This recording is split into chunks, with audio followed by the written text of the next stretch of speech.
ಯಾವ್ಯಾವ ಸಮಸ್ಯೆಗಳನ್ನ ನಾವು ನಿರ್ಲಕ್ಷ್ಯ ಮಾಡಿದ್ದೀವಿ. ನಮ್ಮ ದೇಶದಲ್ಲಿ ಜಾತಿ ಕುಲ ಮತ ಅನ್ನೋದೇ 1952 ಹೋಗಿ ಜನ ವೋಟ್ ಹಾಕೋದು. ನೋ ಬಡಿ ಸ್ಟಾಪ್ಡ್. ಇವನು ಅನ್ಟಚಬಲ್ಲು, ಇವನು SC, ಇವನು ST, ಇವನು ಕೆಳಜಾತಿಯವನು, no you should not come to polling booth ಅಂತ ಹೇಳಲಿಲ್ಲ. ಆಮೇಲೆ ಯಾವಾಗ ಸಾಕು ಅನಿಸ್ತು ನಮಗೆ, ಹಿಂದೆ ಎಲ್ಲ ಮನುಷ್ಯರು ಮೋಸ ಮಾಡದೆ ಬದುಕಬೇಕಪ್ಪ ಅಂತ ಪ್ರತಿ ದಿವಸ ಅಂದ್ಕೊಳ್ತಾ ಇದ್ರು, ಯಾರಿಗೂ ಮೋಸ ಮಾಡದೆ. ಇವಾಗ ಮೋಸ ಹೋಗದೆ ಹೆಂಗಪ್ಪ ಬದುಕೋದು, ಮೋಸ ಹೋಗದೆ ಇದ್ರೆ ಸಾಕಪ್ಪ. ದುಡ್ಡನ್ನ ನೋಡಿ ಒಂದು ಫ್ರೆಂಡ್ಶಿಪ್ ಬೆಳೆಸ್ತಾರ, ಇಲ್ಲ ಅವರಿಂದ ಏನು ನಾವು ಪಡ್ಕೋಬಹುದು. ನಮ್ಮ ಭಾವನೆಗಳು ಬೇರೆ ಆಗುತ್ತೆ, ಅಸಮಾನತೆಗಳ ಬಗ್ಗೆ ಒಂಥರ ಕೆಟ್ಟ ಭಾವನೆ ಬರುತ್ತೆ, ಅದು ಬೇಡ ಸಹಿಸಬಾರ್ದು. ಏನಿದೆ ಇಲ್ಲಿ ಮೇಲು ಕೀಳು ಅನ್ನುವಂತಹದ್ದು ಅನ್ನೋದೆಲ್ಲ ಮನಸ್ಸಲ್ಲಿ ಬರುತ್ತೆ. They were the first people to get corrupt. ನನಗೂ ಹಾಗೆ ಅನ್ಸುತ್ತೆ. ನಾಲೆಡ್ಜ್ ವಿಸ್ಡಮ್ ನಾಲೆಡ್ಜ್ಗೆ ಏನು ಡಿಫ್ರೆನ್ಸು? ಇಲ್ಲಿ ತುಂಬಾ ಅತಿ ಕೆಟ್ಟ MLAಗಳು ಈ ಸಲ ಕಾಯ್ಕೆ ಆಗ್ತಾರೆ ಅಂತ ನನಗನ್ನಿಸ್ತು. ನಮ್ಮ ಸಮಾಜ ಒಳ್ಳೇದಾದರೆ ನನ್ನ ಕುಟುಂಬಕ್ಕೆ ಒಳ್ಳೇದಾಗುತ್ತೆ ಅಂತ ನನಗೂ ಹಾಗೆ ಅನ್ಸುತ್ತೆ. But I have a dream ಅಂತ ಹೇಳೋ ತನಕ ಮಾರ್ಟಿನ್ ಲೂಥರ್ ಕಿಂಗ್ ಜೂನಿಯರ್ ಬಂದು many blacks were not in a position to go and vote.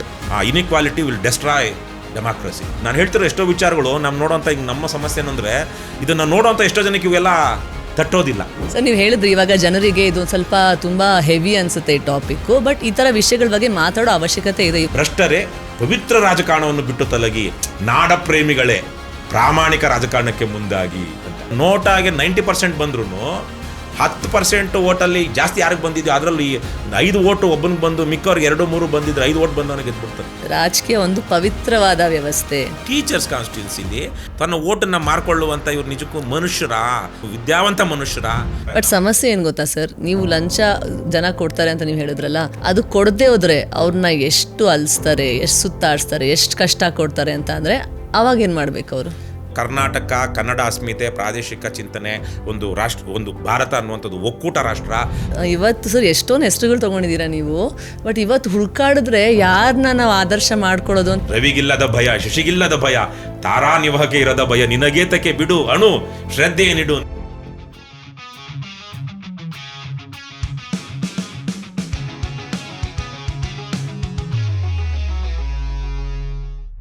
ನಾವು ತುಂಬ ಮಾತಾಡ್ತೀವಿ ಬದಲಾವಣೆ ಬೇಕು ಅಂತ.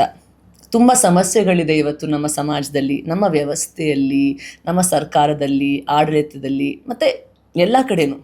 ಆದರೆ ಅದನ್ನು ಬದಲಾಯಿಸಬೇಕು ಅಂದರೆ ಏನು ಮಾಡಬೇಕು ಅದನ್ನು ನಾವು ಅರ್ಥ ಮಾಡ್ಕೊಳ್ಳಲ್ಲ. ನಾವು ಅಂದ್ಕೊಳ್ತೀವಿ ಬೇರೆಯವರೊಬ್ಬರು ಬಂದು ಅದನ್ನು ಬದಲಾಯಿಸಬೇಕು ಅಂತ. ಬಟ್ ನಿಜವಾಗ್ಲೂ ಅದಕ್ಕೆ ನಾವು ಜವಾಬ್ದಾರಿ ತಗೋಬೇಕು ಅಲ್ವಾ? ಇವತ್ತು ನಾನು ರವಿ ಕೃಷ್ಣಾರೆಡ್ಡಿ ಸರ್ ಜೊತೆ ಮಾತಾಡಿದೆ. ಅವರು ಅವರ ವೃತ್ತಿ ಜೀವನನ ಕ್ಯಾಲಿಫೋರ್ನಿಯಾದಲ್ಲಿ ಬಿಟ್ಟು ಬ್ಯಾಂಗ್ಳೂರ್ ಬಂದು ಹೋರಾಟಗಾರರಾಗಿ ಆಮೇಲೆ ರಾಜಕಾರಣಕ್ಕೆ ಬರ್ತಾರೆ, KRS ಪಾರ್ಟಿ ಕಟ್ತಾರೆ. ನನಗೇನು ತುಂಬ ಇಷ್ಟ ಆಯಿತು ಸರ್ ಜೊತೆ ಮಾತಾಡಬೇಕಾದ್ರೆ ಅಂದರೆ ಅವರ ಸಿದ್ಧಾಂತಗಳು, ಮೌಲ್ಯಗಳು ಅಂಥ ಒಂದು ನಿಷ್ಠೆಯಿಂದ ಅವರು ಅದನ್ನು ಫಾಲೋ ಮಾಡ್ತಾ ಇದ್ದಾರೆ. ಅವ್ರಿಗೆ ಮುಜುಗರ ಇಲ್ಲ ಆ ಪಾರ್ಟಿ ಬಗ್ಗೆ ಮಾತಾಡಬೇಕು, ಈ ಪಕ್ಷದ ಬಗ್ಗೆ ಮಾತಾಡಬೇಕು, ಆ ವ್ಯಕ್ತಿ ಬಗ್ಗೆ ಮಾತಾಡಬೇಕು. ನಾವೆಲ್ಲ ಹೇಗೆ ಅಂತ ಅಂದರೆ ಇವತ್ತು ನೋಡ್ತೀರಾ ಸಾಮಾನ್ಯವಾಗಿ ನೀವು ಆ ಪಾರ್ಟಿ ಅಂದರೆ ಈ ಪಾರ್ಟಿ ಬಗ್ಗೆ ಮಾತಾಡಲ್ಲ, ಇಲ್ಲ ಇದ್ರ ಬಗ್ಗೆ ಕೆಟ್ಟದಾಗೆ ಮಾತಾಡ್ತೀವಿ. ಬಟ್ ಸರಲ್ಲಿ ಏನು ವಿಶೇಷತೆ ಅಂದರೆ ಅವರು ವ್ಯಕ್ತಿನ ನೋಡಿ, ಆ ವ್ಯಕ್ತಿಗಳ ಒಂದು ಸಿದ್ಧಾಂತಗಳನ್ನ ನೋಡಿ ಅದನ್ನು ಎಷ್ಟು ಚೆನ್ನಾಗಿ ಅಪ್ರಿಷಿಯೇಟ್ ಮಾಡಿದ್ರು, ಎಲ್ಲೆಲ್ಲಿ ಏನೇನು ಚೆನ್ನಾಗಿ ಕಾಣಿಸ್ತೋ ಅದನ್ನು ಅವರು ತೊಗೊಂಡಿದ್ದಾರೆ, ಅದನ್ನು ಅವರು ಅವರ ಜೀವನದಲ್ಲಿ ಅದನ್ನು ಅಳವಡಿಸ್ಕೊಂಡಿದ್ದಾರೆ. ಅದು ನಂಗೆ ತುಂಬ ಇಷ್ಟ ಆಯಿತು. ತುಂಬ ಪ್ಯಾಷನೆಟ್ ವ್ಯಕ್ತಿ, ಎಷ್ಟೊಂದು ಕಲಿಯೋಕ್ಕೆ ಸಿಕ್ತು. ಕ್ಯಾಶುವಲ್ ಕಾನ್ವರ್ಸೇಷನ್ ಅಂತೂ ಅಲ್ಲ ಇದು. ತುಂಬ ಆಳವಾಗಿ ಎಲ್ಲ ವಿಷಯಗಳ ಬಗ್ಗೆ ನಾವು ಚರ್ಚೆ ಮಾಡಿದ್ದೀವಿ. ನಮ್ಮ ಭ್ರಷ್ಟಾಚಾರ ಆಗಲಿ, ನಮ್ಮ ರಾಜಕೀಯ ವ್ಯವಸ್ಥೆ ಆಗಲಿ, ಇವತ್ತು ನಮ್ಮ ಪರಿಸರ ಎಷ್ಟು ಹಾಳಾಗ್ತಾ ಇದೆ, ನಮ್ಮ ಕ್ಲೈಮೇಟ್ ಚೇಂಜು, ಯುವ ಜನತೆ ಏನು ಮಾಡಬೇಕು, ಇಂಥ ಎಷ್ಟೊಂದು ವಿಷಯಗಳ ಬಗ್ಗೆ ಸುದೀರ್ಘವಾಗಿ ನಾವು ಚರ್ಚೆ ಮಾಡಿದ್ದೀವಿ. ತುಂಬ ಇಂಟ್ರೆಸ್ಟಿಂಗ್ ಆಗಿತ್ತು ಈ ವಿಷಯಗಳನ್ನ ಮಾತಾಡೋಕ್ಕೆ. ಆಮೇಲೆ ನನಗೆ ತುಂಬ ತಿಳ್ಕೊಳ್ಳೋಕ್ಕೆ ಒಂದು ಅವಕಾಶ ಸಿಕ್ತು. ನಿಮಗೂ ತುಂಬ ಇಷ್ಟ ಆಗುತ್ತೆ ಅಂತ ನಾನು ಅಂದ್ಕೊಂಡಿದ್ದೀನಿ. ಯಾರಿಗೆ ಈ ಪ್ರಶ್ನೆಗಳಿದೆಯಲ್ಲ, ನಾನು ಹೇಗೆ ಈ ಬದಲಾವಣೆಗೆ ಕಾರಣವಾಗಲಿ, ಇಲ್ಲ ನಾನು ಹೇಗೆ ಈ ಬದಲಾವಣೆಗೆ ನಾನು ಒಂದು ಪಾರ್ಟ್ ಆಗಬೇಕು ಅಂತ, ಅವ್ರಿಗಿದು ತುಂಬಾ ಇಂಟ್ರೆಸ್ಟಿಂಗ್ ಆಗಿರೋ podcast. I am sure you will enjoy it. Sir, Nisha ಒಂದು ಆಲೋಚನೆಗೆ ನಿಮಗೆ ಸ್ವಾಗತ. Thank you. ಮೊದಲಾಗಿ ನಾನು ವೀಕ್ಷಕರಿಗೆ ಏನು ಹೇಳಕ್ಕೆ ಇಷ್ಟಪಡ್ತೀನಿ ಅಂದರೆ, ಯಾಕೆ ನಾನು ನಿಮ್ಮನ್ನ ಈ ಶೋ ಕರ್ಕೊಬಂದೆ ಅಂತ. ಯಾಕೆಂದರೆ ಯಾವಾಗಲೂ ಜನ ಬದಲಾವಣೆ ಅಂತ ಕೂಗ್ಕೊಳ್ತಾ ಇರ್ತಾರೆ, ಆದರೆ ಯಾರೂ ತನ್ನ ಒಂದು ವೃತ್ತಿ ಜೀವನನ ಬಿಟ್ಟು ಈ ಹಾದಿಗೆ ಬರಲ್ಲ. ಸೊ ಅದಕ್ಕೆ ನಿಮಗೆ ಅಭಿನಂದನೆಗಳು ಸರ್, ಬಿಕಾಸ್ ನಿಮ್ಮದೇ ಅಂತ ಒಂದು ಉತ್ತಮವಾದ ವೃತ್ತಿ ಜೀವನ ಇತ್ತು. ಅದನ್ನು ಬಿಟ್ಟು ನೀವು ಈ ಹಾದಿಗೆ ಬಂದ್ರಿ, ಹೋರಾಟ, ಆಮೇಲೆ ಏನೋ ಒಂದು ಬದಲಾವಣೆ ತರಬೇಕು ಅಂತ ರಾಜಕಾರಣಕ್ಕೆ. So welcome again to the show sir. Thank you. And good luck to you too. Thank you sir. ಹೇಗಿದ್ದೀರಾ ಸರ್ ನೀವು? ಹಾಂ, ಪರವಾಗಿಲ್ಲ. ಓಕೆ. ಸ್ವಲ್ಪ ಬೆಂಗಳೂರಲ್ಲಿ ಸಲ ಬೇಸಿಗೆ ಬಿಸಿಲು ಜಾಸ್ತಿ, ಹಾಂ. ಸೊ ಸ್ವಲ್ಪ ಟಯರ್ಡ್ ಆದಂಗೆ ಅನಿಸ್ತಾ ಇದೆ. ಆದರೆ apart from that I am fine. Sir ಎಷ್ಟು ವರ್ಷ ಆಯಿತು ನೀವು ಆ್ಯಕ್ಚುಲಿ ಬೆಂಗಳೂರಿಗೆ ಬಂದು? ನಾವು ಅಮೇರಿಕಾ ಬಿಟ್ಟಿದ್ದು 2011ರಲ್ಲಿ, ಓಕೆ. ಹಾಗೆ ಹೇಳಬೇಕು ಅಂದರೆ. So it's been almost 15 years. It was 15 years back I came back from the US. Last time ಅಲ್ಲಿಂದ ಬಂದಿದ್ದು ಮತ್ತೆ ಹೋಗಿಲ್ಲ. ಹಾಂ. ಅಲ್ಲಿ ನಿಮ್ಮದು ಒಂದು ಸಾಫ್ಟ್ವೇರಲ್ಲಿದ್ರಿ, ಬೇರೆದಲ್ಲಿದ್ರಿ. ಬೇರೆದಲ್ಲಿ ಸೊ ಏನಕ್ಕೆ ಅಲ್ಲಿಂದ ಬಿಟ್ಟು ಬಂದ್ರಿ? ಏನು ನಿಮ್ಮನ್ನ ಕಾಡ್ತಾ ಇತ್ತು? ಅದು ಬಿಟ್ಟು ಬರೋದು ಒಂದು ದಿವಸದ ಅಥವಾ ಒಂದು ಕ್ಷಣದ ತೀರ್ಮಾನ ಅಲ್ಲ. ಹೌದು. ನಾನು ಬೆಳೆದ ವಾತಾವರಣ, ಸ್ವಲ್ಪ ಓದಿದ್ದು ಚಿಕ್ಕಂದಿನಿಂದ ಪುರಾಣಗಳು, ಚರಿತ್ರೆ, ಹರಿಕತೆ, ಸಿನಿಮಾ, ನಾಟಕ, ಬೇರೆ ಬೇರೆ ಇತಿಹಾಸ ಓದಿದ್ದು, ಇವೆಲ್ಲ ಪ್ರೇರಣೆ ಇತ್ತು. ನಾವೇನಾದ್ರು ಸಮಾಜಕ್ಕೆ ಕೆಲಸ ಮಾಡಬೇಕು ಅಂತ. ಆದರೆ ನಾವು ನಮ್ಮ ಕಾಲ ಮೇಲೆ ನಿಲ್ಲಬೇಕು, ನಮ್ಮ ಜೀವನ ಕಟ್ಕೊಳ್ಬೇಕು ಅನ್ನೋದನ್ನು ಒಂದು ದೊಡ್ಡ ಸವಾಲು. ಸೊ ನಮ್ಮದು ಒಂಥರ ಆರ್ಡಿನರಿ ಮಿಡ್ಲ್ ಕ್ಲಾಸ್ ಫ್ಯಾಮ್ಲಿ. ಜಮೀನಿತ್ತು, ಆದರೆ ಜಮೀನಲ್ಲಿ ಏನು ಉಳುಮೆ ಮಾಡಿ ಬೆಳೆಯುವಂಥ ಸ್ಥಿತಿಲಿ ಇರಲಿಲ್ಲ. ನಮ್ಮ ತಂದೆಯವರು ಗೌರ್ಮೆಂಟ್ ಎಂಪ್ಲಾಯ್ ಆಗಿದ್ದರು, ವಿಲೇಜ್ ಅಕೌಂಟೆಂಟು. ಸೊ ಅಲ್ಲಿಗೆ ಸರಿ ಹೋಗುವಂಥ ಒಂದು ಸಾಮಾನ್ಯ ಹಳ್ಳಿ ಕುಟುಂಬ. ಆದರೆ ಆ ಜಮೀನಂತೂ ಚೆನ್ನಾಗೇ ಇತ್ತು, ನಾವು ಮಾಡಲಾರ್ದಷ್ಟಿತ್ತು, ಬೇರೆಯವ್ರು ಮಾಡ್ತಾಯಿದ್ರು. ಹಾಗಾಗಿ ನಮಗೂ ಸಾಕಾಗ್ತಾ ಇರಲಿಲ್ಲ ಕೆಲವೊಂದು ಖರ್ಚು ವೆಚ್ಚಗಳಿಗೆ, ಬೇರೆ ಬೇರೆ ಖರ್ಚುಗಳಿದ್ದರಿಂದಾಗಿ. ಆದರೆ ಮನೇಲಿ ಒಂಥರ ವಾತಾವರಣ ಚೆನ್ನಾಗಿತ್ತು ಒಂದು ರೀತಿಲಿ. ನಮ್ಮಪ್ಪ ಆಗಿನ ಕಾಲಕ್ಕೆ SSLC ಓದ್ಕೊಂಡು ತಮ್ಮನ್ನು ಓದಿಸ್ಬೇಕು ಅಂತ ಅವರು ಮನೆ ಕೆಲಸ ನೋಡ್ಕೊಳ್ತಾಯಿದ್ರು. ನಮ್ಮ ಚಿಕ್ಕಪ್ಪ ನಮ್ಮೂರಿಗೇ ಮೊದಲ ಇಂಜಿನಿಯರು. ಸೊ ಆ ಥರದ ಒಂದು ಶೈಕ್ಷಣಿಕ ವಾತಾವರಣ ಇತ್ತು. ನಾನು ತುಂಬ ಚೆನ್ನಾಗಿ ಓದ್ತಾ ಇದ್ದೆ. ಹಾಗಾಗಿ ಚಿಕ್ಕಂದಿಂದನೇ ಸಿಕ್ಕಾಪಟ್ಟೆ ಪುಸ್ತಕಗಳು ಓದ್ತಾ ಇದ್ದೆ. ಓಕೆ. 3ನೇ ಕ್ಲಾಸ್ಗೆ ಹೋಗೋಷ್ಟೊತ್ತಿಗೆ ನಾನು ಬಹುಶಃ ರಾಮಾಯಣ ಮಹಾಭಾರತ ಮುಗಿಸಿದ್ದೆ ಕನ್ನಡದಲ್ಲಿ. 4ನೇ ಕ್ಲಾಸ್ಗೆ ನಾನು ಮೊದಲನೇ ಕಾದಂಬರಿ ಓದಿದ್ದೆ. ಆಮೇಲೆ ನಿರಂತರವಾಗಿ ಸುಧಾ, ತರಂಗ ಆ ಥರ ಎಲ್ಲ ಬರ್ತಾಯಿತ್ತು. ಆಮೇಲೆ ಲಂಕೇಶ್ ಪತ್ರಿಕೆ, ಈ ಥರದ್ದೆಲ್ಲ ನಮ್ಮನ್ನು ರಾಜಕೀಯವಾಗಿ, ಸಾಮಾಜಿಕವಾಗಿ ಒಂದು ವಿಚಾರಧಾರೆಯನ್ನು ಗಮನಿಸೋದಕ್ಕೆ ಪ್ರೇರಣೆ ಕೊಟ್ಟವು. ಸತ್ಯ ಹರಿಶ್ಚಂದ್ರ, ರಾಮ, ಇವರೆಲ್ಲ ನಮ್ಮ ಆದರ್ಶಗಳು. I don't think today's kids will have that kind of environment. But ಆದರ್ಶಗಳು. ಸೊ ಹಾಗಾಗಿ ಆ ಥರದ ಸತ್ಯನೇ ಹೇಳಬೇಕು, ಸುಳ್ಳು ಹೇಳಬಾರ್ದು, ಒಂದು ಆಣೆ ಇಟ್ಟರೆ ಅಂತೂ ಅದನ್ನು ಶತಾಯ ಗತಾಯ ನಡೆಸಬೇಕು, ಈ ಥರದ್ದೆಲ್ಲ. ಸೊ ಹಾಗಾಗಿ ಆಗ್ಲಿಂದನೂ ನನಗೆ ಒಂದು ಈ ಸಮಾಜದ ಬಗ್ಗೆ, ಆಮೇಲೆ ಹೋಗ್ತಾ ಹೋಗ್ತಾ ಡೆಮಾಕ್ರಸಿ ನಮಗೆ ತುಂಬ ದೊಡ್ಡ ಇದಾಗಿದ್ದು, ನನಗೆ ಇನ್ಸ್ಪೈರ್ ಆಗಿದ್ದು. ಡೆಮಾಕ್ರಸಿ, ಸೋಷಿಯಲ್ ಜಸ್ಟಿಸು, ಈ ಥರದ್ದು. ಬಟ್ ನೀವು ಏನಕ್ಕೆ ಮತ್ತೆ US ಹೋದ್ರಿ? ನಾನು ಇಂಜಿನಿಯರಿಂಗ್ ಮಾಡಿದೆ, ಮೆಡಿಕಲ್ ಮಾಡಬೇಕು ಅಂತಿತ್ತು, ಆಗಲಿಲ್ಲ. ಇಂಜಿನಿಯರಿಂಗ್ ಮಾಡಿದೆ, BE ಮಾಡಿದೆ, ME ಮಾಡಿದೆ, ಸಾಫ್ಟ್ವೇರಲ್ಲಿ ಕೆಲಸ ಮಾಡ್ತಿದ್ದೆ. ಹಾಗಾಗಿ ನಂದು ನಾನು ಸ್ವತಂತ್ರವಾಗಿ ಆಗಬೇಕು ಅಂದರೆ ಮದುವೆ, ಮಕ್ಕಳು ಇವೆಲ್ಲ ಆದಾಗ ನನಗೊಂದು ವೈಯಕ್ತಿಕವಾಗಿ ಭದ್ರವಾದ ಆರ್ಥಿಕ ಒಂದು ಸಪೋರ್ಟ್ ಬೇಕಲ್ವಾ. ಸೊ ಹಾಗಾಗಿ ಕೆಲಸ ಮಾಡಲೇಬೇಕು. ಕೆಲಸ ಮಾಡೋದೇನು ತಪ್ಪು ಅನಿಸಿರಲಿಲ್ಲ ನನಗೆ, ಕೆಲಸ ಮಾಡ್ತಾ. ಆದರೆ ನಾನು ಅಮೇರಿಕಕ್ಕೆ ಹೋದ ತಕ್ಷಣಕ್ಕೆ ಒಂದು ಸ್ವಲ್ಪ ಫ್ರೀ ಆಗಿ ಐ ಸ್ಟಾರ್ಟೆಡ್ ರೈಟಿಂಗ್. ಬಟ್ ಆ ಕಾಲದಲ್ಲಿ ಸರ್ ಅಮೆರಿಕಾಗೆ ಹೋಗೋದು ಸುಲಭ ಇರಲಿಲ್ಲ. ಇವತ್ತು ತುಂಬ ಹೋಗ್ತಾರೆ. ಇಲ್ಲ, ಆಗ ಸ್ವಲ್ಪ ಒಂಚೂರು ಸುಲಭ ಆಗಿತ್ತು. ನಾನು ಹೋಗಿದ್ದು 2000, ಫಸ್ಟ್ ಟೈಮ್ ಹೋಗಿದ್ದು 2000ಅಲ್ಲಿ. ಅಷ್ಟೊತ್ತಿಗೆ ಈ Y2K ಕಾರಣಕ್ಕಾಗಿ H1B ವೀಸಾ ಇವೆಲ್ಲ ಜಾಸ್ತಿ ಇತ್ತಲ್ವಾ. ಹಾಗಾಗಿ ಇಂಜಿನಿಯರಿಂಗ್ ಮಾಡಿದವ್ರಿಗೆ, ಬೇಸಿಕಲಿ ಸಾಫ್ಟ್ವೇರ್ ಇಂಜಿನಿಯರಿಂಗ್ ಮಾಡಿ, ಕಂಪ್ಯೂಟರ್ ಸೈನ್ಸ್ ಇಂಜಿನಿಯರಿಂಗು, ಎಲೆಕ್ಟ್ರಾನಿಕ್ಸ್ ಮಾಡಿದವ್ರಿಗೆ, ಮತ್ತು ಬೇರೆ ಬೇರೆ ಡಿಸಿಪ್ಲಿನ್ಸ್ ಇಂಜಿನಿಯರಿಂಗ್ ಮಾಡಿದವ್ರಿಗೂ ಅವಾಗ ಅವಕಾಶ ಓಪನ್ ಅಪ್ ಆಯಿತು. ಯಾಕಂದರೆ Y2Kನಲ್ಲಿ ನೀವು ಕಂಪ್ಯೂಟರ್ ಸೈನ್ಸ್ ಇಂಜಿನಿಯರಿಂಗ್ ಬ್ಯಾಕ್ಗ್ರೌಂಡಿಂದನೇ ಬರಬೇಕು ಅಂತಿರಲಿಲ್ಲ. ಅಲ್ಲಿ ಯಾವುದೋ ಒಂದು ಕೋಡ್ ಇರುತ್ತೆ, ಡೇಟ್ ಚೆಕ್ ಮಾಡೋದು, ಹಾಕೋದು, ಅದೇನೋ ಟೂಲ್ಸ್ ಇರ್ತಿದ್ವು, ಆ ಥರದ್ದು. ಕಂಪ್ಯೂಟರ್ ಹ್ಯಾಂಡ್ಲ್ ಮಾಡೋದು ಬರಬೇಕು, ಈ ಥರದ್ದು. ಆದರೆ ನಂದು ಪ್ರೋಗ್ರಾಮಿಂಗ್ ಇತ್ತು, ಸಾಫ್ಟ್ವೇರ್ ಇದಾಗಿದ್ದರಿಂದ C++ ಅಂತ ಪ್ರೋಗ್ರಾಮಿಂಗ್ ಲ್ಯಾಂಗ್ವೇಜಸ್ಸು, ಆಪ್ರೇಟಿಂಗ್ ಸಿಸ್ಟಮು, ಡೇಟಾಬೇಸು, ಹೀಗೆ ಬೇರೆ ಬೇರೆ ಇಂಜಿನಿಯರಿಂಗ್ ಕಂಪ್ಯೂಟರ್ ಸೈನ್ಸ್ ಬ್ಯಾಕ್ಗ್ರೌಂಡಲ್ಲೇ ಬಂದಿದ್ದರಿಂದ ನಿಮಗೆ ವರ್ಕಿಂಗ್ ಕಲ್ಚರ್ ಇಷ್ಟ ಆಯಿತಾ ಸರ್? ಅಲ್ಲಿ ವರ್ಕಿಂಗ್ ಕಲ್ಚರು ಆ್ಯಕ್ಚುಲಿ ನಾನು ಅಲ್ಲಿ ಹೋಗೋದಕ್ಕೆ ಮೊದಲೇ ಇಲ್ಲಿ ಹೈದರಾಬಾದಲ್ಲಿ ಒಂದು 9 ತಿಂಗಳು ಕೆಲಸ ಮಾಡಿದ್ದೆ. ಅದೂ ಅಮೇರಿಕದಲ್ಲಿ ಇಂಡಿಯನ್ಸೇ ಸ್ಟಾರ್ಟ್ ಮಾಡಿದಂಥ ಒಂದು ಕಂಪನಿ, ಅವ್ರು ಹೈದರಾಬಾದಲ್ಲಿ ಒಂದು ಬ್ರಾಂಚ್ ಇತ್ತು. ಆಮೇಲೆ ಸೆಕೆಂಡ್ ನಾನು ಮೋಟ್ರೋಲಾಗೆ ಸೇರಿಕೊಂಡೆ. ಮೋಟ್ರೋಲಾ ನಿಮಗೆ ಗೊತ್ತಿದೆ, it's A Pioneer of all this mobile. ಇದರಲ್ಲಿ ಸೆಲ್ ಫೋನ್ಗಳೆಲ್ಲ ಅವರೇ ತಂದಿದ್ದು. But today they are no wear ಅನ್ನೋ ಥರಕ್ಕೆ ಆಗಿಬಿಟ್ಟಿದ್ದಾರೆ. ಆದರೆ ಅಲ್ಲೇ ಆಗಿನ ಕಾಲಕ್ಕೇ ಅವರು ಅಮೇರಿಕದಲ್ಲಿ ಆಗಿನ ಸಾಫ್ಟ್ವೇರ್ಗೆ ಬಂದಿತ್ತು. ಅದೇ ಕಲ್ಚರು ಬಹುತೇಕವಾಗಿ ಇಲ್ಲಿನ MNCಗಳಲ್ಲಿತ್ತು. ಅಂದರೆ ನಿಮ್ಮ CEO-ನಾಗಲಿ, ನಿಮ್ಮ ಬಾಸ್ನಾಗಲಿ, ಮೇಲ್ನವ್ರು ಯಾರನ್ನೇ ಆಗಲಿ ಹೆಸರಿಟ್ಟು ಕರೆಯುವಂಥದ್ದು. So Bill Gates was called as Bill, not mister Gates. ಆ ಥರ ಇರಲಿಲ್ವಲ್ಲ ಅಮೇರಿಕದಲ್ಲೂ. ಅಷ್ಟೊತ್ತಿಗೆ ಇದರಲ್ಲಿ ಫೈನಾನ್ಷಿಯಲ್ ಇನ್ಸ್ಟಿಟ್ಯೂಷನ್ಸಲ್ಲಿ, ಬೇರೆ ಬೇರೆ ಕಾರ್ಪೊರೇಟ್ ಸೆಕ್ಟರಲ್ಲಿ ಇರಬಹುದು. ಆದರೆ ಸಾಫ್ಟ್ವೇರ್ ಫೀಲ್ಡ್ಗೆ ಆಗಲೇ IT ಇದರಲ್ಲಿ ಎಲ್ಲ ಇನ್ಫಾರ್ಮಲ್ ಆಗಿ ಮಾತಾಡುವಂಥ ವ್ಯವಸ್ಥೆ ಅವತ್ತಿಗೆ ಬಂದಿತ್ತು. ಆಮೇಲೆ CEO ಆಗಲಿ, ಅವನು MD ಆಗಲಿ ಬಂದು ಮಿಕ್ಕವ್ರ ಜೊತೆ ಕೂತು ಊಟ ಮಾಡುವಂಥದ್ದು, ಲೈನಲ್ಲಿ ನಿಂತ್ಕೊಳ್ಳೋದು, ಈ ತರಹದ್ದೆಲ್ಲ. ಆಮೇಲೆ ಪ್ರತಿಯೊಬ್ಬರು ಬ್ಯಾಡ್ಜ್ ಹಾಕೊಳ್ಳೋದು, including the CEO of the company. ಇವತ್ತಿಗೆ ಆ ಕಲ್ಚರ್ ನಮ್ಮ ಬೆಂಗಳೂರಲ್ಲಿ, ನಮ್ಮ ದೇಶದಲ್ಲಿ ಕಾರ್ಪೊರೇಟಲ್ಲಿದೆ. Corporate software. ಯಾಕಂದ್ರೆ ನಾನು ಇಲ್ಲೂ ಒಂದಷ್ಟು ನೋಡಿದ್ನಲ್ವಾ. ಆಗಲೇ ನಾನು ಹೇಳ್ತಿರೋದು 99 ಗೆ ನಾನು ಮೋಟೋಲ್ಲ ಸೇರ್ಕೊಂಡಾಗ ಆವತ್ತಿಗೆ ಅದಿತ್ತು. ಓಕೆ. ಇಲ್ಲೇನೆ ಬೆಂಗಳೂರಲ್ಲೇ ಇತ್ತು. We never called our any of our bosses as sir or anything. ಹೌದು. ಎಲ್ರಿಗೂ ಅವ್ರ ಹೆಸರಿಡದೆ ಕರಿತಿದ್ವಿ. Even though they our 10-15-20 years ಹೌದು. Order to us. ಸೊ ಅದು ಹಾಗಾಗಿ ಆ ಒಂದು ಈಕ್ವಾಲಿಟಿ ನಮಗೆ ನಮ್ಮ ಸ್ನೇಹಿತರು ಕೆಲವೊಬ್ರು ಹೇಳ್ತಾ ಇದ್ರು, ಇಡೀ ದೇಶದಲ್ಲೇ ಎಲ್ಲೂ ನೋಡದೇ ಇರೋಂಥ ಒಂದು ಸ್ಟೂಡೆಂಟ್ ಲೈಫು ನೀವು JNUದಲ್ಲಿ ನೋಡಬಹುದು ಅಂತ. ನನ್ನ JNU ಫ್ರೆಂಡ್ಸ್, ನಾನು JNUಲ್ಲಿ ಓದಿಲ್ಲ, JNUಲ್ಲಿ ಓದಂಥ ಕೆಲವೊಂದು ಇಂಟೆಲೆಕ್ಚುಯಲ್ಸು ನನಗೆ ಹೇಳ್ತಾ ಇದ್ರು. ಯಾಕಂದರೆ ಅಲ್ಲಿ ಪ್ರತಿಯೊಬ್ಬರು ಲೈನಲ್ಲಿ ಬರ್ತಾರೆ, ಪ್ರತಿಯೊಬ್ಬರು ಸಾಲಲ್ಲಿ ನಿಂತ್ಕೊಳ್ತಾರೆ. ಅವನು ಯಾರು ಏನು ಎಷ್ಟು ದೊಡ್ಡವನು ಅಂತೇನು ಇರೋದಿಲ್ಲ. ಆದರೆ ಬೇರೆ ಎಲ್ಲೂ ನೋಡದೇ ಇರುವಂಥ ಒಂದು ಹಾಸ್ಟೆಲ್ ಲೈಫು ನೀವು ಅಲ್ಲಿ ಡಾರ್ಮೆಟ್ರಿ ಲೈಫ್ ಅಲ್ಲಿ ನೋಡ್ತೀರಾ ಅಂತ. ಅಲ್ಲಿ ಹೋಗಿದ್ರೆ ಸರ್? ಇಲ್ಲ, ನಾನು JNUಗೆ ಅನೇಕ ಸಲ ಡೆಲ್ಲಿಗೆ ಹೋಗಿದ್ದೀನಿ, ಅದು JNUಗೆ ಹೋಗಿಲ್ಲ.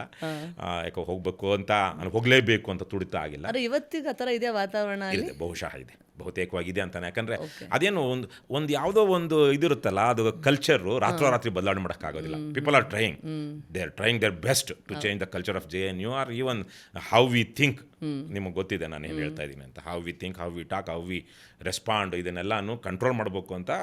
ಏನು ಹಿಟ್ಲರ್ ಕಾಲದಲ್ಲಿ ಹಾಗೆ ಜರ್ಮನಿಲಿ ಆಯಿತು, ಅಷ್ಟು ದೊಡ್ಡದಾಗಲ್ಲದೆ ಇದ್ರೂ ಇಂಡಿಯಾದಲ್ಲೂ ಆ ಥರದ ಒಂದು ಪ್ರಜ್ಞಾಪೂರ್ವಕ ಪ್ರಯತ್ನಗಳು ನಡೀತಾ ಇದೆ. ಆದರೆ ಒಂದು ಯಾವುದೋ ಒಂದು DNA it is not that easy to change. So ಹಾಗಾಗಿ ಇವತ್ತಿಗೂ JNUನಲ್ಲಿ ಇತ್ತೀಚೆಗೂ ನೋಡಿದಾಗ ಇಟ್ಸ್ ಅ ವೈಬ್ರೆಂಟ್ ಯೂನಿವರ್ಸಿಟಿ ನನಗನ್ಸೋ ಹಾಗೆ. US ಯೂನಿವರ್ಸಿಟಿಗೆ ಹೋಲಿಸ್ಬೇಕು ಅಂದರೆ? ನಾನು US ಯೂನಿವರ್ಸಿಟಿಗೆ ನಾನು ಹೋಗಿಲ್ಲ, ಹಾಗಾಗಿ ನನಗೆ ಗೊತ್ತಿಲ್ಲ. ನನ್ನ ಮಗಳು ಓದ್ತಿದ್ದಾಳೆ. ಬಟ್ ಅಲ್ಲಿ US ಯೂನಿವರ್ಸಿಟಿಗಿಂತ ನಾನು ಇದು ಸ್ಕೂಲ್ ಸಿಸ್ಟಮ್ ನೋಡಿದ್ದೀನಿ, ವಿಶೇಷವಾಗಿ ಪಬ್ಲಿಕ್ ಸ್ಕೂಲು. ನಿಮಗೆ ಗೊತ್ತಿದೆ, ಅಲ್ಲಿ ನೇಬರ್ಹುಡ್ ಸ್ಕೂಲ್ಸು, ಎಲ್ಲರೂ ಮಕ್ಕಳು ಆ ಏರಿಯಾದಲ್ಲಿರುವಂಥ ಗೌರ್ಮೆಂಟ್ ಸ್ಕೂಲ್ಗೆ ಬಹುತೇಕವಾಗಿ ಹೋಗ್ತಾರೆ. Sometimes it's walkable. ಈಗ ನನ್ನ ಮಗಳು ಅಲ್ಲಿ ಕಿಂಡರ್ ಗಾರ್ಡನ್ಗೆ, ಅಂದರೆ ಫಸ್ಟ್ ಗ್ರೇಡ್ಗೆ ಅವಳು ಇಲ್ಲಿ ಬಂದುಬಿಟ್ಲು. ಕಿಂಡರ್ ಗಾರ್ಡನ್ನಲ್ಲಿದ್ದಾಗ ನಡ್ಕೊಂಡೇ ಹೋಗ್ಬೋದಿತ್ತು, ಅಷ್ಟು ಹತ್ರದಲ್ಲಿ ನಾವಿದ್ವಿ. ಸೊ ಅಲ್ಲಂತೂ ಬಹುತೇಕ ಎಲ್ಲ ಆಲ್ ಕೈಂಡ್ಸ್ ಆಫ್ ಸ್ಟ್ರಾಟಾ. ಬೇರೆ ಥರ ಎಕ್ಸ್ಪೋಜರ್ ಸಿಗ್ತಾ ನಿಮ್ಗೆ ಅಲ್ಲಿಗೆ ಹೋಗಿ ಅಂತ? ಇಲ್ಲ ನಿಮಗೆ ಅದು ನನಗೆ ಎಕ್ಸ್ಪೋಜರ್ ಸಿಕ್ತು. ಎಕ್ಸ್ಪೋಜರ್ ಹೆಂಗೆ ಸಿಕ್ತು ಅಂದರೆ, ನನಗೆ ಸಾಕಷ್ಟು ಸಮಯ ಸಿಕ್ತು, ಓದೋದಕ್ಕೆ ಸಮಯ ಸಿಕ್ತು, ಬರೆಯೋದಕ್ಕೆ ಇಲ್ಲೇನಾದರೂ ಕರ್ನಾಟಕದಲ್ಲೋ ಏನಾದರೂ ನಾನು ಕನ್ನಡದಲ್ಲೋ ಇಂಗ್ಲೀಷಲ್ಲೋ ಬರೆದಿದ್ದರೆ ಅದು ಅಷ್ಟು ಸುಲಭವಾಗಿ ಪಬ್ಲಿಷ್ ಆಗ್ತಾ ಇರಲಿಲ್ಲ. ಯಾಕಂದರೆ ಅದು ಆಲ್ರೆಡಿ ಎಸ್ಟಾಬ್ಲಿಷ್ಡ್ ಸೆಟಪ್ ಇತ್ತು. ಇಲ್ಲಿ ತುಂಬ ಡಿಫ್ರೆಂಟಾಗಿ ನಾವೇನಾದರೂ ಮಾಡಬೇಕಾಗಿತ್ತು, ಅಥವಾ ಅವರ ಯಾವನ ಎಡಿಟರ್ ಇರ್ತಾರೋ ಅವರ ಇಷ್ಟಾನಿಷ್ಟಕ್ಕೆ ಒಳಗಾಗಿ ನಾವು ಬರೆಯೋ ಥರದ್ದು, ಅವ್ರಿಗೆ ಸಲಾಮ್ ಹಾಕೊಳ್ಳೋದು ಇವತ್ತಿಗೂ ಇದೆ. ಅದು ಬಹುತೇಕವಾಗಿ ಇನ್ನೂ ಜಾಸ್ತಿ ಇತ್ತು. ಸೊ ಹಾಗಾಗಿ ಆವಾಗ ಒಂದು ಕನ್ನಡದಲ್ಲೊಂದು 2-3 ವೆಬ್ಸೈಟ್ಗಳು ಶುರುವಾದವು. dutskannada.com ಅಂತ. ಇನ್ನೊಂದು ಈಗ ಒನ್ ಇಂಡಿಯಾ ಅಂತೇನಿದೆ, ಅದೇ ಗ್ರೂಪ್ ಅವರು that's Kannada, that's Telugu, that's Hindi, that's English ಅಂತ ಆ ಥರಕ್ಕೆ ಹೆಸರಿಟ್ಟು ಮಾಡಿದರು. ಸೊ ಅದು ಮತ್ತು ಕನ್ನಡ ರತ್ನ ಅಂತ ಇನ್ನೊಬ್ಬರು ಶುರು ಮಾಡಿದರು. ಸೊ ನಾನು ಐ ಸ್ಟಾರ್ಟೆಡ್ ರೈಟಿಂಗ್. ಸ್ವಲ್ಪ ಒಂದಷ್ಟು ಕವನ ಬರೆದೆ, 1-2-3. ರೆಸ್ಪಾನ್ಸ್ ಹೇಗಿತ್ತು? ರೆಸ್ಪಾನ್ಸ್ ತುಂಬ ಚೆನ್ನಾಗಿತ್ತು ಶುರುವಿನಲ್ಲೇ. NRIs ಕೊಟ್ಟರೆ? NRIs ಬಹುತೇಕವಾಗಿ ಅದನ್ನ ಓದ್ತಿದ್ದವರೆಲ್ಲ NRIs. ಸೊ NRIs ಮತ್ತು ಈ ಬೆಂಗಳೂರಲ್ಲಿದ್ದಂಥ ಕಂಪ್ಯೂಟರ್ ಆಕ್ಸಸ್ ಇದ್ದಂತಹ ಜನ, ಐ ಆಮ್ ಟಾಕಿಂಗ್ ಅಬೌಟ್ 2000 ಇದರಲ್ಲಿ. ಸೊ ನಾನು 2001 ಅನಿಸುತ್ತೆ ಸೀರಿಯಸ್ ಆಗಿ ಬರೆಯೋಕ್ಕೆ ಶುರು ಮಾಡಿದ್ದು. ಒಂದು ತಿಂಗಳು 2-3 ಲೇಖನಗಳು ಬರೀತಿದ್ದೆ. ವೇರಿಯಸ್ ಸಬ್ಜೆಕ್ಟ್ಸು, ಸಿನಿಮಾ ಬಗ್ಗೆ ಇರಬಹುದು, ಜಿಯೋ ಪೊಲಿಟಿಕಲ್ ಇಶ್ಯೂಸ್ ಇರಬಹುದು, ಟೆಕ್ನಾಲಜಿ ಇರಬಹುದು, ವ್ಯಾಸ್ಟ್. ನನಗಂತೂ ಸಿಕ್ಕಾಪಟ್ಟೆ ಇಂಟ್ರೆಸ್ಟ್ ಬೇರೆ ಬೇರೆ ವಿಚಾರಗಳ ಬಗ್ಗೆ. ಸೊ ಇಂಥದ್ದೇ ಅಂತಿಲ್ಲ. ಇರಾಕ್ ವಾರ್ ನಡೀತಾ ಇತ್ತು. So my friend, one of my colleague use to read Wall Street Journal every day. So ಆತ ಒಂದು ಆ್ಯಂಗಲ್ ಹೇಳ್ದ, ನೋಡು, this is not the war that is happening between Iraq and the invasion of Iraq by the US is not just about democracy or toppling Saddam Hussein, it's about oil ಅಂತ. So ಹಾಗಾಗಿ ಈಗ ನಾವು ನೋಡ್ತಾ ಇದ್ವಿ, Iran ಇದು ನಡೀತಿರೋದನ್ನು, ಅದು ಒಂದು driving force ಅಮೇರಿಕನ್ಸ್ಗೆ ಏನಂದರೆ ಕ್ಯಾಪಿಟಲಿಸಮ್ ಆ್ಯಂಡ್ ಮನಿ. ಹೌದು. ಸೊ ಅವ್ರಿಗೆ ಲಾಭ ಇಲ್ಲದೆ most of the times they're talking their words about democracy is very hollow. So ಹಾಗಾಗಿ ಆತ ಹೇಳಿದ ಆ ಆ್ಯಂಗಲಲ್ಲಿ ಇಟ್ಕೊಂಡು ಬರದೆ. ಸೊ ಇದಕ್ಕೆ ಡಿಫ್ರೆಂಟಾಗಿ ಬರೀತಾ ಇದ್ದೆ. Probably I was the only one who was kind of secular, liberal and pro democrat, especially ಆ ಟೈಮಲ್ಲಿ ಪೀರಿಯಡಲ್ಲಿ ಬರೀತಿದ್ದಂಥ NRI ಅಲ್ಲಿ. ಮಿಕ್ಕವರೆಲ್ಲ ನಾಸ್ಟಾಲ್ಜಿಕ್, ಸಿಕ್ಕಾಪಟ್ಟೆ ಕಮ್ಯುನಲ್ಲು, ಒಂಥರ ಕ್ಯಾಸ್ಟಿಸಮ್ ಅಲ್ಲದೆ ಇದ್ರೂ ನಾವು ಶ್ರೇಷ್ಠರು ಮಿಕ್ಕವರೆಲ್ಲ ಅನ್ನೋ ಥರಕ್ಕೆ ನಾಸ್ಟಾಲ್ಜಿಕ್ ಆಗಿ ಬೇರೆ ಯಾವುದೋ ಒಂದು ಅವ್ರದ್ದು ಕ್ಯಾಸ್ಟಿಂದನೋ ಬೇರೆಯಿಂದನೋ ಇನ್ಫ್ಲೂಯೆನ್ಸ್ಡ್ ಆಗಿ ಬರೀತಿದ್ದಂಥವ್ರು. ನಿಮ್ಗೇನು ಇನ್ಫ್ಲೂಯೆನ್ಸ್ ಇತ್ತು? ಆದರೆ ನನಗೆ ಆಗಲೇ ಹೇಳ್ದಂಗೆ ನನಗೆ ಒಬ್ಬರು ಇಬ್ಬರಲ್ಲ, ಮೂರಲ್ಲೂ ಅಷ್ಟೇ. ನಮಗೆ ಆ್ಯಕ್ಚುಲಿ ನಮ್ಮೂರಲ್ಲಿ ಬೇರೆ ಬೇರೆ, ಬಹುಶಃ ನಮ್ಮ ಆನೇಕಲ್ ತಾಲೂಕಲ್ಲೇ ನಮ್ಮ ಊರಲ್ಲಿದ್ದಷ್ಟು different communities, caste or communities ಬೇರೆ ಊರಲ್ಲಿ ತುಂಬ ಕಡಿಮೆ. ಆಮೇಲೆ ನಮ್ಮೂರಲ್ಲಿ 8-9 ದೇವಸ್ಥಾನಗಳಿದ್ವು, ಬೇರೆ ಬೇರೆ ಸಮುದಾಯಗಳು ಎಲ್ಲ ಚೆನ್ನಾಗೇ ಇದ್ರು ಒಂದು ರೀತಿಯಲ್ಲಿ. ಹಾಗಾಗಿ ಅದೊಂದು ನಮ್ಗೆ ಯಾವತ್ತೂ ಈಗ ಕೆಲವೊಂದು ವಿಶೇಷವಾಗಿ ಇವತ್ತಿನ ಏನು ಪರಿಶಿಷ್ಟ ಜಾತಿ ಪರಿಶಿಷ್ಟ ಪಂಗಡ ಅಂತ ಏನು ಹೇಳ್ತೀವಿ ನಾವು, ಅಸ್ಪೃಶ್ಯರು ಅಂತ ಆಗಿನ ಕಾಲದಲ್ಲಿ ಹಿಂದಿನ ಕಾಲದಲ್ಲಿ ಅಂತಿದ್ದವರ ಈ ಕೇರಿಗೆ ಬಹುತೇಕರು ಹೋಗ್ತಾ ಇರಲಿಲ್ಲ, ಕಳಿಸ್ತಾ ಇರಲಿಲ್ಲ. ನಮಗೆ ನಮ್ಮ ಜಮೀನುಗಳನ್ನು 2 ಫ್ಯಾಮಿಲಿಗಳು ಅವರು ಉಳುಮೆ ಮಾಡ್ತಾಯಿದ್ರು, ಸ್ವಲ್ಪ ಅಂದರೆ ವಾರಕ್ಕೆ ಅಂತ ನಾವು ಅಂತ ಇದ್ವಿ. ಸೊ ನಾವು ನೇರವಾಗಿ ಅವ್ರ ಮನೆಗೆ ಹೋಗ್ತಿದ್ವಿ, ಚಿಕ್ಕಂದಿಂದನೂ ಅವ್ರ ಮನೇಲಿ ಹೋಗ್ತಿದ್ವಿ, ತಿಂತಾ ಇದ್ವಿ.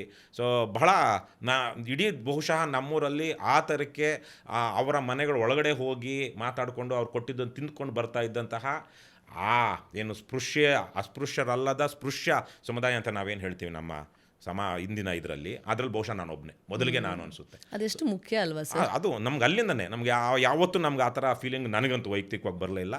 ನಮ್ಮ ಮನೆಯಲ್ಲೂ ಏನು ಅವರು ಒಂದು ರೀತಿಯಲ್ಲಿ ಬೇರೆ ಥರ ಇದ್ರೂ ಇದು ಮಾಡಬಾರ್ದು ಅಂತ ಹೇಳ್ತಾರೆ. ಆ ವಾತಾವರಣ ಸಿಗದೆ ಅವರು ಚಿಕ್ಕ ವಯಸ್ಸಲ್ಲಿ ಆ ಇನ್ಫ್ಲುಯೆನ್ಸ್. ಆಮೇಲೆ ನಮ್ಗೆ ಒಳ್ಳೆ ಮೇಷ್ಟ್ರುಗಳು ಸಿಕ್ಕೋದು. ಒಬ್ಬರು ಸತ್ಯವತಮ್ಮ ಅಂತ ಅನಿಸುತ್ತೆ, ಅದ್ಭುತವಾದ ಪಾಪ. ಅವರು ತುಂಬ ಚಿಕ್ಕ ವಯಸ್ಸಲ್ಲೇ ತೀರೋದ್ರು. 1-2 ವರ್ಷ 3 ವರ್ಷ ಅಷ್ಟೇ. ನನಗೆ ಬಹುಶಃ 2ನೇ ಕ್ಲಾಸು 3ನೇ ಕ್ಲಾಸ್ಗೆ ಅವ್ರು ಟೀಚರ್ ಆಗಿದ್ದು. ಅವ್ರದ್ದು ಭಾಳ ದೊಡ್ಡ ಇನ್ಫ್ಲುಯೆನ್ಸು. ಮತ್ತು ಇತ್ತೀಚೆಗೆ ತಾನೇ ನಮಗೆ 5, 6, 7 3 ವರ್ಷ 4 ವರ್ಷನೂ ಹೆಡ್ ಮಾಸ್ಟರ್ ಆಗಿದ್ದವರು ಇದು ರಾಮಚಂದ್ರಪ್ಪ ಅಂತ ನೆರಳೂರು ಅಂತ ನಮ್ಮ ಪಕ್ಕದೂರವರು. ಅವರು ಹೇಗಿತ್ತು ಅಂದರೆ ನೋಡಿ, ನಮ್ಮದು ಆರ್ಡಿನರಿ ಗೌರ್ಮೆಂಟ್ ಸ್ಕೂಲು, ಅದರಲ್ಲಿ ಎಂತೆಂಥವ್ರು ನಾವು ಹಿಂದೆ ಮುಂದೆ ಎಲ್ಲ ನೋಡಿದ್ವಿ. ಆದರೆ ಈ ಮೇಷ್ಟ್ರು ಎಷ್ಟು ಒಳ್ಳೆಯವರಾಗಿದ್ದರು ಅಂದರೆ, ಅವರು ನಮಗೆ ಸ್ಪೆಷಲ್ ಕ್ಲಾಸ್ ತೊಗೊಳೋದಕ್ಕೆ ಅವರೂರಿಂದ 6 ಕಿಲೋಮೀಟ್ರು ಸೈಕಲಲ್ಲಿ ಭಾನುವಾರ ಬರ್ತಾಯಿದ್ರು. ಒಂದು ಪ್ರೈಮರಿ 6ನೇ ಕ್ಲಾಸ್ 7ನೇ ಕ್ಲಾಸ್ ಮಕ್ಕಳಿಗೆ ಸ್ಪೆಷಲ್ ಕ್ಲಾಸ್ ತೊಗೊಳೋದಕ್ಕೆ ಅವರು 7 ಕಿಲೋಮೀಟ್ರ್ ಸೈಕಲ್ ಹೊಡ್ಕೊಂಡು ನಮ್ಮೂರಿಗೆ ಬಂದು ಪಾಠ ಮಾಡಿಬಿಟ್ಟು ಹೋಗ್ತಾಯಿದ್ರು. ನನಗೆ ಏನು ನೆನಪು ಬರುತ್ತೆ ಅಂದರೆ, ನಮ್ಮ ತಾತನೂ ಮೇಷ್ಟ್ರು, ಅವರು ಹೆಡ್ ಮಾಸ್ಟರ್ ಆಗಿದ್ರು. ಅವರು ಬೇರೆ ಊರಲ್ಲಿ ವಾಸ ಮಾಡ್ತಾಯಿದ್ದು. ಆವಾಗ ಮೇಷ್ಟ್ರು ಬೆಲೆ ಎಷ್ಟಿತ್ತು ಅಂದರೆ, ಇವತ್ತು ನಮ್ಮ ತಾತ ಆಲ್ಮೋಸ್ಟ್ 1 ವರ್ಷ ಆಯಿತು ತೀರ್ಕೊಂಡು. 1 ವರ್ಷ ಅಲ್ಲ, 1.5 ವರ್ಷ ಆಯಿತು. ಅವತ್ತು ಯಾವತ್ತು ಅವ್ರು ತೀರ್ಕೊಂಡ್ರಲ್ಲ, ಅವತ್ತು ಅವ್ರ ಬೆಲೆ ನನಗೆ ಗೊತ್ತಾಯಿತು. ಅಲ್ಲಿ ಕೂತಿರ್ಬೇಕಾದ್ರೆ 10,000 ಜನ ಬಂದರು ಸರ್. ಅವಾಗ ನಿಮ್ಗೆ ಅನ್ಸುತ್ತೆ ಒಬ್ಬರು ಟೀಚರ್ ಅವರು ಏನು ಕಾಂಟ್ರಿಬ್ಯೂಟ್ ಮಾಡ್ತಾರೆ ಅಂತ. ಅವ್ರು ಒಂದೊಂದು ಮಾತುಗಳು ಹೇಳಿರ್ತಾರೆ ಅಷ್ಟೇ. ನೀವು ಹೇಳ್ದಂಗೆ ಇವತ್ತು ನಮಗೇನು ಇದು ಬೇಡ ಆದರ್ಶ ಅಂತ ಅಂದ್ಬಿಟ್ಟು ದೊಡ್ಡ ವ್ಯಕ್ತಿನೇ ಆಗಬೇಕಾಗಿಲ್ಲ. ಯಾರಾದ್ರು ಒಬ್ರು ನಿಮ್ಗೆ ಒಂದೇನೋ ಒಂದು ವಿಷಯ ಹೇಳಿರ್ತಾರೆ, ಇಲ್ಲ ನಿಮ್ಗೇನೋ ಒಂದು ಪ್ರೋತ್ಸಾಹನ ನೀಡಿರ್ತಾರೆ, ಅದ್ರ ಬಗ್ಗೆ ಒಂದು ಲಾಜಿಕ್ ಕೊಟ್ಟಿರ್ತಾರೆ, ಅಷ್ಟು ಸಾಕು. ಇವಾಗ ಒಂದು ಒಳ್ಳೇದೇನಂದ್ರೆ ಸರ್, ನಿಮ್ಮಲ್ಲಿ ವಾತಾವರಣ ನೀವು ಹೇಳಿದ್ರಲ್ಲ, ಆ ಥರ ಚಿಕ್ಕ ವಯಸ್ಸಲ್ಲಿ ಹೌದು, ಚಿಕ್ಕ ವಯಸ್ಸಲ್ಲಿ ನೀವು ಅಲ್ಲಿ ಹೋಗಿ ಕೂತಿ ಊಟ ಮಾಡಿದಾಗ ಅದೊಂಥರ ಸಂಬಂಧ ಬೇರೆ ಥರ ಬೆಳೆಯುತ್ತೆ. ನಮ್ಮ ಭಾವನೆಗಳು ಬೇರೆ ಆಗುತ್ತೆ. ಅಸಮಾನತೆಗಳ ಬಗ್ಗೆ ಒಂಥರ ಕೆಟ್ಟ ಭಾವನೆ ಬರುತ್ತೆ. ಅದು ಸಹಿಸಬಾರ್ದು, ಏನಿದೆ ಇಲ್ಲಿ ಮೇಲು ಕೀಳು ಅನ್ನೋದೆಲ್ಲ ಮನಸ್ಸಲ್ಲಿ ಬರುತ್ತೆ. ಇನ್ನು ಆಳವಾಗಿ ಹೋಗಕ್ಕೆ ಒಂದು ಅವಕಾಶ ಮನುಷ್ಯನಿಗೆ ಭಾವನೆಗಳ ಹತ್ರ ಹೋಗಕ್ಕೆ. ಬಿಕಾಸ್ ಇದೆಲ್ಲ ಮೇಲ್ಗಡೆ ಏನು ಸೂಪರ್ಫಿಷಿಯಲ್ ಅಂತೀವಿ, ಅದು ಬಿಟ್ಟು ಇನ್ನೊಂದು ಸ್ವಲ್ಪ ಒಳಗೆ ಹೋಗಕ್ಕೆ ಅವಕಾಶ. ನಾವು ಅದೇ ಆ ರೀತಿನಲ್ಲಿ ಸಂಬಂಧಗಳು ಬೆಳೆಸೋವಾಗ ನಾವು ಜಾತಿ ಕುಲ ಮತ ನೋಡದೆ ಮನುಷ್ಯರನ್ನಾಗಿ ನೋಡೋದು ಶುರು ಮಾಡಿದಾಗ ನನ್ನ ಒಂದು ಸಂತೋಷ ನನಗಾಗೋದಂದ್ರೆ, ಇವತ್ತಿನ ಬಹುತೇಕ ಮಕ್ಕಳಿಗೆ ಆ ಒತ್ತಡ ಇಲ್ಲ. ಇವತ್ತು ಅವರಿಗೆ ಯಾರನ್ನು ಅವನ ಜಾತಿ ಕುಲ ಮತ ನೋಡಿ ಅವ್ನ ಸ್ನೇಹ ಬೆಳೆಸಬೇಕು ಅಥವಾ ಮಾತಾಡಬೇಕು ಅನ್ನೋ ವಾತಾವರಣ ಇಲ್ಲ.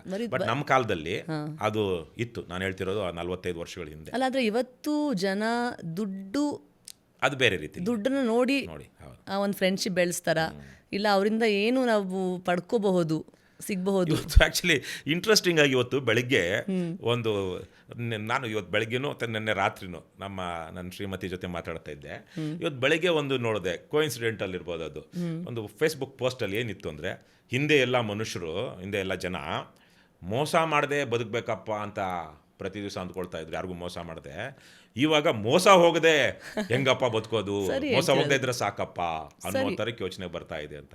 ಸೊ ಹಾಗಾಗಿ ನೀವು ಹೇಳಿದಾಗೆ ಇವತ್ತು ಜನ ಒಂದು ರೀತಿಲಿ what is in it for me, ಇದರಲ್ಲಿ ನನಗೇನು ಲಾಭ ಇದೆ, ಈ ತರಹದ ದೃಷ್ಟಿಕೋನ ಜಾಸ್ತಿ ಆಗಿದೆ. ಆಮೇಲೆ ಇವತ್ತಿರೋ ಇದು ಮಿಲೇನಿಯಲ್ಸು ಜೆನ್ಸಿಯಿಂದ ಬಂದಿದ್ದಲ್ಲ. ನನಗನ್ಸೋಂಗೆ ಇವತ್ತು ಈ ಪೀಪಲ್ ಅವರಿಂದ ಇದು ಇನ್ನು 40s 50s 60s ಇಲ್ಲ ಇದ್ದಾರಲ್ವಾ, ಅದರಲ್ಲಂತೂ ಕೆಲವೊಂದು ಮೌಲ್ಯಗಳನ್ನು ಹಾಳು ಮಾಡಿದವರು ಇವತ್ತು 70s 80s ಅಲ್ಲಿರುವಂಥವ್ರು. 70 ವರ್ಷ ಅವರು they were the first people to get corrupt. ನನಗೂ ಹಾಗೆ ಅನಿಸುತ್ತೆ. 70s 80s ಅಲ್ಲಿರೋರು they were the people who ಏನಂತಾರೆ, ಮುಂದಿನ ಜನ್ರೇಷನ್ಸ್ಗೆ ಮೋಸ ಮಾಡಿದಂಥವ್ರು. ಯಾಕಂದರೆ those are the people who started compromising in values ಇದರಲ್ಲಿ. ಸೊ ಅವರ ನಂತರ ಬಂದಿರೋವಂಥವ್ರು 40-50 ಅವ್ರದ್ದು ಇನ್ಫ್ಲುಯೆನ್ಸ್ ಇದ್ದೇ ಇರುತ್ತೆ. ಅದು ಇವತ್ತಿರೋ 20s 30s ಅಲ್ಲಿರೋರ ಬಗ್ಗೆ ನನಗೊಂದು ಬೇರೆ ತರಹದೇ ಭಾವನೆ ಇದೆ. ಅವ್ರಿಗೆ ಆ ಒತ್ತಡ ಇಲ್ಲ. ಅಂದರೆ 70s ಈಗ ಇವತ್ತಿನ 70 ವರ್ಷ 80 ವರ್ಷ ವಯಸ್ಸಾಗಿರುವಂಥವ್ರಿಗೆ ಅವ್ರ ಕಾಲದಲ್ಲಿ ಬದುಕೋದು ಒಂದು ಹೋರಾಟ ಆಗಿತ್ತು. ಅದನ್ನು ನಾನು ಗಮನಿಸ್ತೀನಿ. ಆದರೆ ಇಷ್ಟು ಬೇಗ ಇಷ್ಟು ಸಲೀಸಾಗಿ ನೀವು ಮೌಲ್ಯಗಳನ್ನು ಕಳ್ಕೊಬೇಕಾಗಿತ್ತಾ? ಜಾತಿ ಕಾರಣಕ್ಕಾಗಿ ಸ್ವಜನ ಪಕ್ಷಪಾತ, ನೆಪೋಟಿಸಮ್ ಇರಬಹುದು, ಕ್ಯಾಸ್ಟಿಸಮ್ ಇರಬಹುದು, ಪ್ರತಿಯೊಂದರಲ್ಲೂ ನಮಗೇನು ಲಾಭ, ಹೇಗೆ ಲಾಭ, ಇದನ್ನು ಇದನ್ನ ನನ್ನ ಅನುಕೂಲಕ್ಕೆ ಬಳಸ್ಕೊಳ್ಳೋದು ಹೇಗೆ ಅನ್ನೋದ್ರ ಬಗ್ಗೆ ತುಂಬ ಯೋಚನೆ ನಾನು ಮಾಡಿದಂಥ ನನ್ನ ತಲೆಮಾರು ಅದು. ಕರೆಕ್ಟ್. ಕುಟುಂಬ ಅನ್ನೋದಕ್ಕಿಂತ ನೋಡಿ, ಕುಟುಂಬ ಅಂದರೆ ಸಂಕುಚಿತ ಹೇಗಾಗುತ್ತೆ ಅಂದರೆ, ಇಡೀ ಸಮಾಜ ಚೆನ್ನಾಗಿದ್ದಾಗ ನನ್ನ ಕುಟುಂಬವೂ ಸಹ ಚೆನ್ನಾಗೋಗೋ ಚಾನ್ಸ್ ಜಾಸ್ತಿ ಇರುತ್ತೆ. ಸಮಾಜನೇ ಕೆಟ್ಟಿರುವಾಗ ನಮ್ಮ ಕುಟುಂಬ ಚೆನ್ನಾಗೋದಕ್ಕೆ, ಈಗ ಈ ಒಂದು ಕಡೆ ಕಳ್ಳ, ಇನ್ನೊಂದು ಕಡೆ ಅತ್ಯಾಚಾರಿ, ಇನ್ನೊಂದು ಕಡೆ ಕೊಲೆಗಡುಕ ಇದ್ದಾಗ, ಅದು ನಿಮ್ಮ ಆಲೋಚನೆ. ಸಮಾಜ ಒಳ್ಳೇದಾದಾಗ ಕುಟುಂಬ, ನನ್ನ ಮಕ್ಕಳು ಎಲ್ಲರಿಗೂ ಒಳ್ಳೇದಾಗುತ್ತೆ ಅಂತ. ಬಟ್ ಅವ್ರಿಗೆ ಅನ್ಸೋದು ನನ್ನ ಕುಟುಂಬ ಒಂದು ಲೆವೆಲ್ ಮೇಲಿದೆ, ಬೇರೆ ಎಲ್ಲರೂ ಒಂದು ಲೆವೆಲ್ ಕೆಳಗಿಲ್ಲ, 10 ಲೆವೆಲ್ ಕೆಳಗಡೆ ಇದ್ದಾರೆ ಅಂತ. ಈಗ ನಿನ್ನೆ ಯಾವುದೋ ಒಂದು ಪೋಸ್ಟ್ ಹಾಕಿದ್ದಕ್ಕೆ ಯಾರೋ ಕೇಳಿದ್ರು ಗ್ಲೋಬಲ್ ವಾರ್ಮಿಂಗ್ ಬಗ್ಗೆ ಹೇಳಿದಾಗ, ಈಗ ಬಡವರೇ ಬಹಳ ಜನ ಮೊದಲಲ್ಲಿ ಬಹಳ ತೊಂದರೆ ಆಗೋದು ಗ್ಲೋಬಲ್ ವಾರ್ಮಿಂಗ್ ಆದಾಗ ಅಂತ. That is the fact everybody is saying. ಅದಕ್ಕೆ ನಾನು ಹೇಳಿದೆ, ಬಡವರು ಮೊದಲ ಹಂತದಲ್ಲಿ ವಿಕ್ಟಿಮ್ಸ್ ಆಗ್ತಾರೆ, ಆದರೆ ಶ್ರೀಮಂತರು ಎಲ್ಲಿ ತನಕ ರೂಲ್ ಆಫ್ ಲಾ ಇರುತ್ತೋ, ಎಲ್ಲಿ ತನಕ ಒಂದು ಸಿಸ್ಟಮ್ ಅಂತ ಇರುತ್ತೋ, ಅಲ್ಲಿ ತನಕ ಅವ್ರು ಬಚಾವ್ ಆಗ್ತಾ ಹೋಗ್ತಾರೆ. ವಾಟ್ ವೆನ್ ಅನಾರ್ಕಿ ಅನಾರ್ಕಿ ಆದಾಗ, ಎಲ್ಲ ತಿರುಗಿ ಬಿದ್ದಾಗ, ಬಹಳ ದೊಡ್ಡ ಮಟ್ಟದಲ್ಲಿ ಸೋಲು, ಸಾವು, ಅವಮಾನ ಅನುಭವಿಸೋದು ಶ್ರೀಮಂತರೇ. ಯಾಕಂದರೆ ಅವ್ರಿಗೆ ಅಲ್ಲಿ ತನಕ ಅವ್ರನ್ನ ಪ್ರೊಟೆಕ್ಟ್ ಮಾಡ್ತಾ ಇದ್ದಂಥ ಸಿಸ್ಟಮೇ ಕೊಲಾಪ್ಸ್ ಆಗಿಬಿಟ್ಟಿದೆ ಅಲ್ವಾ. ಸೊ ಹಾಗಾಗಿ ಅದೇ ಆಗೋದು ಮುಂದೆ ಅಂತ ಎಲ್ಲೋ ಒಂದ್ ಕಡೆ ಹಿಂಗೆ ನಡೀತಾ ಇದೆ. ಅಲ್ಲ, ನಡೆದಿದೆ, ಇತಿಹಾಸ ತೋರಿಸುತ್ತೆ. ಇತಿಹಾಸದಲ್ಲಿ ನಮ್ಗೆ ಎಷ್ಟೋ ಕಡೆಗಳಲ್ಲಿ ಒಂದು ಯಾವುದೋ ಒಂದು ಬಲಿಷ್ಠವಾದ ಸರ್ವಾಧಿಕಾರಿ ಇದ್ದಾಗ, ಸರ್ವಾಧಿಕಾರಿ ಇರೋ ತನಕ ಈ ಆಲಿಗಾರ್ಕಿ ವ್ಯವಸ್ಥೆ ಇವತ್ತೇನಿದೆ, ಆ ಥರದ್ದು ಕೆಲವೊಂದು ರಷ್ಯಾ ಈ ಥರದ್ದೆಲ್ಲ ಇದ್ದಾಗ ಒಂದು ಹಂತದಲ್ಲಿ ಕಂಟ್ರೋಲ್ ಮಾಡ್ಕೊಂಡಿರ್ತಾರೆ. ರಷ್ಯಾದಲ್ಲಿ ಹಾಗೆ ಐತಲ್ವ, ಜಾರು ಎಲ್ಲ ಇದ್ದಾಗ, ಒಟ್ಟಾರೆ ಜನ ತಿರುಗಿ ಬಿದ್ದಾಗ, ಇಡೀ ವ್ಯವಸ್ಥೆನ ಚಾಲೆಂಜ್ ಮಾಡಿದಾಗ, ಮೊದಲಿಗೆ ಇತ್ತೀಚೆಗೆ ನಾವು ನೇಪಾಳದಲ್ಲಿ ನೋಡಿದ್ವಲ್ವ, ಹೌದು, a prime minister, ex-prime minister's wife was dragged on the streets. Yes. ಅಲ್ವಾ, ಒಬ್ಬ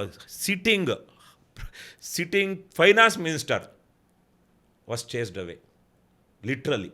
ಇದು ನಾವೇನು ಕಲ್ಪನೆ ಅಲ್ಲ. ರಸ್ತೆನಲ್ಲಿ ಅವನ್ನ ಅಟ್ಟಾಡ್ಸ್ಕೊಂಡು ಹೊಡೆದ್ರು, ಒಬ್ಬಳನ್ನ ಬೆಂಕಿ ಹಚ್ಕೊಂಡ್ರು, ಯಾರನ್ನ ಎಕ್ಸ್ ಪ್ರೈಮ್ ಮಿನಿಸ್ಟರ್ ಹೆಂಡತಿಗೆ ಬೆಂಕಿ ಹಚ್ಕೊಂಡ್ಬಿಟ್ರು. ಸೊ ಯಾವ್ದು ಪ್ರೊಟೆಕ್ಟೆಡ್, ಯಾವ್ದು ಪ್ರೊಟೆಕ್ಟ್ ಮಾಡ್ತಾರೆ? ನಮ್ಮ ರಾಷ್ಟ್ರಪಿತ ಮಹಾತ್ಮ ಗಾಂಧೀಜಿ ಅಂದಂಗೆ ರಾಷ್ಟ್ರಬಂಧು ಇರ್ತವೆ, ರಾಷ್ಟ್ರಪಿತ ಮುಜಿಬುರ್ ರೆಹಮಾನ್ ಅಂತಾರೆ, ಏನು ಹಸೀನಾ ಶೇಖ್ ಅವ್ರ ಅಪ್ಪನಿಗೆ. ಅಂತಹ ಅವ್ರ ಅಪ್ಪನೇ ಒಂಥರ ರಾಷ್ಟ್ರಪಿತ, ಆತನ ಮಗಳು 3 ಟರ್ಮಿನ PM, ಆಕೆಗೆ she was given only half an hour notice to get away from the country, run away from the country. So ಹಾಗಾಗಿ ದಿಸ್ ಆರ್ ಆಲ್ ನಮ್ಮ ಮುಂದೆ ನಡೀತಾ ಇದೆ. ಯಾವುದೇ ನಿಮ್ಮ ಶಕ್ತಿ ಬಲ ಜನ ತಿರುಗಿ ಬಿದ್ದಾಗ ಕಾಪಾಡೋದಿಲ್ಲ. ಸರ್, ನನಗೊಂದು ಪ್ರಶ್ನೆ ಇದೆ. ನೀವು ಅಲ್ಲಿಂದ ಬಂದ್ರಲ್ಲ ವಾಪಸ್ಸು, ಯಾವ್ದಾದ್ರು ಒಂದು ವಿಶೇಷವಾದ ಸಂದರ್ಭ ಆಯ್ತಾ? ನೀವು ಹೇಳಿದ್ರಿ ಅದು ತಕ್ಷಣಕ್ಕೆ ನಿರ್ಧಾರ ತಗೊಳಕ್ಕಾಗಲ್ಲ ಅಂತ, ಬಟ್ ಇದೆಲ್ಲ ನಿಮ್ಮ ಮನಸ್ಸಲ್ಲಿ ಇತ್ತು, ಬಿಕಾಸ್ ಶಿಫ್ಟ್ ಮಾಡಬೇಕು ಅಂತ. ಅಂದರೆ ನೀವೇನಂತ ಅನ್ಕೊಂಡು ಬಂದ್ರಿ, ಇಲ್ಲಿ ಏನು ಮಾಡ್ತೀನಿ ಅಂತ ಅನ್ಕೊ ಬಂದ್ರಿ? ನಾನು ನೋಡಿ 2003ರಲ್ಲಿ ನನ್ನ ಮದುವೆ ಆಗಿದ್ದು. ಮದುವೆ ಆಗೋದಕ್ಕೆ ಮೊದಲು ಹುಡುಗಿ ನೋಡೋದಕ್ಕೆ ಹೋದಾಗ, ಆದರೆ ಈಗ ನಾನು ಮದುವೆ ಆಗಿರುವಂಥ ನನ್ನ ಹೆಂಡತಿ ನೋಡೋದಕ್ಕೆ ಹೋದಾಗ ಆವತ್ತೇ ಮಾತಾಡೋವಾಗ ಹೇಳಿದೆ, ಬಹುಶಃ ಒಂದು 6 ತಿಂಗಳು ಅಷ್ಟೇ ನಾವಿರ್ತೀವಿ ಅಂತ. ಆಗ್ಲೇ ಹೇಳಿದ್ದೆ, ನಿರ್ಧಾರ ಆಗ್ಲೇ ಮಾಡಿದ್ದೆ. ಆದರೆ ಅಲ್ಲಿ ಹೋದ್ಮೇಲೆ ಇನ್ನು ಇನ್ನೊಂದು 6 ತಿಂಗಳು, ಅಂದರೆ 6 ತಿಂಗಳಲ್ಲಿ ಏನಾಗ್ಬಿಡ್ತು, ಮದುವೆ ಆದ 6 ತಿಂಗಳಲ್ಲಿ ನಾನು ಅಲ್ಲಿ ಬೇ ಏರಿಯಾದಲ್ಲಿ KKNC ಅಂತ ಒಂದಿದೆ, ಕನ್ನಡ ಕೂಟ ಆಫ್ ನಾರ್ದರ್ನ್ ಕ್ಯಾಲಿಫೋರ್ನಿಯಾ ಅಂತ. ಇಂಡಿವಿಜುವಲ್ ಕೂಟಗಳಲ್ಲಿ ಅಮೇರಿಕದ ದೊಡ್ಡ ಕೂಟ, ಅದು ಒಂದು organisation, cultural organization. I became the secretary of that organization for 2004. So ಅಂದರೆ 2003 ನನ್ನ ಮದುವೆ ಆದ 6 ತಿಂಗಳಿಗೆ ಆ ಥರ ಸ್ಥಿತಿ ಬಂದ್ಬಿಡ್ತು. ಒಂದು ಸ್ವಲ್ಪ ಆ್ಯಕ್ಟಿವ್ ಆಗಿ ಶುರು ಮಾಡ್ತಾ ಇದ್ದೆ, ಅಲ್ಲೊಂದು ಲಿಟ್ರೇಚರ್ ಪ್ರೋಗ್ರಾಮ್ಸಲ್ಲಿ ಪಾಲ್ಗೊಳ್ತಾ ಇದ್ದೆ. ಹೀಗಾಗಿ ಅಲ್ಲಾದೆ. ಸೊ 2005ಗೆ ನಾನು ಪ್ರೆಸಿಡೆಂಟ್ ಆದೆ. ಸೊ ಈಗ ಆ್ಯಕ್ಚುಲಿ ನಾನು ಪ್ರೆಸಿಡೆಂಟ್ ಆದಾಗ ಒಂದು ಟರ್ಮ್ಗೆ MP ಆಗಿದ್ರು ಜನಾರ್ದನ್ ಸ್ವಾಮಿ ಅಂತ, ಚಿತ್ರದುರ್ಗ ಕಾನ್ಸ್ಟಿಟ್ಯೂನ್ಸಿಗೆ BJPಯಿಂದ. ಅವರು he was the vice president in my committee. So ಹೀಗೆ ನಾನು ಅಲ್ಲಿ ಆ್ಯಕ್ಟಿವ್ ಆದೆ. 2006ಅಲ್ಲಿ ಒಂದು ಅದು ಮುಗಿದ ತಕ್ಷಣಕ್ಕೆ ಕರ್ನಾಟಕದಲ್ಲಿ ಒಂದು ಒಳ್ಳೆ ವೀಕ್ಲಿ ಮಾಡಬೇಕು ಅಂತೇಳಿ ಶುರು ಮಾಡಿದೆ. ನನ್ನ 3-4 ವರ್ಷದ ಸೇವಿಂಗ್ಸ್ನೆಲ್ಲ ಅದಕ್ಕೆ ಹಾಕಿ ಪೂರ್ತಿ ಕಳೆದೆ. ಸೊ ಹೀಗೆಲ್ಲ ಆಗಿ ನಾನು ಸ್ವಲ್ಪ ಬೇರೆ ಬೇರೆ ಇದರಲ್ಲಿ ವ್ಯಸ್ತನ ಆಗ್ಬಿಟ್ಟೆ. ಆದರೆ 2008ಗೆ ಬಂದು ನಾನು ಇಲ್ಲಿ ಅಷ್ಟೊತ್ತಿಗೆ, ಯಾಕಂದರೆ ಭಾಳ ಸಿಕ್ಕಾಪಟ್ಟೆ ನಾನು ಬರೀತಿದ್ದಂಥ ವೀಕ್ಲಿ ಮಾಡಿದೆ ವಿಕ್ರಾಂತ ಕರ್ನಾಟಕ ಅಂತ. ಕರ್ನಾಟಕದ ದೇಶದ ರಾಜಕೀಯ ಹೇಗೆ ಬದಲಾಗಬೇಕು, ಸಮಾಜ ಹೇಗೆ ಬದಲಾಗಬೇಕು, ಯಾವ ತರಹದ ಪಾಲಿಸಿಗಳು ಬರಬೇಕು ಅಂತೆಲ್ಲ ಮಾಡ್ತಾ ಇದ್ದೆ. ಸೊ ಅವೆಲ್ಲ ರೇ ಹೀಗೆ ಟು ಬಿ ಈಗಿರಬೇಕು ಆಗಿರಬೇಕು. ಯಾವಾಗ ಸಾಕು ಅನಿಸ್ತು? ಇಲ್ಲ, ಸಾಕು ಅಂತಲ್ಲ. ನಾನು 2008ಅಲ್ಲಿ ಅದಕ್ಕೇ ಇಲ್ಲಿ ತುಂಬ ಅತಿ ಕೆಟ್ಟ MLAಗಳು ಈ ಸಲ ಕಾಯ್ಕೆ ಆಗ್ತಾರೆ ಅಂತ ನನಗನ್ನಿಸ್ತು. ಅದಕ್ಕೆ ಬಂದು 3 ದಿವಸ ಉಪವಾಸ ಸತ್ಯಾಗ್ರಹ ಮಾಡಿದೆ, ಮೌಲ್ಯಾಗ್ರಹ ಅಂತೇಳಿ. ಸತ್ಯಾಗ್ರಹ ಇದ್ದಂಗೆ demanding values in public life ಅಂತ, MG ರೋಡ್ ಗಾಂಧಿ ಪ್ರತಿಮೆ ಮುಂದೆ. ಸೊ ಹಾಗಾಗಿ ಒಂದು ನಿರ್ಧಾರ ಅಲ್ಲ, ಅದು ಆ ಎಲೆಕ್ಷನಲ್ಲಿ ಬಂದು ಜಯನಗರ ಇದರಿಂದ ಇದು ಇಂಡಿಪೆಂಡೆಂಟ್ ಆಗಿ ನಿಂತೆ. ಅದಾದಮೇಲೆ ಹೋಗಿ ಅಷ್ಟೊತ್ತಿಗೆ ತೀರ್ಮಾನ ಆಗಿದೆ. ನಾನು ಏನು ಇಲ್ಲೇನೇ ಮಾತಾಡೋದು, ಜನ ಏನು ಹೇಳಿದ್ರು ನಿಮಗೆ? ಸುತ್ತಮುತ್ತ ನಾನು ಈಗ ನನಗೆ ತುಂಬ ಯಾರನ್ನಾದ್ರೂ ಒಪ್ಪಿಸ್ಬೇಕಾಗಿತ್ತು ಅಂದರೆ ನನ್ನ ಹೆಂಡ್ತಿನ ಮಾತ್ರ. She never said no. ಎಲ್ಲಿಂದ ಸಪೋರ್ಟ್ ಸಿಕ್ತು ಮತ್ತೆ ಅಲ್ಲಿ ಬಂದು ಜಯನಗರದಲ್ಲಿ ಧರಣ ಮಾಡೋಕ್ಕೆ ನಿಮಗೆ? ಅಲ್ಲ ಅದನ್ನ ನಾವು ಇಲ್ಲಿಗೆ ಜಯನಗರ ಎಲೆಕ್ಷನ್ಗೆ ನಾನು ಆಗ್ಲೇ ಕ್ರೌಡ್ ಫಂಡಿಂಗ್ ಮಾಡಿದೆ. 3.5 ಲಕ್ಷ ರೈಸ್ ಮಾಡಿದ್ದೆ 2008 ನಂದೊಂದು 1 ಲಕ್ಷ ಮತ್ತು ಇನ್ನು 2.5 ಲಕ್ಷ ಬಂದಿತ್ತು.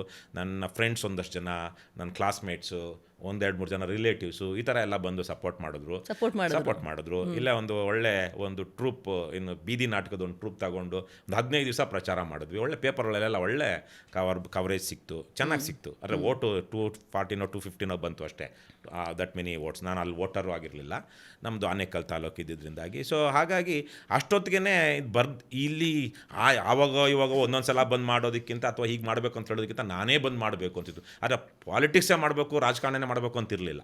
ಯಾವುದಾದ್ರು ಒಂದು ಸೋಷಿಯಲ್ ಇದರಲ್ಲಿ ಮೂವ್ಮೆಂಟಲ್ಲಿ ಪಾಲ್ಗೊಳ್ಳೋಣ ಅಂದ್ಕೊಂಡೆ, ತೀರ್ಮಾನ ಮಾಡಿ 2010 ಎಂಡಲ್ಲಿ ನಾವು ವಾಪಸ್ ಬಂದು ಮತ್ತೆ ನಾನು 2011 ಒಂದಷ್ಟು ದಿವಸ ಅಲ್ಲಿದ್ದು 2011 ನಾನು ಪೂರ್ತಿಯಾಗಿ ವಾಪಸ್ ಆಗಿದ್ದು. ಅಷ್ಟೊತ್ತಿಗೆ ನನಗೂ ನಮ್ಮ ಮನೆಯವ್ರಿಗೆಲ್ಲ ಗ್ರೀನ್ ಕಾರ್ಡ್ ಇತ್ತು, ನಮ್ಮಿಬ್ಬರು ಮಕ್ಕಳೂ ಇದ್ದರು. ಆದರೆ ಅವ್ರನ್ನ ಇಲ್ಲೇ ತಂದು ನಿರ್ಧಾರ ಆ ಥರಕ್ಕೆ ನಾನು ಮಾಡಿದೆ.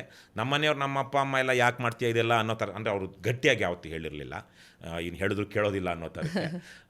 ನನ್ನ ಹೆಂಡತಿ ಸುಪ್ರಿಯಾಗೂ ಅಷ್ಟೇ, ಆಯಿತು ಅವ್ರು ಸಪೋರ್ಟಿವ್ ಅಂತ ಅಪೋಸಿಟ್ ನೆವರ್ ಅಪೋಸ್ಡ್, ಆಯಿತು ಅನ್ನೋ ಥರಕ್ಕೆ. ಯಾಕಂದರೆ ಮೊದಲಿಂದ ನಾನು ಹೇಳ್ತಾ ಇದ್ನಲ್ವ ಆ ಥರಕ್ಕೆ.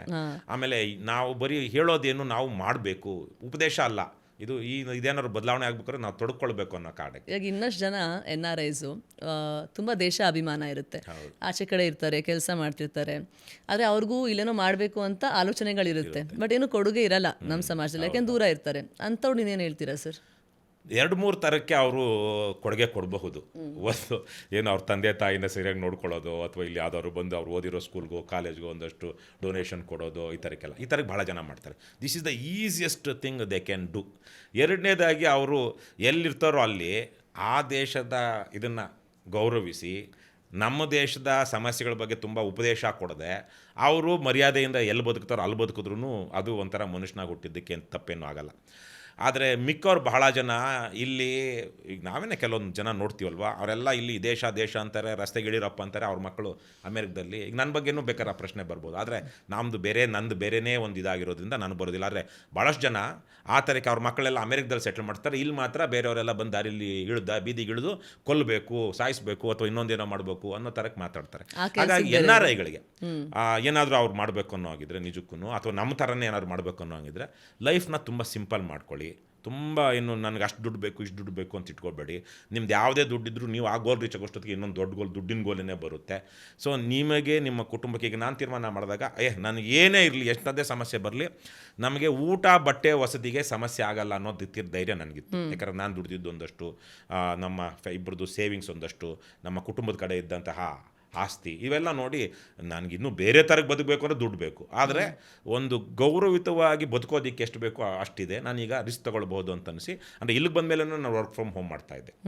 ಸೇಮ್ ಅಮೇರಿಕದ ಕಂಪ್ನಿಗೆ ಒಂದು 5-6 ವರ್ಷ ಮಾಡಿದೆ. ಆದರೆ ನನಗೆ ತುಂಬ ಫ್ರೀಡಮ್ ಇತ್ತು. ಬೇರೆ ಎಲ್ಲ ಯಾವಾಗಲೂ ನನಗೆ ಯಾವಾಗ ಬೇಕಾದ್ರೂ ರಜಾ ತಗೊಳ್ಳೋ ಅಂತ ಫ್ರೀಡಮ್ ಇತ್ತು. ನೀವು ಹೇಳಿದ್ರಿ ಇಲ್ಲಿ ಬಂದ್ಬಿಟ್ಟು ನೀವು ಒಂದು ಜಯನಗರದಲ್ಲಿ ಕೂತ್ಕೊಂಡು. ಇಲ್ಲ, 2008 ನಾನು ಅಮೇರಿಕದಲ್ಲಿದ್ದಾಗ ಒಂದು ತಿಂಗಳು ರಜಾ ಮೇಲೆ ಬಂದು ಎಲೆಕ್ಷನ್ ನಿಂತಿದ್ದು. So I went back and after 2 years of that election I came back to. Okay, ಅಲ್ಲ ಅದೇ, ಬಟ್ ಅದಕ್ಕೆ ನೀವು ಹೇಳ್ತಿದ್ದು ಯಾಕಂದ್ರೆ ಒಂದು ಕಾರಣ ಇರಲಿಲ್ಲ, ಈ ಥರ ಅಂತಂದಕ್ಕೂ ಮಾಡ್ಕೊ ಬಂದ್ರಿ. ಬಟ್ ನಿಮಗೆ 2008 ಅನಿಸ್ತು, ಇಲ್ಲ ನಾನು ಇಲ್ಲಿ ಮುಂದುವರಿಬೇಕು, ನಾನು ಹಿಂದೆ ನಿಂತ್ಕೊಂಡು ಮಾತಾಡಿದ್ರೆ ಆಗಲ್ಲ. ನಿಮ್ಗೆ ಏನು ಕಾಡ್ತಾ ಇತ್ತು ಅಂತ ಅಂದರೆ ಇಲ್ಲಿ ಒಳ್ಳೆಯವ್ರು ಇಲ್ಲ, ರೆಸ್ಪಾನ್ಸಿಬಿಲಿಟಿ ಒಂಥರ, ನಾನು ಈ ಸೊಸೈಟಿ ಭಾಗ ಅಲ್ವಾ, ಇದೇನೋ ಕೆಡ್ತಾ ಇದ್ರೆ ಅಥವಾ ಸರಿ ಮಾಡುವಂಥ ಕೆಲಸ ನಂದು ಜವಾಬ್ದಾರಿ ಇದೆಯಲ್ವಾ ಅನ್ನುವಂಥ ಒಂದು ಇದು ಒಂಥರ ಕಾಲ್ ಆಫ್ ವಾಯ್ಸ್ ಅಂತೇನೋ ಅಂತಾರಲ್ವಾ, ಎಲ್ಲರಿಗೂ ಇರುತ್ತಾ ಆ ಥರ ವಾಯ್ಸ್? ಎಲ್ಲರಿಗೂ ಇರುತ್ತೆ, ಬಹುತೇಕರಿಗೆ ಇರುತ್ತೆ. ಆದರೆ ಆ್ಯಕ್ಷನ್ನು, ನನಗೂ ನನ್ನಂಥವ್ರನ್ನ ಬೇರೆಯವರಿಂದ ಡಿಫ್ರೆನ್ಷಿಯೇಟ್ ಮಾಡೋದೇನೆಂದರೆ, we act on our principles, not just instincts, we act on our words. ಬೇರೆಯವ್ರಿಗೆ ಈ ಥರ ಆಲೋಚನೆಗಳಿರುತ್ತೆ, ಆದರೆ ಬಹಳ ಜನಕ್ಕಿರುತ್ತೆ. ಆದರೆ ಮಾಡಬೇಕು ಅಂತ ಯಾಕಾಗೋದಿಲ್ಲ ಅಂದರೆ ಅವ್ರಿಗೆ ಅವ್ರದ್ದೇ ಆದಂಥ ದೌರ್ಬಲ್ಯಗಳು, ಕೌಟುಂಬಿಕ ಒತ್ತಡಗಳು, ಪರ್ಸ್ನಲ್, ಆಮೇಲೆ ಫಿಯರ್ ಆಫ್ ರಿಜೆಕ್ಷನ್ ಇದೆಯಲ್ವಾ. ನಮ್ಮ ಇಂಡಿಯಾದ ಅತಿ ದೊಡ್ಡ ಶತ್ರು ಅಂದರೆ ರಿಸ್ಕ್ ಟೇಕಿಂಗ್. ಈಗ ನಾರ್ತ್ ಇಂಡಿಯನ್ಸ್ಗೆ ಅದು ಕಡಿಮೆ, ಹಾಗೆ ನೋಡಿದ್ರೆ ಸೌತ್ ಇಂಡಿಯನ್ಸ್ಗಂತೂ ಈ fear of failure, fear of rejection ತುಂಬ ಜಾಸ್ತಿ. ಹಾಗಾಗಿ ಜನರ ಮುಂದೆ ಹೋಗಿ ನಿಂತ್ಕೊಂಡು ಈಗ ಸೋತೋದ್ರೆ ಏನಪ್ಪ, ಅನ್ನುವಂತಹ ಭಯ, ನಾವು ಫ್ಲಾಪ್ ಆಗಿಬಿಟ್ರೆ ಏನಪ್ಪ ಅನ್ನುವಂಥದ್ದು. ಇದರಿಂದನೇ ಆಂಟ್ರಪ್ರಿನರ್ಸಲ್ಲಿ ನೋಡಿದಾಗ ನೀವು ಬಹುತೇಕ ಸೌತ್ ಇಂಡಿಯನ್ಸ್ ತುಂಬ ಕಡಿಮೆ, ಏನೋ ಈ ಸಾಫ್ಟ್ವೇರು IT BT ಇದರಲ್ಲಿ ಸ್ವಲ್ಪ ಕಾಣಿಸ್ತಿದ್ದಾರೆ. It's because of various things, not because of the risk taking. Very few people have that kind of ಇದು. ಸೊ ಈ ಸೋಷಿಯಲ್ ಲೈಫಲ್ಲೂ ಅಷ್ಟೇ ನೀವು ರಿಸ್ಕ್ ಅಂದರೆ ಎನಿಥಿಂಗ್ ಕುಡ್ ಹ್ಯಾಪನ್. ಬಟ್ ಎಲ್ಲರೂ ಹೇಳ್ತಾರಲ್ಲ, ಎಲ್ಲರೂ ಇದನ್ನೇ ಹೇಳ್ತಾರಲ್ಲ, ಮಾಡಬೇಕು ಅಂದರೆ ಎಲ್ಲರಿಗೂ ಇವತ್ತು ಬದಲಾವಣೆ ಬೇಕು, ನಮ್ಮ ಸಮಾಜ ಸರಿ ಇಲ್ಲ, ಇದು ಸರಿ ಇಲ್ಲ, ಅದು ಸರಿ ಇಲ್ಲ ಅಂತ ಎಲ್ಲರ ಬಗ್ಗೆ ಕಾಮೆಂಟ್ ಮಾಡ್ತಾರೆ. ಅವ್ರ ಮನಸ್ಸಲ್ಲೂ ಆಲೋಚನೆಗಳಿರುತ್ತೆ, ನಾನು ಬದಲಾಯಿಸಬೇಕು ಅಂತ. ಬಟ್ ಇವತ್ತಿಗೂ ಒಂದು ಕಸ ಹಾಕಬೇಕು ಅಂತ ಅಂದರೆ ಆ ಸೆಗ್ರಿಗೇಷನ್ ಮಾಡಿ 2 ಬ್ಯಾಸ್ಕೆಟ್ಗೆ ಹಾಕಲ್ಲ. ಸೊ ನೀವು ಹೇಳ್ತಿರೋದು ಮನಸ್ಸಲ್ಲಿರುತ್ತೆ ಬಟ್ ಮಾಡದೇ ಇರೋದಕ್ಕೆ ಒತ್ತಡಗಳು, ಇದಕ್ಕೆ ಯಾರ ಜವಾಬ್ದಾರಿ? ಅವರ ದೌರ್ಬಲ್ಯಗಳು, ವೀಕ್ನೆಸ್ಗಳು, ಅದನ್ನು ಮೀರೋದಕ್ಕೆ ಆಗದೆ ಇರುವಂಥ. ಹೌದು, ಬಹಳ ಈಗ ತೀರ್ಮಾನಗಳು ಎಷ್ಟು ಗೊಂದಲವಾಗಿರುತ್ತೆ ಅಂದರೆ, ಈಗ ನಾವು ಓಟ್ ಹಾಕೋದಕ್ಕೆ ಹೋದಾಗಲೇ ಎಷ್ಟೋ ಜನ, ಅರ್ಧ ಮುಕ್ಕಾಲು ಜನ ಅಲ್ಲಿಗೆ ಹೋಗೋ ತನಕ ಯಾವುದಕ್ಕೆ ಹಾಕ್ತೀವಿ ಅಂತ ಅವ್ರಿಗೆ ಗೊತ್ತಿರೋದಿಲ್ಲ. ಏನು ಯೋಚನೆ ಮಾಡಿ ಹಾಕ್ಬೇಕು ಜನ ಓಟು. ಓಟಿನ ವಿಚಾರಕ್ಕೆ ಬಂದರೆ ನಾವು ಅದು ಭಾಳ ಸೀರಿಯಸ್ ವಿಚಾರ ಆಗಿಬಿಡುತ್ತೆ. ನಾನು ಡೆಮಾಕ್ರಸಿಲಿ ಯಾವಾಗಲೂ ಹೇಳ್ತೀನಿ, ಡೆಮಾಕ್ರಸಿಲಿ ನಾವು ಏನು ತಿನ್ನಬೇಕು, ಯಾವ ಬಟ್ಟೆ ಹಾಕಬೇಕು, ನಾವು ಏನು ಓದಬೇಕು, ನಾವು ಹೋಗೋ ರಸ್ತೆ ಹೇಗಿರಬೇಕು, ನಮ್ಮ ಮಕ್ಕಳು ಯಾವ ಥರ ಕೆಲಸ ಮಾಡಬೇಕು, ಎಲ್ಲ ತೀರ್ಮಾನ ಮಾಡೋದು ನಮ್ಮ ಓಟು, ನಾವು ಆಯ್ಕೆ ಮಾಡುವಂಥ ಜನಪ್ರತಿನಿಧಿಗಳು ಅಂತ. ಸೊ ಇದನ್ನೆಲ್ಲ ನೋಡಿ ಹಾಕಬೇಕು ಓಟು. ಆದರೆ ನಮ್ಮ ಜನ ಏನು ಮಾಡ್ತಿದ್ದಾರೆ, ಜಾತಿ ನೋಡ್ತಾರೆ, ಹಿಂದಿನ ರಾತ್ರಿ ಬಂದು ಯಾರೋ ದುಡ್ಡು ಕೊಟ್ಟಿದ್ದಾರಾ ಅಂತ ನೋಡ್ತಾರೆ. ನಮ್ಮನ್ನು ಇವತ್ತಲ್ಲಿ ದಾರಿನಲ್ಲಿ ಯಾವ ಪಕ್ಷದವ್ರು ಮಾತನಾಡಿಸೋರು ಓಟ್ ಬೂತ್ಗೆ ಹೋಗೋದಕ್ಕೆ ಮೊದಲು ಒಂದು 10-20% ಓಟು ನನ್ನ ಪ್ರಕಾರ ಬೂತ್ ಹತ್ರ ಇರುವಂಥ ಮಾಹೋಲ್ ಏನು ಎನ್ವೈರ್ನ್ಮೆಂಟ್ ನೋಡಿ ಬದಲಾಗುತ್ತೆ. ಜನ ಅಲ್ಲಿ ಹೋಗ್ತಾರೆ, ಯಾರೋ ಒಬ್ಬರು ಸಾರ್ ಹಿಂಗೆ ಅಂತಾರೆ, ಇನ್ನೊಬ್ಬ ಹಿಂಗೆ ಅಂತಾರೆ, ಯಾರೋ ಒಬ್ರು ಅವ್ರಿಗೆ ಬೇಕಾದವ್ರು ಏನೋ ತೋರಿಸಿದ್ರಾ ಅದಕ್ಕೆ ಹೋಗಿ ಓಟ್ ಹಾಕೋ ಜನ ಇದ್ದಾರೆ. ಒಂದು ತುಂಬ ಜನ ಅಲ್ಲದೆ ಇರೋ 10-20% ಜನ they decide on the day of the ಇವತ್ತು ಯಾಕಂದರೆ ಅವರಿಗೆ ಕನೆಕ್ಟ್ ಇಲ್ಲ, ಯಾರಿಗೆ ಅವರ ರೆಪ್ರೆಸೆಂಟೇಟಿವ್ ಅವ್ರಿಗೂ ಕನೆಕ್ಷನ್ ಇಲ್ಲ, ಕನೆಕ್ಟ್ ಆಗಿಲ್ಲ ಅವರು. ಹಾಗಾಗಿ ಅವನ ಪಾರ್ಟಿಯಿಂದ ಆಗಲಿ ಅವನಿಂದಾಗಲಿ ಇನ್ಫ್ಲುಯೆನ್ಸ್ ಆಗಿ ಓಟ್ ಹಾಕುವಂಥ ಜನ ಕಡಿಮೆ ಜನ ಈಗಲೂ ಇದ್ದಾರೆ. ಇವತ್ತು ಎಲ್ಲ ವಿಷಯಗಳು ತಿಳ್ಕೊಬೋದು, ಫೋನಲ್ಲೇ ತಿಳ್ಕೊಬೋದು. ಅಂದರೆ ನಮ್ಮ ಯುವ ಜನತೆ ಒಂದು ಸ್ವಲ್ಪ ಇವಾಗ ನಿಮ್ಮ ಜನ್ರೇಷನ್ ಸರ್ ಎಲ್ಲ ವಿಷಯಗಳು ಗೊತ್ತಾಗುತ್ತೆ, ಅದನ್ನೆಲ್ಲ ನೋಡಿ ಯೋಚನೆ ಮಾಡಿ ಹಾಕ್ಬೇಕಲ್ವಾ? ಈಗ ನಿಮಗೆ ನಾನೊಂದು ಪ್ರಶ್ನೆ ಕೇಳ್ತೀನಿ, ನಾಲೆಡ್ಜಾ ವಿಸ್ಡಮ್ಮು ನಾಲೆಡ್ಜ್ಗೆ ಏನು ಡಿಫ್ರೆನ್ಸ್? ನಾಲೆಡ್ಜು ಮಾಹಿತಿ ಏನು ಬೇಕಾದರೂ ನಿಮ್ಗೆ ಗೊತ್ತಿದೆ, ಆದರೆ ವಿಸ್ಡಮ್ಮು ನಾವೇನು ಮಾಡಬೇಕು ಅಂತ ತೀರ್ಮಾನ ಮಾಡೋದು, ಅದನ್ನೇ ನಾವು ಕನ್ನಡದಲ್ಲಿ ವಿವೇಕ ಅಂತೀವಿ. ಹೌದು, ವಿವೇಕ you act on the knowledge that you have with either truth ಆಗಲಿ ಯಾವುದನ್ನೋ ಒಂದು ಹಿಡ್ಕೊಂಡು ನಾವು ತೀರ್ಮಾನ ಮಾಡುವಂಥದ್ದು ಅಲ್ವಾ. ವಿವೇಕ ಎಲ್ರಿಗೂ ಇರುತ್ತೆ, ಎಲ್ಲ ಟೈಮಲ್ಲೂ ಇರುತ್ತೆ ಅಂತ ಹೇಳೋದಕ್ಕೆ. ಆದರೆ ನಾಲೆಡ್ಜ್ ಎಲ್ರಿಗೂ ಇರ್ಬೋದು. ನೀವು ಹೇಳಿದಾಗೆ ಇವತ್ತೆಲ್ಲ ಫಿಂಗರ್ ಟಿಪ್ಸಲ್ಲಿದೆ, ಮೊಬೈಲಲ್ಲಿ ನಮ್ಗೆ ಬೇಕಾದಷ್ಟು ಇನ್ಫಾರ್ಮೇಷನ್ ಸಿಗ್ತಾಯಿದೆ. ಇನ್ಫಾರ್ಮೇಷನ್ ನಾಲೆಡ್ಜ್ ತುಂಬ ವ್ಯತ್ಯಾಸ ಏನಿರೋದಿಲ್ಲ. ಆದರೆ ಆ ಇನ್ಫಾರ್ಮೇಷನಲ್ಲಿ ಯಾವುದು ನಮಗೆ ಸೂಕ್ತವಾದದ್ದು ಅನ್ನೋದು ಒಂಥರದ್ದು ನಾಲೆಡ್ಜು.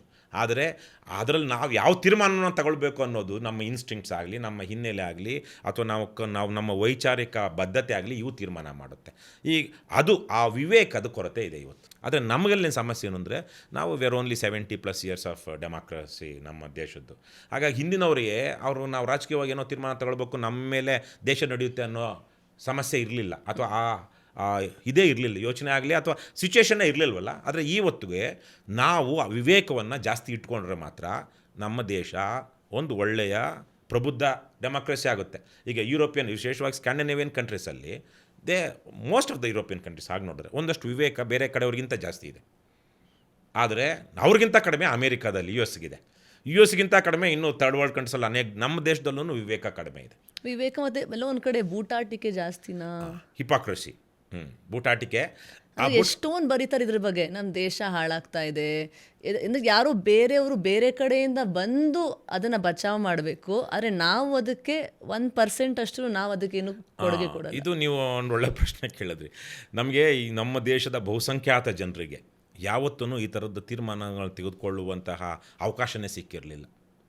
ನಮ್ಮ ಇಂಡಿಯಾ ಇದರಲ್ಲಿ ಈ ಮುಸ್ಲಿಮ್ಸ್ ಬಂದು ಇನ್ವೈಟ್ ಮಾಡೋದಕ್ಕೆ ಮೊದಲು ಅಂದರೆ 1000 years ಬ್ಯಾಕ್ ಬಹುತೇಕ ಆವಾಗ ಕ್ಯಾಸ್ಟ್ ಮೇಲೆ ಸೊಸೈಟಿ ನಡೀತಾ ಇತ್ತು. ಕ್ಯಾಸ್ಟ್ ಮೇಲೆ ಸೊಸೈಟಿ ನಡೀತಿದ್ದಾಗ 1 ಅಥವಾ 2 ಕ್ಯಾಸ್ಟಿನ ಜನ ಅಥವಾ ಮೇಲ್ ಜಾತಿ ಅಂತ ಹೇಳ್ತಿದ್ರು, ಅವರೇನೇ ಬಹುತೇಕವಾಗಿ ಎಲ್ಲರ ಪರವಾಗೂ ತೀರ್ಮಾನ ತೆಗೆದುಕೊಳ್ತಾ ಇದ್ರು.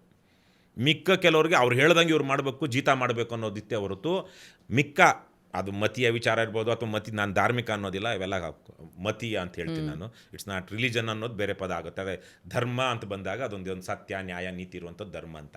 ಸೊ ನಾನಾಗಿ ಧಾರ್ಮಿಕ ಅಂತ ಹೇಳೋದಿಲ್ಲ. ಆದರೆ ಇಂಥ ವಿಚಾರಗಳಲ್ಲಿ ಕೆಲವೊಂದು ಒಂದು ಎರಡು ವರ್ಗದ ಜನ ಅಥವಾ ಜಾತಿಯ ಜನ ತೀರ್ಮಾನ ಮಾಡ್ತಾಯಿದ್ರು. ಹಾಗಾಗಿ ಮಿಕ್ಕವ್ರಿಗೆಲ್ಲ ಯಾವತ್ತಿಗೂ ಸೋಷಿಯಲ್ ರೆಸ್ಪಾನ್ಸಿಬಿಲಿಟಿ ಅನ್ನೋದು, ಅಂದರೆ ಇಡೀ ಸೊಸೈಟಿ ಪರವಾಗಿ ನಾನು ಯೋಚನೆ ಮಾಡಬೇಕು ಅನ್ನೋದು ಇರಲಿಲ್ಲ. ನಮ್ಮ ಕುಟುಂಬ, ನಮ್ಮ ಜಾತಿ ಅಥವಾ ನಮ್ಮ ಸಂಪ್ರದಾಯಗಳು ಅನ್ನೋದಷ್ಟೇ ಇತ್ತು. ಹಾಗಾಗಿ ಈ 70 ವರ್ಷಗಳಿಂದ ಈಚೆಗೆ ಏನು ನಮ್ಗೆ ಸ್ವಾತಂತ್ರ್ಯ ಬಂದ ಮೇಲೆ ಬಂದಿದೆ, ಇದು ಹೊಸ ಜವಾಬ್ದಾರಿ. ಆಮೇಲೆ ಇದು DNA. ಈಗ ಅಮೇರಿಕಾ ಇವತ್ತಿಗೆ 250 ವರ್ಷದ ಡೆಮಾಕ್ರಸಿ, ಇಂಗ್ಲೆಂಡು, ಫ್ರಾನ್ಸ್ ಎಲ್ಲ ಅವ್ರಿನ್ನೂ ಸ್ವಲ್ಪ ಜಾಸ್ತಿ. ಆದರೆ ಅವರು ಇದಕ್ಕೆ ಮೊದಲು 70-80 ವರ್ಷದಿಂದ ನಿಮಗೆ ತುಂಬ ಜಾಸ್ತಿ ಬೇಡ, ನಮ್ಮ ದೇಶಕ್ಕೆ ಸ್ವಾತಂತ್ರ್ಯ ಬಂದ ಮೇಲೆ ನಮ್ಮ ದೇಶದಲ್ಲಿ ಜಾತಿ, ಕುಲ, ಮತ ಅನ್ನೋದೇ 1952ನಲ್ಲಿ ಹೋಗಿ ಜನ ವೋಟ್ ಹಾಕಿದ್ರು. ನೋ ಬಡಿ ಸ್ಟಾಪ್ಡ್. ಇವನು ಅವತ್ತು ಅನ್ಟಚಬಲ್ಲು, ಇವನು SC, ಇವನು ST, ಇವನು ಕೆಳಜಾತಿಯವನು, no you should not come to polling booth ಅಂತ ಹೇಳಲಿಲ್ಲ. ಬಟ್ ಇನ್ 1960-65 ತನಕನೂ in America blacks were stopped. Not in every state and every place, but some southern states ಅಲ್ಲಿ, ಮಿಸಿಸಿಪ್ಪಿ, ಮಿಸೋರಿ ಆ ಥರ ಕಡೆಗಳಲ್ಲೆಲ್ಲ blacks were stopped from voting. ಆದರೆ ನಮ್ಮ ದೇಶದಲ್ಲಿ ಆ ಥರ ಇರಲಿಲ್ಲ. ಆದರೆ ಅಲ್ಲಿಗೆ ಅಷ್ಟೊತ್ತಿಗೆ ಅವ್ರಿಗೆ 150-200 ವರ್ಷ ಆಗಿತ್ತು. ಎಮ್ಯಾನ್ಸಿಪೇಷನ್, ಅಬ್ರಹಾಂ ಲಿಂಕನ್ ಎಲ್ಲ ಬಂದಿದ್ರು. But I have a dream ಅಂತ ಹೇಳೋ ತನಕ ಮಾರ್ಟಿನ್ ಲೂಥರ್ ಕಿಂಗ್ ಜೂನಿಯರ್ ಬಂದು many blacks were not in a position to go and vote, especially in southern states. Blacks whites segregation ಇತ್ತು. ಅಲ್ಲಿ ಬಸ್ಸಲ್ಲಿ ಒಂದು ರೋಸಾ ಪಾರ್ಕರ್ ಅಂತ ಒಬ್ಬ ಹೆಣ್ಣುಮಗಳು ಬಸ್ಸಲ್ಲಿ ಹೋಗಿ ಕೂತ್ಕೊಂಡಿದ್ದಕ್ಕೆ ಕ್ರಾಂತಿ ಶುರುವಾಯಿತು 1960s. ಸೊ ಇವೆಲ್ಲ 50-60s ಇವೆಲ್ಲ ನೋಡಿದಾಗ ನಾವು ನಮ್ಮ ದೇಶದ DNA ಇನ್ನೂ ಹೊಂದ್ಕೊಳ್ಬೇಕಾಗಿದೆ. ಯಾವುದಕ್ಕೆ? ಈ ಹೊಸ ಡೆಮಾಕ್ರಸಿ ಅನ್ನೋ ವ್ಯವಸ್ಥೆಗೆ, ಆ ವಿಚಾರಕ್ಕೆ. ಹಾಗಾಗಿನೇ many people don't think that their vote decides their fate ಅಂತ. In a democracy they should think, ನನ್ನ ಓಟು ನನ್ನ ಭವಿತವ್ಯವನ್ನು, ನನ್ನ ಮುಂದಿನ ತಲೆಮಾರುಗಳ ಭವಿತವ್ಯವನ್ನು ಬರೆಯುತ್ತೆ ಅನ್ನೋದು ಭಾಳ ಜನಕ್ಕೆ ಅರ್ಥ ಆಗಿಲ್ಲ. ಅದರಿಂದನೇ ಇರ್ರೆಸ್ಪಾನ್ಸಿಬಲ್ ವೋಟ್ ಅಲ್ಲ, ಅದು ಇಗ್ನೋರೆಂಟ್ ವೋಟ್. ಅದು ನನಗೊಂದು ಡೌಟ್ ಇದೆ. ನೀವೊಂದು ಮಾತು ಹೇಳಿದ್ರಿ, ಇವಾಗ ನನ್ನ ಕುಟುಂಬ ಅಂತ ಯೋಚನೆ ಮಾಡ್ತಾರೆ, ಅದು ಮತ್ತೆ ನನ್ನ ಸಮಾಜ ಅದೆರಡು ಬೇರೆದು ಅಂತ. ಬಟ್ ಒಂದು ಸ್ವಲ್ಪ ಹೊತ್ತು ಮುಂಚೆ ಇನ್ನೊಂದು ಮಾತು ಹೇಳಿದ್ರಿ ನೀವು, ನಮ್ಮ ಸಮಾಜ ಒಳ್ಳೇದಾದರೆ ನನ್ನ ಕುಟುಂಬಕ್ಕೆ ಒಳ್ಳೇದಾಗುತ್ತೆ ಅಂತ. ನನಗೂ ಹಾಗೆ ಅನಿಸುತ್ತೆ. ಯಾಕೆಂದರೆ ಇವತ್ತು ನಾವು ನನ್ನ ಕುಟುಂಬ ಅಂತ ವ್ಯತ್ಯಾಸ ಮಾಡಿದ್ರೆ, ನನ್ನ ಕುಟುಂಬ ಮತ್ತು ನನ್ನ ಸಮಾಜ ಅಂತ ಅಂದರೆ, ಬಿಕಾಸ್ ಸಮಾಜದ ಪರಿಣಾಮ ಸಂಪೂರ್ಣವಾಗಿ ನಮ್ಮ ಕುಟುಂಬದ ಮೇಲೆ ಬೀರುತ್ತೆ. ಸೊ ಇವತ್ತು ಜನ ಎಲ್ಲೋ ಒಂದು ಕಡೆ ಆ ಪ್ರಬುದ್ಧತೆ ಬರಬೇಕು. ಸಮಾಜದಲ್ಲಿ ಏನು ನಡೀತಾ ಇದೆಯೋ ಇವತ್ತು ಎಲ್ಲ ವಿಷಯಗಳು, ಡ್ರಗ್ಸ್ ಆರೋ ಆಗಲಿ, ಆತ್ಮಹತ್ಯೆ ಆಗಲಿ, ಮಕ್ಕಳ ಮಾನಸಿಕ ಸ್ಥಿತಿ ಆಗಲಿ, ಎಲ್ಲ ಒಂದು ಶಿಕ್ಷಣ, ಎಲ್ಲ ವ್ಯವಸ್ಥೆಗಳು ಸಮಾಜ ಹೇಗೆ ನಡೆಯುತ್ತೋ, ಸೊ ಅದು ಎಲ್ಲೋ ಒಂದು ಕಡೆ ಅದು ಡಿಫ್ರೆನ್ಸೇ ಇಲ್ಲ. ಬಟ್ ನಮ್ಮ ಜನ ಹೇಳಿದಾಗೆ ಅದು ಅವೆರಡಕ್ಕೂ ಇಂಟರ್ಲಿಂಕ್ ಸಂಬಂಧ ಇದೆ ಅಂತ ಭಾಳ ಜನಕ್ಕೆ ಅನಿಸಿಲ್ಲ. ಇಂಗ್ಲೀಷಲ್ಲಿ ಯಾವುದೋ ಒಂದು ಮಾತಿದೆಯಲ್ವಾ, rising tide lifts all the boats ಅಂತ. ಒಂದು ಸಮುದ್ರದಲ್ಲಿ ಉಬ್ರ ಬಂತು ಅಂದರೆ ಅದೆಲ್ಲ ದೋಣಿಗಳನ್ನು ಮೇಲಕ್ಕೆ ಎತ್ತುತ್ತೆ ಅಂತ. ಸೊ ಅದೇ ಥರಕ್ಕೆ ಒಂದು ಸಮಾಜ ಚೆನ್ನಾಗಿ ಇಂಪ್ರೂವ್ ಆಗ್ತಾ ಇದೆ ಅಂದರೆ ಅಲ್ಲಿರೋ ತುಂಬ ಕೆಳಹಂತದ ಅಥವಾ ಕೊನೆ ಮಹಿಳೆ ಮನುಷ್ಯನಿಗೂ ಒಂದು ಲಾಭ ಆಗುತ್ತೆ. ಈಗ ಇನ್ನೊಂದೇನೋ ಒಂದಿದೆ, cake, a bigger piece in a small cake or small piece in a big cake. So ನಮ್ಮದು ಸಮಾಜ ಆ ಥರಕ್ಕೆ ಡೆವಲಪ್ ಆಗ್ತಾ ಹೋಗ್ತಿದ್ದಂಗೆ, ಇಲ್ಲಿನ ಆಸ್ತಿ ಸಂಪತ್ತು ಹಕ್ಕುಗಳು ಬೆಳೀತಾ ಹೋಗ್ತಿದ್ದಂಗೆ, the last person will also have some say. ಆದರೆ ಮಿಕ್ಕಾಗಿ ಅದಿಲ್ಲ ಅಂದಾಗ ಎಷ್ಟು ಶ್ರೀಮಂತಿಕೆ ಇದ್ರೇನು. ಈಗ ನಾವು Elon Musk is the world's richest person. Before 1940 or 1950 Nizam of Hyderabad was the richest person on earth. But his kingdom was his princely state. It was under British. ಅವನು ಬ್ರಿಟಿಷ್ ಕೆಳಗಡೆ ಇದ್ದ, ಅವನ ಕೆಳಗಡೆ ನಿಜಾಮ್. ನಮ್ಮ ಕರ್ನಾಟಕದ 5 ಜಿಲ್ಲೆಗಳು ಅವತ್ತು ನಿಜಾಮನ ಕೆಳಗಡೆ ಇದ್ವು. But were they all any rich. ಇವತ್ತಿಗೂ the most backward area in Karnataka is 5 districts of Kalyana Karnataka. ಇವಾಗ 7 ಆಗಿದೆ. ಆದರೆ ಅದರಲ್ಲಿರುವಂಥದ್ದು ಬೀದರು, ಗುಲ್ಬರ್ಗ, ಯಾದಗಿರಿ, ರಾಯಚೂರು, ಕೊಪ್ಪಳ, ಈ 5 ಜಿಲ್ಲೆಗಳು ಆವತ್ತು ನಿಜಾಮನ ಆಡಳಿತದಲ್ಲಿತ್ತು. But Nizam was the richest person on earth ಆವತ್ತಿಗೆ. ಸೊ ಹಾಗಾಗಿ ಆ ಇಡೀ ಸಮಾಜ ಅಭಿವೃದ್ಧಿ ಆದಾಗ ಅಲ್ಲಿರುವಂಥ ಎಲ್ರಿಗೂ ಅವಕಾಶ ಸಿಗುತ್ತೆ. ಸಮಾಜ ಅಭಿವೃದ್ಧಿ ಆಗದೆ ಇವತ್ತಿಗೂ ಅಮೇರಿಕದಲ್ಲಿ 1% or 2% of the people have some 70, 80, 90% of the wealth. ನಮ್ಮ ಇಂಡಿಯಾದಲ್ಲಿ ಅಷ್ಟಿರಲಿಲ್ಲ, ಆ ಥರದ ಆರ್ಥಿಕ ಅಸಮಾನತೆ ಇರಲಿಲ್ಲ. See Jimmy Carter, I have lot of respect for him. ಅವನು ತಿರೋದಾಗ he wrote a book some time back, ಯಾವುದೋ ಒಂದು, ಆ ಜಿಮ್ಮಿ ಕಾರ್ಟರ್ಲ ನೋಬೆಲ್ ಬಂದಿದ್ದ ಒಬ್ಬ ಯೂತನ್ನು ಬರೆದಿದ್ದ ಎಕನಾಮಿಕ್ಸ್ ಬಗ್ಗೆ. ಅಮೇರಿಕಾದಲ್ಲಿ ಇನಿಕ್ವಾಲಿಟಿ ಎಷ್ಟು ಜಾಸ್ತಿ ಆಗ್ತಾ ಇದೆ ಅಂತ. We are seeing that in India. But ಯಾರೂ ಅದ್ರ ಬಗ್ಗೆ ಮಾತಾಡ್ತಾ ಇಲ್ಲ. ಇವತ್ತು ಎಕನಾಮಿಕ್ ಇನ್ಇಕ್ವಾಲಿಟಿ ಬಗ್ಗೆ ಮಾತಾಡ್ತಾ ಇಲ್ಲ. ಹೆಂಗೋ ಜನಕ್ಕೆ ದುಡ್ಡು ಸಿಕ್ಕಿದ್ರೆ ಸಾಕು, ಬದುಕಿದ್ರೆ ಸಾಕು, ಆ ಥರದ ಒಂದು ಇದಕ್ಕೆ ಬಂದರೆ ಸಾಕು ಅಂತಿದ್ದಾರೆ. Inequality will play a very important role in safe guarding the democracy, economic equality. Inequality will destroy democracy. So ಅದು ನಾವು ಅದನ್ನು ಖಾತ್ರಿ ಮಾಡ್ಕೊಳ್ಬೇಕಲ್ವ. ಆದರೆ ಇಂದಾಗಿ ನಾನು ಹೇಳ್ತಿರೋ ಎಷ್ಟೋ ವಿಚಾರಗಳು ನಮ್ಮ ನೋಡೋಂಥ ಹಿಂಗೆ ನಮ್ಮ ಸಮಸ್ಯೆ ಏನಂದರೆ, ಇದನ್ನು ನೋಡೋಂಥ ಎಷ್ಟೋ ಜನಕ್ಕೆ ಇವೆಲ್ಲ ತಟ್ಟೋದಿಲ್ಲ, ಬಾಧಿಸೋದಿಲ್ಲ. ಆದರೆ ನೀವು ಯಾವುದೋ ಒಂದು ಎಮೋಷ್ನಲ್ ಆಗಿರೋದು, ಬ್ಲ್ಯಾಕ್ ಮೇಲ್ ಮಾಡುವಂಥದ್ದು, ಅದು ಇನ್ಸ್ಟಿಗೇಟ್ ಮಾಡುವಂಥದ್ದು, ವಿಶೇಷವಾಗಿ ಇನ್ಸ್ಟಿಗೇಟ್ ಮಾಡುವಂಥ ಮಾತುಗಳಾಡ್ಬಿಡಿ, people will glue to this podcast. But at the same time, if we talk some of these very fundamental questions, we start addressing those, ಇದು ಯಾಕೋ ಬೋರಿಂಗ್ ಅನ್ನಿಸ್ತಾ ಇರುತ್ತೆ. ಇದು ಅದ್ಯಾವುದೋ ಒಂದು ಆಸ್ಟ್ರಿಚ್ ಅಂತಾರಲ್ವಾ, that's a very wrong notion ಅಂತೆ. ಅದು ಆಸ್ಟ್ರಿಚ್ ನೆವರ್ ಡಸ್ ದಟ್. ಈ ಉಷ್ಟ್ರ ಪಕ್ಷಿ ಅಥವಾ ಆಸ್ಟ್ರಿಚ್ಚು ಅದೇನಾದರೂ ಯಾರಾದರೂ ಅದ್ರ ಮೇಲೆ ಅಟ್ಯಾಕ್ ಮಾಡೋದಕ್ಕೆ ಬಂದಾಗ ಮರಳಲ್ಲಿ ಊದ್ಕೊಂಡ್ಬಿಡುತ್ತೆ ತನ್ನ ಇದನ್ನು ಅಂತ, ಹಂಗೆ ಮಾಡಲ್ವಂತೆ. That is only urban legend. So ಆ ಥರಕ್ಕೆ ನಾವು ಎಸ್ಕೇಪಿಸಮ್ ನಮ್ಮದು. ಆದಷ್ಟು ಗಂಭೀರವಾದ ಪ್ರಶ್ನೆಗಳಿಂದ ತಪ್ಪಿಸ್ಕೊಂಡು ನಾವು ಸೂಪರ್ಫಿಷಿಯಲ್ ಆಗಿ ಯೋಚನೆ ಮಾಡ್ಕೊಂಡು ಸಬ್ಬ ಬದುಕಿದ್ರೆ ಸಾಕಪ್ಪ. ಬಟ್ ನೀವು ಹೇಳಿದ ಕರೆಕ್ಟ್. ಬಟ್ ನನ್ಗೆ ಅನ್ಸುತ್ತೆ ಎಲ್ಲೋ ಒಂದ್ ಕಡೆ ಇದಕ್ಕೊಂದು ಆಡಿಯನ್ಸ್ ಇದೆ, ರೆಡಿ ಆಗಿದೆ, ತಯಾರಿ ಆಗಿದ್ದಾರೆ. ಬಟ್ ಅವ್ರಿಗೆ ಆಗಿದ್ದಾರೆ, ಬಟ್ ಅವ್ರಿಗೆ ಆ ಹಾದಿ ಗೊತ್ತಿಲ್ಲ, ಆ ರಸ್ತೆಗೆ ಹೇಗೆ ಬರೋದು, ಅಲ್ಲಿಂದ ಬಂದ್ಬಿಟ್ಟು ಹೇಗೆ ಹೋಗೋದು, ಅಲ್ಲಿ ಯಾರಿದ್ದಾರೆ, ಇವಾಗ ನೀವಿದ್ದೀರಾ ಅಂತ ಇವಾಗ ಗೊತ್ತಾಗುತ್ತೆ ಇದ್ರ ಮುಖಾಂತರ. ಹಾಗೆ ಸೊ ಅದಕ್ಕೆ ನಾನು I don't want to bore people, but at the same time I can't stop talking. It's a very important conversation sir. ನೀವು ಹೇಳಿದ್ರಿ ಇವಾಗ ಜನರಿಗೆ ಇದು ಒಂದು ಸ್ವಲ್ಪ ತುಂಬ ಹೆವಿ ಅನಿಸುತ್ತೆ ಈ ಟಾಪಿಕ್ಕು, ಬಟ್ ಈ ಥರ ವಿಷಯಗಳ ಬಗ್ಗೆ ಮಾತಾಡೋ ಅವಶ್ಯಕತೆ ಇದೆ. ಇವತ್ತು ತುಂಬ ಜನ ನಮ್ಮ ದೇಶದಲ್ಲಿ ಎಜುಕೇಟೆಡ್ಡು, ಸಂಪಾದನೆ ಮಾಡ್ತಾ ಇದ್ದಾರೆ, ಇನ್ನಷ್ಟು ಅವ್ರಿಗೂ ಆಸಕ್ತಿ ಇದೆ ಈ ಹಾದಿಯಲ್ಲಿ ಬರಬೇಕು. ಬಟ್ ನಾನು ಅವ್ರಿಗೆ ಗೊತ್ತಿಲ್ಲ ಹೇಗೆ ಬರಬೇಕು ಅಂತ. ಆಮೇಲೆ ಇದೇನು ಸುಲಭವಾದ ರಸ್ತೆನೂ ಅಲ್ಲ.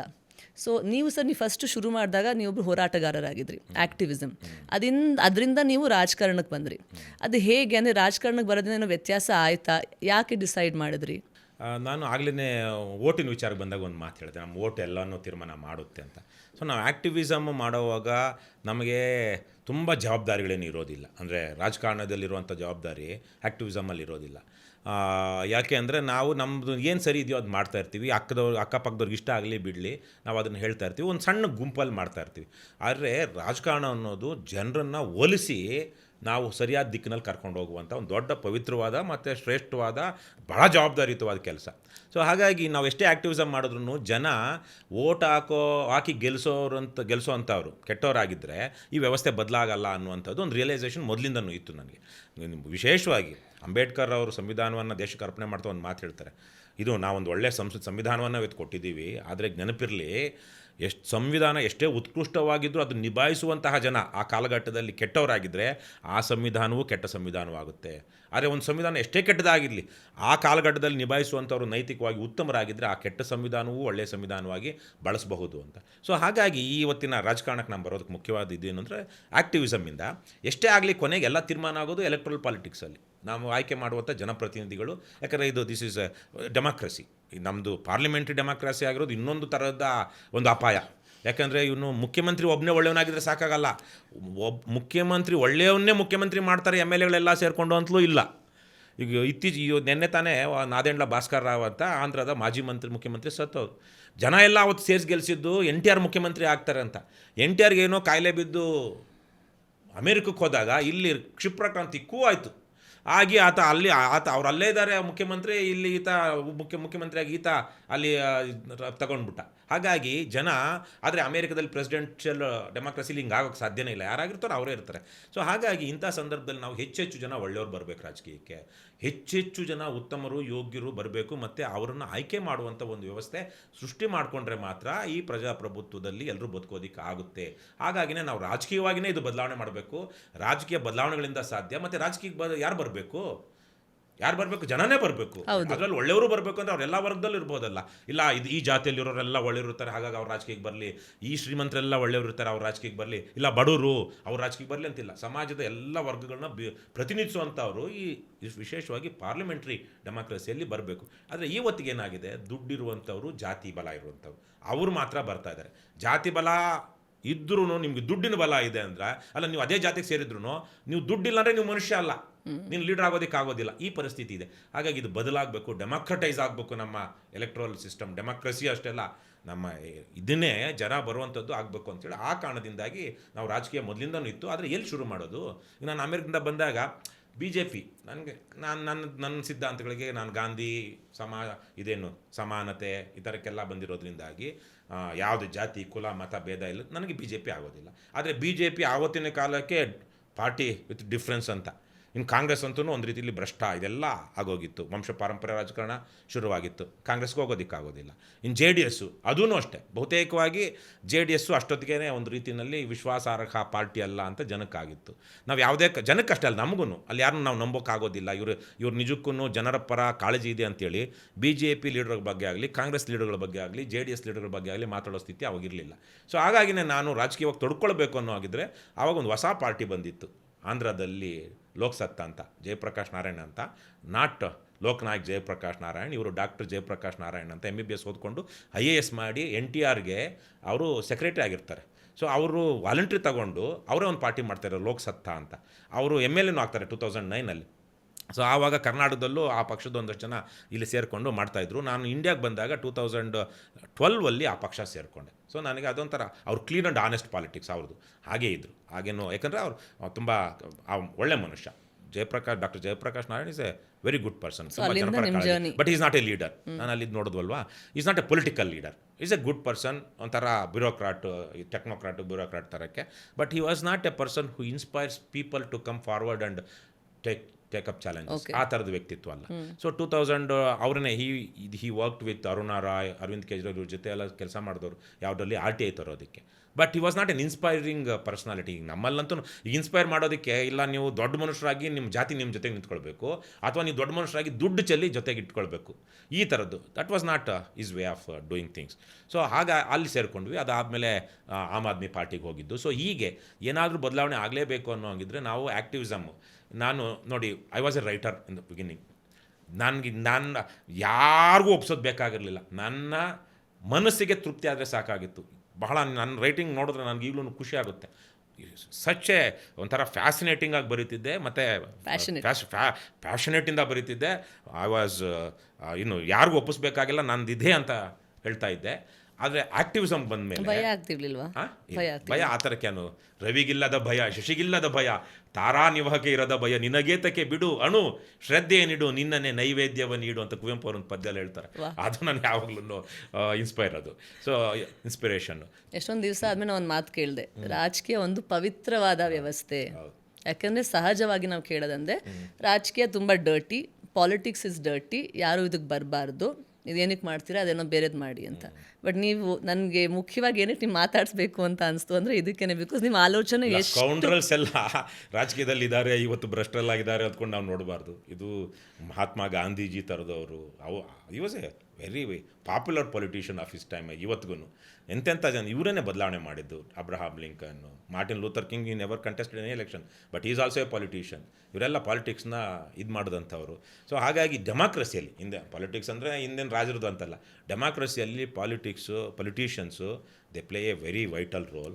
Proud politician. ಆಮೇಲೆ proud politician, I think that is the only thing. Good politician ಅಂತ ಹೇಳೋಕ್ಕಾಗೋದಿಲ್ಲ, ಪ್ರೌಡ್ ಪಾಲಿಟಿಷಿಯನ್ ಅಂತ ಹೇಳ್ಬೋದು. ನಾನು ಅದಕ್ಕೇ ಎಲ್ರಿಗೂ ಇದು ನಮ್ಮ ಪಕ್ಷದಲ್ಲಿ ಒಂದು ಘೋಷವಾಕ್ಯ ನಾನೇ ರೂಪಿಸಿದೆ. ನಿಮ್ಗೆ ಗೊತ್ತಿರ್ಬೋದು, 1942ನಲ್ಲಿ August 8th and 9th quit India movement ಶುರು ಆಗಿದ್ದು. 8th ಅನೌನ್ಸ್ ಮಾಡಿದ್ರು, 9th ಅರೆಸ್ಟ್ ಆದರು ಎಲ್ಲರೂ ಚಾಲೂ ಮಾಡಿ. ಸೊ ಪ್ರತಿ ವರ್ಷ ಆವಾಗ ನಾನು ಇಂಡಿಯಾಗೆ ಬಂದಾಗ ಇನ್ಸ್ಪಿರೇಷನ್ ಬಗ್ಗೆ ಒಂದು ಯಾವಾಗಲೇ ಎಲ್ಲೋ ಒಂಥರ ಆಫ್ ದ ರೆಕಾರ್ಡ್ ನಾವೇನೋ ಮಾತಾಡೋದು, ಎಲ್ಲಿಂದ ಬಂತು, ಎಲ್ಲಿಂದ ತಗೊಳ್ತೀರಾ ಅಂತ. ಅದರ ಇನ್ಸ್ಪಿರೇಷನ್ನು ನಮ್ಮ SR ಹಿರೇಮಠ ಅಂತ ದೊಡ್ಡ ಸಾಮಾಜಿಕ ಹೋರಾಟಗಾರಿದ್ದಾರಲ್ಲ, ಆಂಟಿ ಕರಪ್ಷನ್ ಕ್ರುಸೇಡರು, ಅವರು 2008 9 ಭ್ರಷ್ಟರೇ ಸಾರ್ವಜನಿಕ ಜೀವನವನ್ನು ಬಿಟ್ಟು ತೊಲಗಿ, ಕರಪ್ಟ್ ಕ್ವಿಟ್ ಪಬ್ಲಿಕ್ ಲೈಫ್ ಅಂತ, ಅಂದರೆ ಲಿಟ್ರಲ್ ಇದರಲ್ಲಿ ಅದನ್ನು ಮಾಡ್ತಾರಂತೆ, ಒಂದು ಜಾಥಾನೇ ಮಾಡ್ತಾರಂತೆ. ಸೊ ನಾನು ಆ ಲೋಕಸತ್ತಾ ಪಕ್ಷ, ಆಮ್ ಆದ್ಮಿ ಎಲ್ಲ ಆಗಿ, ಮತ್ತು ಲಂಚ ಮುಕ್ತ ಕರ್ನಾಟಕ ಮಾಡೋ ವೇದಿಕೆ ಎಲ್ಲ ಆಗಿ KRS ಪಾರ್ಟಿ ಶುರು ಮಾಡಿದಾಗ 2021ನಲ್ಲಿ ಭ್ರಷ್ಟರೇ ಪವಿತ್ರ ರಾಜಕಾರಣವನ್ನು ಬಿಟ್ಟು ತೊಲಗಿ, ಸಾರ್ವಜನಿಕ ಜೀವನವನ್ನು ಬಿಟ್ಟು ತೊಲಗಿದ್ರೆ, ಸಾರ್ವಜನಿಕ ಜೀವನ ಅಂದರೆ ಏನಂತ ಭಾಳ ಜನಕ್ಕೆ, because majority of the people don't understand public life ಅಂದರೆ ಪಾಲಿಟಿಕ್ಸ್ ಅಂತ. ಸೊ ಹಾಗಾಗಿ ಭ್ರಷ್ಟರೇ ಪವಿತ್ರ ರಾಜಕಾರಣವನ್ನು ಬಿಟ್ಟು ತೊಲಗಿ, ರಾಜಕಾರಣ ಪವಿತ್ರವಾದ ಬಿಟ್ಟು ತೊಲಗಿ, ಮತ್ತು ಅವ್ರು ತೊಲಗದಾಗ ಬರಬೇಕಾಗಿರೋರು ಯಾರು? ನಾಡ ಪ್ರೇಮಿಗಳೇ, ಪ್ರಾಮಾಣಿಕ ರಾಜಕಾರಣಕ್ಕೆ ಮುಂದಾಗಿ ಅಂತ. So my inspiration was from SRE Ramat and his inspiration was from quit India movement. So ಹೀಗೆ ನಾವು ಪವಿತ್ರವಾದ ರಾಜಕಾರಣ ನಮ್ಮ ಇವತ್ತಿನ ಸಮಾಜವನ್ನು ಬಲಗೊಳಿಸುವಂತಹ, ಭವಿಷ್ಯದ ತಲೆಮಾರುಗಳಿಗೆ ಬುನಾದಿ ಹಾಕುವಂಥ, ಫೌಂಡೇಶನ್ ಹಾಕುವಂಥದ್ದು ರಾಜಕಾರಣ. ಬೇರೆ ಎಲ್ಲ ಸೇವೆ ಏನೇನಿದೆಯೋ ಎಲ್ಲದಕ್ಕಿಂತ ಭಾಳ ದೊಡ್ಡ ಜವಾಬ್ದಾರಿ ಇರುವಂಥ ಕ್ಷೇತ್ರ. ಹಾಗಾಗಿ ಇದು ಪವಿತ್ರವಾದದ್ದು. ಇದು ನಿಜವಾಗೂ ನಾವು ಹೇಳೋದು ಸುಲಭ, ಏನೋ ಪರರ ಬಗ್ಗೆ ಕರುಣೆ ಇರು, ಪರೋಪಕಾರ ದಯವೇ ಧರ್ಮದ ಮೂಲ ಅಂತೆಲ್ಲ ಕೆಲವೊಂದು ಬಸವಣ್ಣವರೇ ಹೇಳಿದ್ದಾರೆ. ಆದರೆ ನಾವು ಎಷ್ಟೇ ಇರಲಿ, ನಾವೊಂದು ವ್ಯವಸ್ಥೆಯನ್ನು ಕಟ್ಟಬೇಕು ಅನ್ನೋವಾಗ ವೈಯಕ್ತಿಕವಾಗಿ ನಾನು ಎಷ್ಟಿರ್ತೀನಿ ಅಂತಲ್ಲ, ನಾನು ಚೆನ್ನಾಗಿದ್ದೀನಿ, ನಾನು ಒಳ್ಳೆಯವನಾಗಿದ್ದೀನಿ, ಯಾರಿಗೂ ಮೋಸ ಮಾಡೋದಿಲ್ಲ ಅನ್ನೋದಲ್ಲ. ಬೇರೆ ಮೋಸನೂ ಆಗದೆ ಇರೋ ಹಂಗೆ ಕಾಪಾಡುವಂಥ ಒಂದು ವ್ಯವಸ್ಥೆ ಬೇಕಲ್ವಾ? ಯಾರಿಗೆ? ನನಗೆ ನಾನು ರಕ್ಷಣೆ ಮಾಡ್ಕೊಳ್ಬಲ್ಲೆ. ಆದರೆ ಅಬಲನಿಗೆ, ಅಸಹಾಯಕನಿಗೆ, ದುರ್ಬಲನಿಗೆ ರಕ್ಷಣೆ ಕೊಡುವಂಥ ವ್ಯವಸ್ಥೆಗೆ ನಾವು ಕೆಲಸ ಮಾಡಿಲ್ಲ ಅಂದರೆ ನಿನ್ನ ದಯೆ ದಾಕ್ಷಿಣ್ಯ ಕಟ್ಕೊಂಡು ಏನಾಗಬೇಕು? ಹೌದು. ಬಹಳ ಜನಕ್ಕೆ ಇದು ಅರ್ಥ ಆಗಲ್ಲ. ಅಪ್ಪ ನಮ್ಗೆ ಯಾರು ಸುದ್ದಿನೂ ಬೇಡ, ನಾವು ತುಂಬ ಒಳ್ಳೆಯವರು, ಅಯ್ಯೋಯ್ಯೋ ನನ್ನಂಥ ಪರಮ ಪುಣ್ಯಾತ್ಮ ಯಾರೂ ಇಲ್ಲ, ನಾನೊಂದು ಹುಲ್ಕ ಇದೇನು ಒಂದು ಒಂದು ಒಂದು ಇರುವೆಗೂ ನಾನು ಹಾನಿ ಮಾಡ ಇದೆಲ್ಲ ಬೋಗಸ್, ಅಂಕಂ ಬಂಕಂ. ನಿಜವಾಗಲೂ ನಿಜಕ್ಕೂ ನೀವು ಪುಣ್ಯಾತ್ಮರು, ಪ್ರಾಮಾಣಿಕರು ಯಾವಾಗಂದರೆ ನೀವು ಏನು ಮಾಡೋದಿಲ್ವೋ ಅದು ತಪ್ಪು. ಬೇರೆಯವರು ಮಾಡೋದಕ್ಕಾಗದೇ ಇರುವಂಥ ರೀತಿಯಲ್ಲಿ ನೀವು ಯಾರನ್ನು ಪ್ರೊಟೆಕ್ಟ್ ಮಾಡಬೇಕು. ಸರಿ, ವೀಕ್ ಯಾರಿರ್ತಾರೋ ಅವರನ್ನು, ಅದರಲ್ಲಿ ನಿಮ್ಮ ಪಾಲಿದೆ. ನೀವು ಯಾರೂ ಇಲ್ಲ, ಪಾಪ ಒಬ್ಬ ದುರ್ಬಲ ಇರ್ತಾನೆ, ಅವನಿಗೆ ಇನ್ನೊಬ್ಬನಿಗೆ ದುರ್ಬಲನಿಗೆ ಆಗ್ತಾ ಇರೋ ಅನ್ಯಾಯನ ತಡೆಯೋಕ್ಕಾಗಲ್ಲ. ನಾವು ಅದ್ರ ಬಗ್ಗೆ ಪ್ರಶ್ನೆ ಮಾಡ್ತಿಲ್ಲ. ನೀನು ಎಲ್ಲ ಚೆನ್ನಾಗಿದೆಯಾ, ನೀನು ಯಾರಿಗೂ ಮೋಸ ಮಾಡ್ತಾ ಇಲ್ಲ.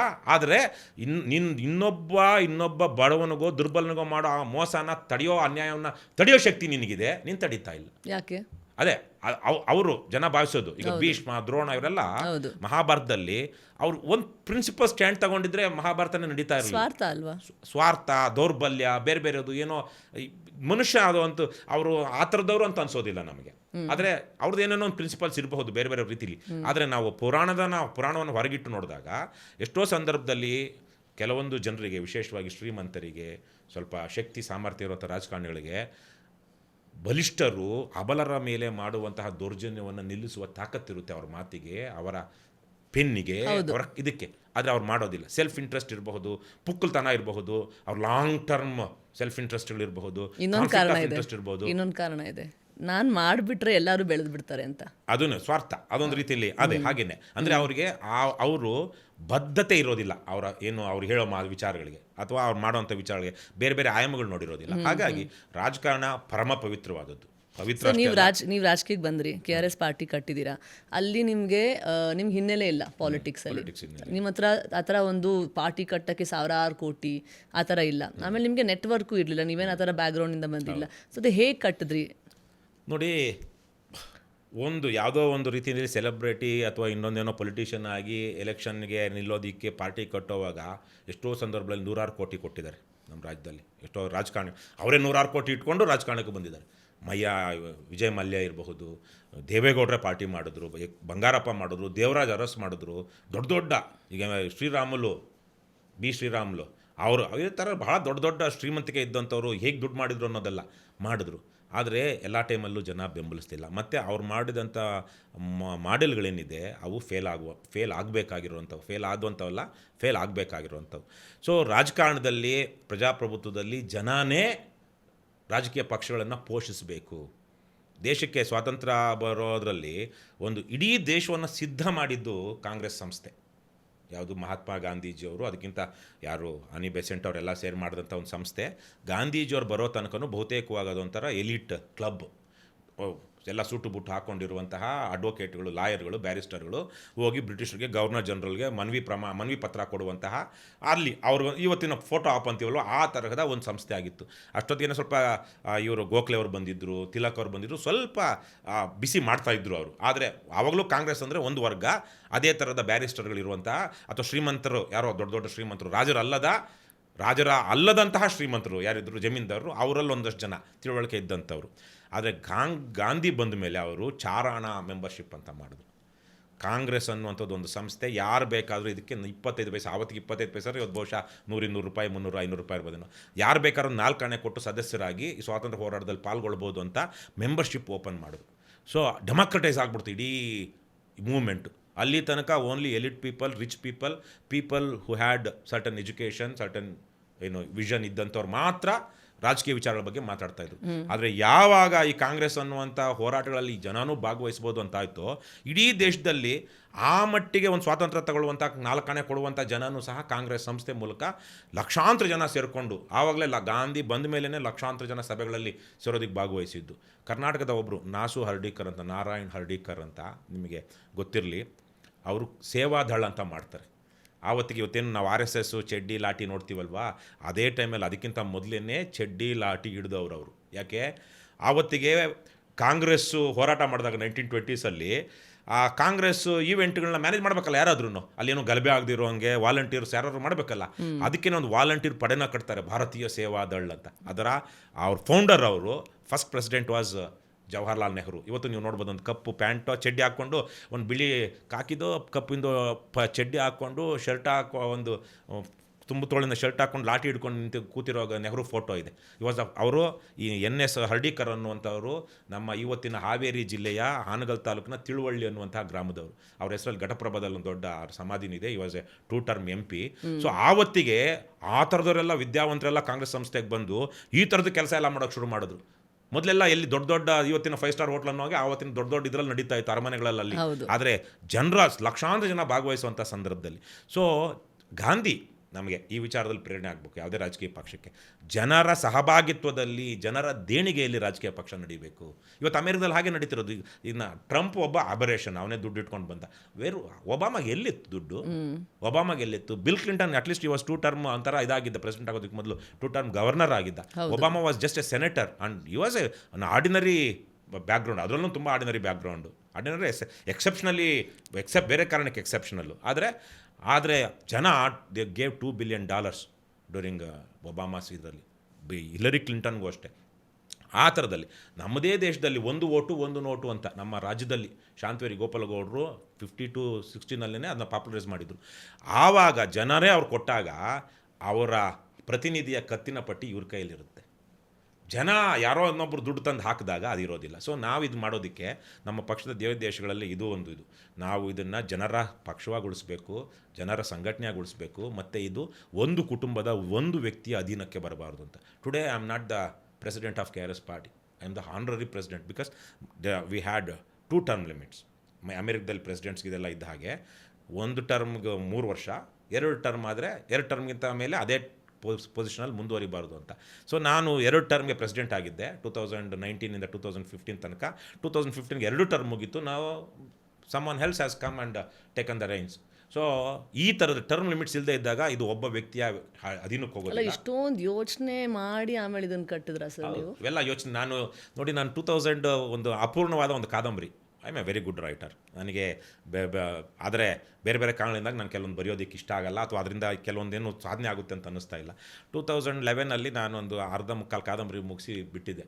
ಆವತ್ತಿಗೆ ಜವಾಹರ್ಲಾಲ್ ನೆಹರು ಬಗ್ಗೆ ಒಂದು ಇದು ಮಾಡಿದ್ದೆ. ಅಲ್ಲೇನೋ ಶಾವಿಸ್ದೇನೋ ನಡೀತಾ ಇತ್ತು ವೆನಿಜುವಾದಲ್ಲಿ. ಅದನ್ನೆಲ್ಲ ಇಟ್ಕೊಂಡು Jawaharlal Nehru shouldn't have become 3rd term prime minister ಅಂತ ಆವತ್ತಿಗೆ. ಯಾಕಂದರೆ ಹಿ ಹ್ಯಾಡ್ ಎ ಮಾಡೆಲ್. ಯಾರು? Roosevelt was a 3 term president ಅಮೇರಿಕಾದ ಹಿಸ್ಟ್ರಿನಲ್ಲೇ. ಯಾವಾಗ ಆ ಮನುಷ್ಯ ಸೆಕೆಂಡ್ ವರ್ಲ್ಡ್ ವಾರ್ಗಿಂತ ಮೊದಲು ಆ ಇದರಲ್ಲಿ 3rd ಟೈಮ್ಗೆ ಆದಾಗ ಅಮೇರಿಕದ ಸೆಂಟ್ರಲ್ಗಳೆಲ್ಲ ಏನು ಮಾಡಿದ್ರು, ಪ್ರೆಸಿಡೆಂಟ್ಶಿಪ್ಪು 2 ಟರ್ಮ್ಗೆ ಅಷ್ಟೇ ಲಿಮಿಟ್ ಆಗಬೇಕು ಅಂತ ಆವಾಗ ಟರ್ಮ್ ಲಿಮಿಟ್ಸ್ ತಂದಿದ್ದು. ಅದರಿಂದ ಏನಾಯಿತು, ಒಂದು ಇಲ್ಲಾಂದರೆ ಜಾರ್ಜ್ ಬುಷ್ ಕುಟುಂಬ ಯಾರೋ ಆಗ್ಬೋದಿತ್ತು, ಒಬಾಮಾ ಕೂಡ become the 3rd time president. Bill Clinton was very popular even though he had certain scandals during his time. ಅವರೆಲ್ಲನೂ ಇನ್ನೊಂದು ಸಲಕ್ಕೆ ನಿಂತಿದ್ರು ಗೆಲ್ತಾಯಿದ್ರು, ಇನ್ನೊಂದು ಟರ್ಮ್ ಬಿಟ್ಟು ಗೆದ್ದು ನಿಂತಿದ್ರು. ಆ ಥರದ ಪಾಪ್ಯುಲಾರಿಟಿ. ಆದರೆ ಆ ಥರಕ್ಕಾಗಲಿಲ್ವಲ್ಲ ನಮ್ಮ ದೇಶದಲ್ಲಿ ಯಾಕಾಗಲಿಲ್ಲ? ಸೊ ನಾನು ಆವತ್ತಿಗೆ ಅಂದ್ಕೊಂಡೆ, ಕುಟುಂಬ ರಾಜಕಾರಣ ನಮ್ಮ ದೇಶದಲ್ಲಿ ಇರೋದಕ್ಕೆ ಮತ್ತು ಈ ಥರದ ಕರಪ್ಷನ್ ಆಗಿರೋದಕ್ಕೆ ಭಾಳ ನೇರ ಕಾರಣ ಇಂಟರ್ನಲ್ ಡೆಮಾಕ್ರಸಿ ಇಲ್ಲದೆ ಇರುವಂಥದ್ದು. ಇಂಟರ್ನಲ್ ಡೆಮಾಕ್ರಸಿ ಇಲ್ಲ, ಪ್ರೈಮರಿ ಎಲೆಕ್ಷನ್ಸ್ ಇಲ್ಲ. ದೇವೇಗೌಡರು ಕರ್ನಾಟಕದಿಂದ MLAಗಳು ಅವ್ರು ಬಹುತೇಕವಾಗಿ MP. ಆದರೆ ಯಾವನೋ ಒಬ್ಬ ಕುದುರೆ ಇದು ಏನಂತಾರೆ ಜೂಜು ನಡೆಸುವಂಥ ವೀರಸ್ವಾಮಿ ಅಂತ ತಮಿಳ್ನಾಡಿನ ವ್ಯಕ್ತಿಗೆ MP ಮಾಡ್ತಾರೆ ಕರ್ನಾಟಕದಿಂದ. ಸ್ವತಃ ಕುಮಾರಸ್ವಾಮಿಯವರು ಒಂದು ಕಡೆ ಹೇಳ್ತಾರೆ, ದುಡ್ಡು ಕೊಟ್ಟರೆ ದುಡ್ಡು ಬೇಕಾಗುತ್ತಪ್ಪ ಪಾರ್ಟಿ ಮಾಡೋದಕ್ಕಾಗ, ಯಾರು ಕೊಡ್ತಾರೋ ಅವ್ರನ್ನ ನಾವು MLA MP ಮಾಡ್ತೀವಿ, ಅಂದರೆ MLC MP ಮಾಡ್ತೀವಿ ಅನ್ನೋ ಅರ್ಥದಲ್ಲಿ. ಸೊ ಹಾಗಾಗಿ ಅದರಲ್ಲಿ ಇಂಟರ್ನಲ್ ಡೆಮಾಕ್ರಸಿಯಲ್ಲಿ ಇವ್ರಿಗೆ ಇಷ್ಟ ಬಂದವರಿಗೆ ಇವತ್ತೊಂದು B ಫಾರ್ಮ್ ಕೊಡ್ತಾರೆ, ನಾಳೆಗೆ ಇನ್ನು ಅವನಿಗಿಂತ ಜಾಸ್ತಿ ದುಡ್ಡು ಕೊಟ್ಟರೆ ಅವನಿಗೆ A ಫಾರ್ಮ್ ಕೊಟ್ಟು A ಫಾರ್ಮ C ಫಾರ್ಮ ಕೊಟ್ಟು ಆ B ಫಾರ್ಮ್ನ ಓವರ್ಲುಕ್ ಮಾಡುವಂಥ ಇನ್ನೊಂದು ಫಾರ್ಮ್ ಕೊಡ್ತಾರೆ. B ಫಾರ್ಮ್ನೇ ರಿಜೆಕ್ಟ್ ಮಾಡುವಂಥ ಇನ್ನೊಂದು ಫಾರ್ಮ್ ಬರುತ್ತೆ, C ಫಾರ್ಮ್ ಅನಿಸುತ್ತೆ. ಅದು ಕೊಟ್ಟರೆ B ಫಾರ್ಮ್ ನೆಗೆಟ್ ನಲ್ ಆ್ಯಂಡ್ ವಾಯ್ಡ್ ಆಗಿಬಿಡುತ್ತೆ. ಸೊ ಈ ತರಹದ್ದು ಇದೆಲ್ಲ ಆಗಬಾರ್ದು. ಹಾಗಾಗಿ ನಾವು ಇಂಟರ್ನಲ್ ಡೆಮಾಕ್ರಸಿ ನಮ್ಮ ಪಕ್ಷದಲ್ಲಿ ಮುಂದಕ್ಕೆ ಈ ಸಲದ ಎಲೆಕ್ಷನ್ಗೆ 2023 ಎಲೆಕ್ಷನ್ಗೆ ಎಲ್ಲಿ ನಮ್ಮ ಪಕ್ಷದ 1,000ಕ್ಕಿಂತ ಹೆಚ್ಚು ಜನ ಸದಸ್ಯರು ಪೇಯ್ಡ್ ಮೆಂಬರ್ಸು ಇರ್ತಾರೋ ಅಲ್ಲಿ ನಾವು ಕಾಕಸ್ ಮಾಡಬೇಕು. ಅಮೆರಿಕದಲ್ಲಿ ಮಾಡ್ತಾರಲ್ಲ ಪ್ರೈಮರಿ ಎಲೆಕ್ಷನ್ಸ್, ಇಂಟರ್ನಲ್ ವೋಟಿಂಗ್ ಆಗಬೇಕು. ಯಾರು ನಿಲ್ತಿರೋ ಬನ್ರಪ್ಪ, ಈಗ ಅನೇಕ ವಿಧಾನಸಭಾ ಕ್ಷೇತ್ರ ಯಾರೆಲ್ಲ ನಮ್ಮ ಪಕ್ಷದಿಂದ ಅಭ್ಯರ್ಥಿ ಆಗೋದಕ್ಕೆ ಮುಂದೆ ಇದ್ದೀರೋ ಬನ್ನಿ, ಪಕ್ಷದ ಸದಸ್ಯರ ನಂಬರ್ ತಗೊಳ್ಳಿ, ಮಾಹಿತಿ ತಗೊಳ್ಳಿ, ಅವ್ರು ಮಾತಾಡಿಸಿ, ನಾನು ಲೀಡರ್ಶಿಪ್ ಕೊಡ್ತೀನಿ ಅಂತ ಕನ್ವಿನ್ಸ್ ಮಾಡಿ. ನಿಮ್ಮಲ್ಲಿ ಯಾರಿಗೆ ಹೆಚ್ಚು ಜನ ಯಾರು ವೋಟ್ ಹಾಕ್ತಾರೋ ಅವ್ರಿಗೆ ನಾವು ಟಿಕೆಟ್ ಕೊಡ್ತೀವಿ. ಸರ್, ಇವತ್ತಿನ ರಾಜಕೀಯ ವಾತಾವರಣಕ್ಕೆ ನಿಮ್ಮ ಒಂದು ತುಂಬ ದೃಢವಾದ ಸಿದ್ಧಾಂತಗಳು ಅದು ಹೇಗೆ ಸರ್, ಅದು ಬ್ಯಾಲೆನ್ಸ್ ಆಗುತ್ತಾ? ಆ್ಯಸ್ ಆಫ್ ಟುಡೇ ಆಗಲ್ಲ. ಆದರೆ ಎಲ್ಲನೂ ಬರೋದು ಎಲ್ಲ ಒಂದು ಕಡೆಯಿಂದ ಮೊಳಕೆ ಬಂದಮೇಲೆ ತನ್ನ ಗಿಡ ಆಗೋದು. ಈ ವಿಚಾರಗಳು ನಾವು ಮಾತಾಡೋದಿದ್ರೆ ಎಲ್ಲ ಆಗುತ್ತೆ. We are going to force, I am not saying today or tomorrow, some day we are going to force each and every political party in India, not only in Karnataka, in India, to follow these things.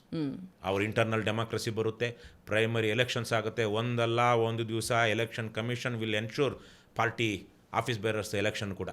ದೂರಾಲೋಚನೆ ಇಟ್ಕೊಂಡು ಇದನ್ನೆಲ್ಲ ನೀವು ಮಾಡ್ತಿರೋದು ಇಲ್ಲ. ಆಮೇಲೆ ಇದು ಎಲ್ಲೋ ಆಗಿಲ್ಲ ಅಂತಿಲ್ಲ, ಬೇರೆ ಬೇರೆ ದೇಶಗಳಲ್ಲಿ ಆಲ್ರೆಡಿ ಇದೆ. ಈಗ ನಮ್ಮಲ್ಲಿ ನೋಡಿ ಎಷ್ಟು ಕೆಟ್ಟದಾಗಿದೆ ಅಂದರೆ, ನೋಟಾಗೆ 90% ಬಂದ್ರೂ 10% ಓಟಲ್ಲಿ ಜಾಸ್ತಿ ಯಾರಿಗೆ ಬಂದಿದೆಯೋ ಅದರಲ್ಲಿ 5 ಓಟು ಒಬ್ಬನಿಗೆ ಬಂದು ಮಿಕ್ಕವ್ರಿಗೆ 2-3 ಬಂದಿದ್ರೆ 5 ಓಟ್ ಬಂದವನಿಗೆ ಗೆದ್ಬಿಡ್ತಾನೆ. ಇವೆಲ್ಲ ಹೋಗ್ಬೇಕು, ಅದಕ್ಕೆ ಪ್ರಪೋರ್ಷನೇಟ್ ರೆಪ್ರೆಸೆಂಟೇಷನ್ ಬರಬೇಕು. ಈಗ ನೋಡಿ ತಮಿಳ್ನಾಡಲ್ಲಿ ಒಂದು ಎಲೆಕ್ಷನ್ ನಡೀತಾ ಇದೆ. There many people are saying Vijay's actor ವಿಜಯ್ದು ಆತನಿಗೆ 10%, 15%, 20% ಬರಬಹುದು ಅಂತ ಹೇಳ್ತಾರೆ. ಇತ್ತೀಚೆಗೆ ಬ್ರೆಜಿಲಲ್ಲಿ ಎಲೆಕ್ಷನ್ ನಡೀತು ಅನಿಸುತ್ತೆ. ಅಲ್ಲಿ ಬ್ರೆಜಿಲ್ ಎಲೆಕ್ಷನ್ ಆದಾಗ ಆ 3 ಜನ ಎಲೆಕ್ಷನ್ ನಿಂತಿದ್ರು, ಯಾರಿಗೂ 50% ಪ್ಲಸ್ ಬರಲಿಲ್ಲ. ಸೊ ಹಾಗಾಗಿ ಸೆಕೆಂಡ್ ಅವನ್ನ ಎಲಿಮಿನೇಟ್ ಮಾಡಿ ಮತ್ತೆ ಮೇಲೆ ಟಾಪ್ 2ನಲ್ಲಿ ಇದ್ದವ್ರಿಗೆ ಎಲೆಕ್ಷನ್ ಮಾಡಿದ್ರು. ಆವಾಗ ಅವರಿಬ್ಬರಲ್ಲಿ ಯಾರು ಗೆಲ್ತಾರೋ ಅವನಿಗೆ, ಅವ್ನು ಸೆಕೆಂಡ್ ಬಂದಿರೋನಿಗೂ 50% ಬರ್ಬೋದು, ಆವಾಗ ಅವನಿಗೆ ಎಲೆಕ್ಟ್ ಆಗಬಹುದು ಪ್ರೆಸಿಡೆಂಟ್ ಆಗಿ. ಆದರೆ ಮಿನಿಮಮ್ 50% ಇರಬೇಕು ಅಂತಿದೆ. ಅಲ್ಲಿ ತನಕ ನಮ್ಮಲ್ಲೇ ಪ್ರಿಫರೆನ್ಷಿಯಲ್ ಬ್ಯಾಲೆಟ್ ಇದೆ MLCಗಳಲ್ಲಿ. ಪ್ರಿಫರೆನ್ಷಿಯಲ್ ಬ್ಯಾಲೆಟಲ್ಲಿ 50% ವೋಟ್ಸ್ ಬಂದವ್ರು ಮಾತ್ರ. ಎಷ್ಟೋ ಸಲಕ್ಕೆ ನೋಡಿ 2 ದಿವಸ 3 ದಿವಸ ಕೌಂಟಿಂಗ್ ಆಗುತ್ತೆ. ಯಾಕೆ ಅಂದರೆ ಫಸ್ಟ್ ಪ್ರಿಫರೆನ್ಷಿಯಲ್ ವೋಟಲ್ಲಿ ಯಾರಿಗೂ 50% ಪ್ಲಸ್ ಬಂದಿರೋದಿಲ್ಲ. ಅವಾಗೇನು ಮಾಡ್ತಾರೆ, ಕೆಳಗಿಂದ ತೆಗಿತಾ ಹೋಗ್ತಾರೆ. ಅವ್ನು ಕೆಳಗೆ ಲಾಸ್ಟು ಕಡಿಮೆ ವೋಟ್ ಯಾರಿಗೆ ಬಂದಿದೆ ಅವ್ನು ತಗೊಂಡು ಆ ಒಂದು ಸೆಕೆಂಡ್ ಪ್ರಿಫರೆನ್ಷಿಯಲ್ ವೋಟ್ ಯಾರಿಗಿದೆ ಅವ್ರಿಗೆ ಆ್ಯಡ್ ಮಾಡ್ತಾ ಹೋಗ್ತಾರೆ. ಈ ಥರ ಎಲಿಮಿನೇಟ್ ಮಾಡ್ತಾ ಹೋಗಿ ಯಾವುದೋ ಒಂದು ಹಂತದಲ್ಲಿ 50% ವೋಟ್ ಯಾರಿಗೆ ಬರುತ್ತೋ ಅವ್ರನ್ನ ಮಾಡ್ತಾರೆ. ಈ ಥರದ್ದು ಪ್ರೋಗ್ರೆಸಿವ್ ಮೆಕ್ಯಾನಿಸಮ್ ಥರ ಇದನ್ನು ಆಯ್ಕೆ ಮಾಡ್ಕೊಳ್ಳುವಂಥದ್ದು. ಸರ್, ನಿಮ್ಗೆ ಇಷ್ಟೊಂದು ನಾಲೆಜ್ ಇದೆಯಲ್ಲ, ಬಿಕಾಸ್ ತುಂಬ ಅಂದರೆ ಸಮುದ್ರವಾದ ನಾಲೆಡ್ಜು ನಿಮ್ಮದು. ಇಷ್ಟೊಂದು ನಿಮ್ಮ ಹತ್ರ ಎಕ್ಸ್ಪೀರಿಯನ್ಸ್, ಅನುಭವ ಇದೆ, ಇಷ್ಟೊಂದು ತಿಳ್ಕೊಂಡಿದ್ದೀರಾ. ಬಟ್ ಇದನ್ನೆಲ್ಲ ಇಟ್ಕೊಂಡು ನೀವು ಇವತ್ತಿನ ನಮ್ಮ ವ್ಯವಸ್ಥೆ ಹೇಗಿದೆ, ಆಮೇಲೆ ನಮ್ಮ ಜನಸಾಮಾನ್ಯರು ಹೇಗಿದ್ದಾರೆ, ಅವ್ರ ಮನಸ್ಥಿತಿ ಹೇಗಿದೆ, ಅವ್ರಿಗೆ ಹೇಗೆ ಮದಟ್ ಮಾಡಿಸ್ತೀರಾ ಇದೆಲ್ಲ ವಿಷಯಗಳ ಸೂಕ್ಷ್ಮತೆಗಳನ್ನ? ನೋಡಿ, ಜನಕ್ಕೆ ಬಹುಸಂಖ್ಯಾತ ಜನಕ್ಕೆ ಯಾವಾಗಲೂ ಅಷ್ಟೇ ಸುಳ್ಳು ಹೇಳಿ ಮೋಸ ಮಾಡೋದು ಸುಲಭ. ಆದರೆ ಒಂದು ಗಂಭೀರವಾದ ವಿಚಾರವನ್ನು ಅವ್ರಿಗೆ ಆ ವಾತಾವರಣ ಬರಲಿಲ್ಲ ಅಂದರೆ ಜನ ಕೇಳೋದಿಲ್ಲ. ಸೊ ಹಾಗಾಗಿ ನಾವು ಇವತ್ತು ಹೇಳುವಂಥದ್ದು ಬಹುತೇಕ ಜನರಿಗೆ ಅದು ಅಗತ್ಯ ಇಲ್ಲ ಅಂತಲ್ಲ, ಅನಿವಾರ್ಯವಾಗಿಲ್ಲ ಕೇಳೋದಕ್ಕೆ, ಅರ್ಥ ಆಗೋದಿಲ್ಲ ಅಂತಲ್ಲ, ಆ ಥರ ದಡ್ರು ಅಲ್ಲ ನಮ್ಮ ಜನ. ಆದರೆ ಅವರಿಗೆ ಆ ಡಿಸಿಷನ್ ತಗೊಳ್ಳೋದಕ್ಕೆ ಅನಿವಾರ್ಯತೆ, ನೆಸೆಸಿಟಿ ಇನ್ನೂ ಬಂದಿಲ್ಲ. ಸೊ ಹಾಗಾಗಿ ನಾವು ಕಾಯಬೇಕು. ಹಾಗಾಗಿ ನನಗೆ ಅದೊಂದು ಗೊತ್ತಿರೋದ್ರಿಂದ, ಆಮೇಲೆ ನನ್ನಿಂದನೇ ಪ್ರಪಂಚ ನಡೆಯುತ್ತೆ, ನಾನೇ ಆಗಬೇಕು ಅಂತ ಎರಡೂ. ಹಾಗಾಗಿ ನನಗೆ ಇನ್ನು 10 ವರ್ಷ ಆಗಲಿ, 20 ವರ್ಷ ಆಗಲಿ, 50 ವರ್ಷ ಆಗಲಿ ಏನು ಸಮಸ್ಯೆ ಇಲ್ಲ. ನಾನು 5 ಬಾರಿ ಆವಾಗಲೇ ನಿಂತು 5 ಸಲ ಸೋತಿದ್ದೀನಿ. ತುಂಬ ತಾಳ್ಮೆ ನಿಮಗೆ. ಆಮೇಲೆ ನಿಮ್ಗೆ 1% ಫಿಯರ್ ಆಫ್ ರಿಜೆಕ್ಷನ್ ಅಂತೂ ಇಲ್ಲ. ಆಮೇಲೆ ಮರ್ಯಾದೆ ಇಲ್ಲ ಅಂತ ಹೇಳ್ಬಿಡಿ. ಇಲ್ಲ ಸರ್, ಹಂಗೇಳ ಮಾನ ಮರ್ಯಾದೆ ಬೇರೆದು ಸರ್. ನೀವು ಭಾಳ ಜನ, ಯಾಕಂದ್ರೆ ನಾನು ಅದನ್ನ ಯಾಕೆ ನಗ್ನಗ್ತಾ ಹೇಳಿದೆ ಅಂದರೆ, ಭಾಳ ಜನ ಎಲೆಕ್ಷನ್ ಸೋತಂತವ್ರು ಡಿಪ್ರೆಷನ್ಗೆ ಹೋಗ್ಬಿಡ್ತಾರೆ, ಮತ್ತೆ ವಾಪಸ್ ಬರೋದಿಲ್ಲ. ಆಮೇಲೆ ಭಾಳ ಜನ ಒನ್ ಟೈಮ್ ವಂಡರ್ಗಳು ಇರ್ತಾರೆ. ಹಾಗಾಗಿ ಫಿಯರ್ ಆಫ್ ರಿಜೆಕ್ಷನ್ ಇಟ್ಕೊಳ್ಳೋದು. ನೀವು ಪಬ್ಲಿಕ್ ಲೈಫ್ ಬಂದಾಗ ನೀವು ಪ್ರಾಮಾಣಿಕವಾಗಿರಬೇಕು. ಜನ ಏನಾದರೂ ಅಂದ್ಕೊಳ್ಳಿ, ನೀವು ಸೋತಿದ್ದಲ್ಲ, ನಿಮ್ಮನ್ನು ಆಯ್ಕೆ ಮಾಡಿರೋರೇ ಸೋತಿರ್ಬೋದು, ಅಥವಾ ನಿಮ್ಮನ್ನು ಅವ್ರಿಗೆ ಆಯ್ಕೆ ಮಾಡಿದಂಥ ನೀವು ಅವ್ರನ್ನ ಒಪ್ಸೋದಕ್ಕೆ ಸೋತಿರಬಹುದು. ಹಾಗಂತೇಳಿ ಅದು ನಿಮ್ಮ ಸೋಲು, ನಿಮ್ಮ ವ್ಯಕ್ತಿತ್ವದ ಸೋಲಲ್ಲ. ಹಾಗಾಗಿನೇ ನೀವು ಮಾನ ಹೋಯ್ತು, ಮರ್ಯಾದೆ ಹೋಯ್ತು ಅಂತ ಭಾವಿಸಬೇಡಿ. ಸರ್, ದುಡ್ಡಿಲ್ಲದೆ, ಅಧಿಕಾರ ಇಲ್ಲದೆ ನೀವು ಏನು ಪಾರ್ಟಿ ಮುಖಾಂತರ ಏನು ಬದಲಾವಣೆ ತರಬೇಕು ಅಂತ ನಿಮ್ಮ ಮನಸ್ಸಲ್ಲಿದೆ, ಅದು ಮಾಡೋಕ್ಕೆ ಸಾಧ್ಯನಾ? ದುಡ್ಡಿಲ್ಲದೆ ಮಾಡಬೇಕು ಅಂತಿಲ್ಲ, ದುಡ್ಡು ಬೇಕು. ಆದರೆ ಎಲ್ಲಿಂದ ಬರಬೇಕು? ಜನರಿಂದ ಬರಬೇಕು. ಈ ನಮ್ಮ ಪಕ್ಷ ಆಗಲಿ, ನಮ್ಮಿಂದ ಆಯ್ಕೆಯಾದವರಾಗಲಿ, ಅವ್ರಿಗೆ ಜನರ ಹತೋಟಿಯಲ್ಲಿ ಅವರೊಂದು ಇಂಡೈರೆಕ್ಟ್ ಆಗಾದರೂ ಇರಬೇಕು. ಅವರು ದಾರಿ ತಪ್ಪಬಾರ್ದು ಅನ್ನೋ ಕಾರಣಕ್ಕಾಗಿ ನಾವು ಈಗ ಮಾಡ್ತಾ ಇರುವಂಥದ್ದು. ನಮ್ಮಲ್ಲೂ ಒಂದಷ್ಟು ಜನ ದುಡ್ಡಿರೋ, ನಾನು ಯಾವುದೋ ಒಂದು ಎಲೆಕ್ಷನ್ಗೆ ಏನೋ ಮಾಡಿ ದುಡ್ಡು ಖರ್ಚು ಮಾಡುವಂಥ ಸ್ಥಿತಿ ಒಂದು ರೀತಿಯಲ್ಲಿ ನಾನು ತಂದ್ಕೊಳ್ಬೋದು. ಮಾಡೋದಿಲ್ಲ, ನಾವು ಅದನ್ನು ಮಾಡೋದಿಲ್ಲ ಅಷ್ಟೇ, ಪೀರಿಯಡ್. ಆದರೆ ಜನ ಬೆಂಬಲಿಸುವಂಥದ್ದು ಹಿಂದೆ ಆಗಿದೆ. ಒಂದು ಉದಾಹರಣೆ ಇದಾಗಿರೋದ್ರಿಂದ ಒಂದು ವಿಚಾರ ಹೇಳ್ತೀನಿ ನಿಮಗೆ. ಬಹಳ ಜನಕ್ಕೆ ಹಲವಾರು ಸಂದರ್ಭಗಳಲ್ಲಿ ಹೇಳಿದ್ದೀನಿ, ಅದೇ ಭಾಳ ಸಂದರ್ಭಗಳಲ್ಲಿ ಹೇಳಿಲ್ಲ, ಕೆಲವು ಸಂದರ್ಭಗಳಲ್ಲಿ. ಮಾದೇಗೌಡ ಅಂತ ನಿಮ್ಗೆ ಗೊತ್ತಿರ್ಬೋದು, ಜಿ ಮಾದೇಗೌಡರು ಮದ್ದೂರು MLA ಆಗಿದ್ದರು, MP ಆಗಿದ್ದರು, ಒಂದಷ್ಟು ದಿವಸ ಮಿನಿಸ್ಟ್ರು ಆಗಿದ್ದರು. ಅವರು ಮದ್ದೂರಿನ ಮಾಜಿ MLA ತಮ್ಮಣ್ಣಗೌಡರ ವಿರುದ್ಧ ಮತ್ತು ಕುಮಾರಸ್ವಾಮಿ ಅವ್ರ ವಿರುದ್ಧ ಯಾವುದೋ ಒಂದು ಸಂದರ್ಭದಲ್ಲಿ ಹೋರಾಟ ಮಾಡಿದರು. ಲೋಕಾಯುಕ್ತಕ್ಕೆ ಕೋರ್ಟ್ಗೆಲ್ಲ ಹೋಗಿದ್ರು. ಆ ವಿಚಾರವಾಗಿ ಅವ್ರಿಗೆ ವಯಸ್ಸಾದಾಗ 90-92 ಆದಾಗ ಇನ್ನೇನು ಅವ್ರಿಗೆ ಹೋರಾಟ ಮುಂದುವರ್ಸೋದಕ್ಕೆ ಆಗೋದಿಲ್ಲ ಅಂದಾಗ ಅದರಲ್ಲೇನೋ ಸ್ವಲ್ಪ ಲ್ಯಾಂಡ್ ಇಶ್ಯೂ, ವಿಶೇಷವಾಗಿ ದಲಿತರ ಭೂಮಿ ಕಬಳಿಕೆ ಮಾಡಿರುವಂಥದ್ದೆಲ್ಲ ಇದ್ದಿದ್ದರಿಂದ SR ಹಿರೇಮಠರು ಹೋಗಿ ಅವರ ಹೋರಾಟವನ್ನು ನಾವು ಮುಂದುವರಿಸಬಹುದಾ ಅಂತ ಅವ್ರನ್ನ ಭೇಟಿ ಮಾಡೋದಕ್ಕೆ ಹೋದರು. ಅದಕ್ಕೆ ಮೊದಲು ನಾನು ಒಂದು ಸಲ ಮಾದೇಗೌಡರು ಭೇಟಿ ಮಾಡಿದ್ದೆ. ಹಾಗಾಗಿ ನಾನು ಗೊತ್ತಿದ್ದರಿಂದ ನನ್ನನ್ನು ಕರ್ಕೊಂಡು ಹೋದರು ಯಾರು ಹಿರೇಮಠರು. ಸೊ ಆಗ 1-2-3 ಮೀಟಿಂಗ್ ಆ ಥರಕ್ಕೆ ಆಯಿತು. ಒಂದು ಮೀಟಿಂಗಲ್ಲಿ ಏನೋ ವಿಚಾರ ಬಂದು ನಾನೇ ಕೇಳಿದೆ, ಈ ಮನೆ ಯಾವಾಗ ಕಟ್ಟಿಸಿದ್ದು ಸಾರ್ ಅಂತ. ಆವಾಗ ಇವಸ್ 1991-92 ಆಗಿತ್ತು ಅನ್ಸುತ್ತೆ ಆ ಟೈಮ್ಗೆ. ಸ್ವಲ್ಪ ಹಳೆ ಮೆಮ್ರಿಲಿ ಹೇಳಿದ್ರು.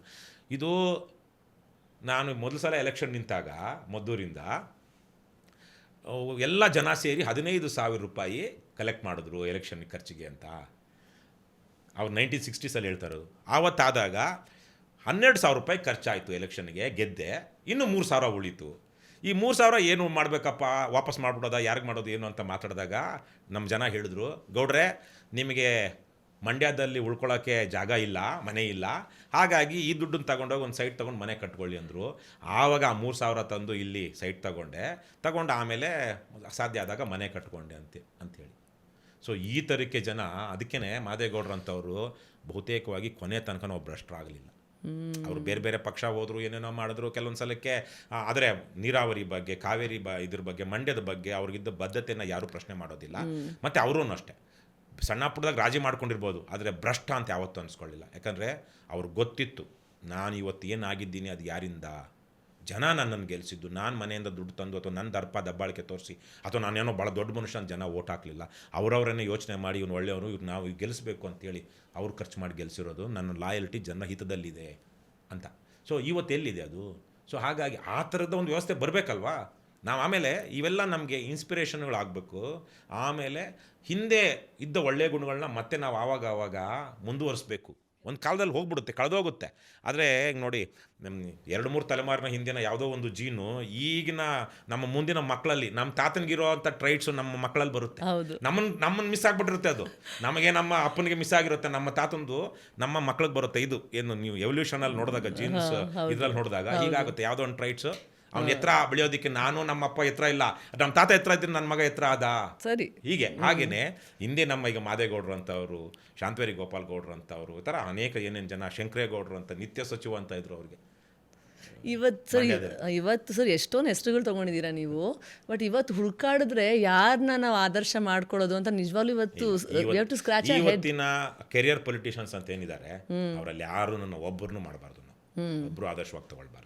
ಯಾಕಂದರೆ ಇವತ್ತಿಗೆ ಕರ್ನಾಟಕದಲ್ಲಿ, ದೇಶದಲ್ಲಿ ಕೆಲವೊಂದು ಕಡೆಗಳಲ್ಲಿ ಕೆಲವೊಂದು ಕಮ್ಯುನಿಸ್ಟ್ ಬ್ಯಾಕ್ಗ್ರೌಂಡ್ ಇರೋ ಕಡೆ, ಅಂದರೆ ಅವ್ರಿಗೆ ಸಿದ್ಧಾಂತದ ಆಧಾರದ ಮೇಲೆ ಗೆದ್ದು ಬರುವಂಥ ಕೆಲವೊಂದು ಅವಕಾಶಗಳು ಕೆಲವೊಂದು ಪಾಕೆಟ್ಸಲ್ಲಿದೆ, ಎಲ್ಲ ಕಡೆನೂ ಇಲ್ಲ.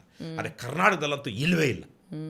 ಒಂದು ಕ್ಷೇತ್ರದಲ್ಲೂ ಕರ್ನಾಟಕದಲ್ಲಿ ಎಲೆಕ್ಷನ್ ಕಮಿಷನ್ ನಿಗದಿ ಮಾಡಿರುವಂಥ ಹಣವನ್ನಷ್ಟೇ ಖರ್ಚು ಮಾಡಿ ಗೆದ್ದು ಬಂದು ಪ್ರಾಮಾಣಿಕವಾಗಿ ಕೆಲಸ ಮಾಡ್ತಿರೋಂಥ ಒಬ್ಬ MLA ಇಲ್ಲ ಕರ್ನಾಟಕದಲ್ಲಿ. ಸೊ ಯಾರನ್ನ ಆದರ್ಶ ಅಂತ ತಗೊಳ್ತೀವಿ? ಶಾಸಕ ಅಂದರೆ ಏನು? ಲಾ ಮೇಕರ್. ನಾವು ಇಂಗ್ಲೀಷಲ್ಲಿ ಅದು ಶಾಸಕ ಅಂದರೆ ಒಂದು ಸ್ವಲ್ಪ ಕನ್ನಡದಲ್ಲಿ ಅರ್ಥ ಇದಾಗುತ್ತೆ, ಶಾಸನ ಬರೆಯುವವನು, ಶಾಸನ ರೂಪಿಸುವವನು ಅಂತ ನಾವು ಎಕ್ಸ್ಪ್ಯಾಂಡ್ ಮಾಡ್ಕೊಳ್ಬೇಕು ಶಾಸಕ ಅನ್ನೋದಕ್ಕೆ. ಅದೊಂದು ಹೊಸದಾಗಿ ಹುಟ್ಟಾಕಿರೋ ಪದ. ಆದರೆ ಇಂಗ್ಲೀಷಲ್ಲಿ ಭಾಳ ಸುಲಭವಾಗಿದೆ, ಲಾ ಮೇಕರ್. ಹೌದು. ಲಾ ಬ್ರೇಕರು ಲಾ ಮೇಕರ್ ಆಗಿ ಏನು ಮಾಡ್ತಾನೆ? ಅವ್ನು ಬಂದಿರೋದೇನೇ ಬ್ರೇಕ್ ಮಾಡಿಕೊಂಡು ಈ ಥರದ ಅಕ್ರಮಗಳನ್ನ ಮಾಡಬಾರ್ದು ಅಂತಿದ್ದೆ. Indira Gandhi did that and she was disqualified and then she imposed emergency. Indira Gandhi ನೇರವಾಗಿ ಮಾಡದೇ ಇರ್ಬೋದು, ಆದರೆ ಅವ್ರ ಕಡೆಯವರು ಲಂಚ ಕೊಟ್ಟು ಆಮಿಷ ಒಡ್ಡಿ 1970ನಲ್ಲಿ ಯಾವ ಇದರಲ್ಲಿ ಅದು ರಾಯ್ಬರೇಲಿನಲ್ಲಿ ಗೆದ್ದರು ಅಂತ ಸಾಬೀತಾಗಿ 1975 ಅಲಹಾಬಾದ್ ಹೈಕೋರ್ಟ್ ತೀರ್ಪು ಕೊಡುತ್ತೆ. 1971 ಎಲೆಕ್ಷನ್ ಅನ್ಸುತ್ತೆ. ಸೊ 72 ಎಲೆಕ್ಷನ್ ಅದಾದ 3 ವರ್ಷಕ್ಕೆ 4 ವರ್ಷಕ್ಕೆ. ಸೊ ಹಾಗಾಗಿ ಇದು ಈ ಥರಕ್ಕೆ ಲಾ ಬ್ರೇಕ್ ಮಾಡಿದಂಥವ್ರು ನಿಮಗೆ ಲಾನ ಪ್ರೊಟೆಕ್ಟ್ ಮಾಡುವಂಥ ದರದಾದ್ರೂ ಏನಿರುತ್ತೆ? ಹೌದು. ಸೊ ನಿಮ್ಮ ಪ್ರತಿಭಟನೆಗಳು ತುಂಬ ಒಂಥರ ಭಿನ್ನವಾಗಿರುತ್ತೆ, ಎಲ್ಲರೂ ತುಂಬ ಗಮನ ಸೆಳೆಯುತ್ತೆ. ಅದು ಹೇಗೆ ನೀವು ಅದನ್ನು ಡಿಸೈನ್ ಮಾಡ್ತೀರಾ? ಏನೊಂದು ಆಲೋಚನೆ, ತುಂಬ ಸ್ಟಿಂಗ್ ಆಪ್ರೇಷನ್ನು, ಟೆಕ್ನಾಲಜಿ ಎಲ್ಲ ಉಪಯೋಗಿಸ್ತೀರಾ? ಆ, ಬಹುಶಃ ಕರ್ನಾಟಕದಲ್ಲಿ ಶುರುನಲ್ಲೇ ಏನು ಫೇಸ್ಬುಕ್ ಲೈವ್ ಶುರು ಮಾಡಿದವರಲ್ಲಿ ನಾನು ಒಬ್ಬ. ನಾವು ಫೇಸ್ಬುಕ್ಕಿಗೆ 2011 ನಾನು ಎಂಟ್ರಿ ಆಗಿದ್ದು. ಅಷ್ಟೊತ್ತಿಗೆ 1 ವರ್ಷ 2 ವರ್ಷ ಆಗಿತ್ತು. ಅವು ಬರೀ ನಾವು ಟೆಕ್ಸ್ಟು ಪೋಸ್ಟು ಅಷ್ಟೇ ಆಗ್ಬೋದಿತ್ತು, ಟೆಕ್ಸ್ಟು ಮತ್ತು ಫೋಟೋ ಅಷ್ಟೇ ಆಗ್ಬೋದಿತ್ತು. ಆಮೇಲೆ ವಿಡಿಯೋ ಅಪ್ಲೋಡ್ ಮಾಡೋದು ಬಂತು 2012 13 14ಗೆ. ಆದರೆ 2016 ಅನಿಸುತ್ತೆ ನನಗನ್ನಿಸ್ದಂಗೆ ಲೈವ್ ಬಂದಿದ್ದು. ಅಲ್ಲಿ ತನಕ ಲೈವ್ ಇರಲಿಲ್ಲ. ಸೊ ಆ ಇದರಲ್ಲೆಲ್ಲ ಯಾವಾಗ ಬಂತು ಅದೆಲ್ಲ ನಾನೊಬ್ಬ ಸಾಫ್ಟ್ವೇರ್ ಇಂಜಿನಿಯರ್ ಆಗಿದ್ದರಿಂದ, ಸ್ಮಾರ್ಟ್ಫೋನ್ ಎಲ್ಲ ಬಳಸ್ತಾ ಇದ್ದಿದ್ದರಿಂದ, ಇವೆಲ್ಲ ಒಂಚೂರು ಗೊತ್ತಿದ್ದರಿಂದಾಗಿ ಆಮೇಲೆ ಒಂದು ಧೈರ್ಯ, ನೀವು ಆಗಲೇ ಹೇಳ್ದಂಗೆ ಒಂದು ನಿಮಗೇನು ಫಿಯರ್ ಇರಲಿಲ್ವ ಅಂತ. ನಾವೇನು ತಪ್ಪು ಮಾಡ್ತಾ ಇಲ್ಲ, ಸಾರ್ವಜನಿಕವಾಗಿದ್ದೀವಿ, ಟ್ರಾನ್ಸ್ಪರೆಂಟ್ ಆಗಿದ್ದೀವಿ. ಲಾ ಗೊತ್ತಿತ್ತು. ಆಮೇಲೆ ಲಾ ಗೊತ್ತಿತ್ತು. ಪಬ್ಲಿಕ್ಕಲ್ಲಿ ಎಲ್ಲೇ ಲೈವ್ ಮಾಡೋದು, ವಿಡಿಯೋ ಮಾಡೋದು ಅಪರಾಧ ಅಲ್ಲ. ಈಗ ನಮ್ಮ ದೇಶದಲ್ಲೇನು ಮೆಜಾರಿಟಿ ಯುರೋಪಿಯನ್ ಕಂಟ್ರೀಸಲ್ಲಿ ಎಲ್ಲಂದರೆ ಅಲ್ಲಿ CCTVಗಳಿದೆ. ಇತ್ತೀಚೆಗೆ ಒಂದು ದಿ ಕ್ಯಾಪ್ಚರ್ ಅಂತ ಒಂದು ನೀವು ನೋಡಿದ್ರೇನೋ ಸೀರೀಸ್, ಗೊತ್ತಿಲ್ಲ, ಅಲ್ಲ ಇಂಗ್ಲೆಂಡದ್ದು ಇದ್ರದ್ದು ಗ್ರೇಟ್ ಬ್ರಿಟನ್ದು, ಅದರಲ್ಲಿ ಯಾವುದನ್ನ CCTV ಲೈವನ್ನೇ ಹ್ಯಾಕ್ ಮಾಡ್ತಾರೆ. ಅದಕ್ಕೆ ಒಂದು ಸಾಫ್ಟ್ವೇರ್ ಡೆವಲಪ್ ಮಾಡಿಕೊಂಡು. ಸೊ ಆ ಥರದಲ್ಲಿ ಇವತ್ತು ಅದು ಇರಬಹುದು, ಅದು ಆಗುತ್ತೋ ಬಿಡುತ್ತೋ. ಆದರೆ ಆ ರೀತಿಯಲ್ಲಿ ಇವತ್ತು ಬಹುತೇಕ ಅಪರಾಧಗಳನ್ನು ವೆಸ್ಟರ್ನ್ ಕಂಟ್ರೀಸಲ್ಲಿ CCTV ಆಧಾರದ ಮೇಲೇ ಹಿಡಿತಿದ್ದಾರೆ. ನಮ್ಮಲ್ಲೂ ಹೆಚ್ಚು ಕಮ್ಮಿ ಅದೇ ಥರಕ್ಕೆ ಬರ್ತಾ ಇದೆ ದೊಡ್ಡ ದೊಡ್ಡ ಇದರಲ್ಲಿ.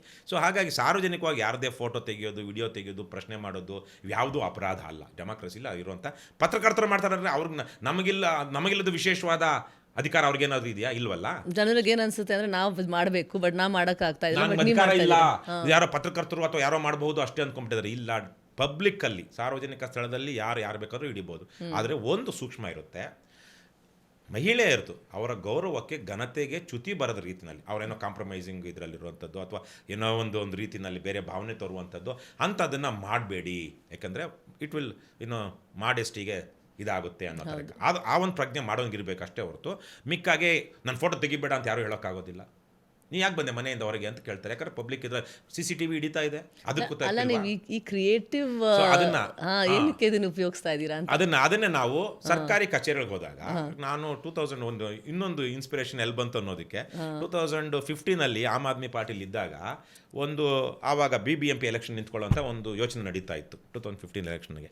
ಆವಾಗ ಆಮ್ ಆದ್ಮಿ ಪಾರ್ಟಿಲಿ ಒಂದಷ್ಟು ಯಾರೋ RTI ಇಂದ ದಾಖಲೆಗಳು ತೆಗೆದುಕೊಂಡು ನೋಡಿದಾಗ ಒಂದಷ್ಟು ವರ್ಕ್ ಆರ್ಡರ್ಸು ಇದಕ್ಕೆ 15 ಲಕ್ಷ ಆಗಿದೆ, ಇಲ್ಲಿ ಬಾವಿಗೆ 15 ಲಕ್ಷ, ಬೋರ್ವೆಲ್ಗೆ 5 ಲಕ್ಷ, 3 ಲಕ್ಷ ಅಂತೇಳಿ. ಸೊ ಇದನ್ನು ಯಾರೂ ಸೋಷಿಯಲ್ ಆಡಿಟ್ ಮಾಡ್ತಾ ಇಲ್ಲ, ಸೋಷಿಯಲ್ ಆಡಿಟಲ್ಲಿ ಆಡಿಟೇ ಮಾಡ್ತಾ ಇರಲಿಲ್ಲ.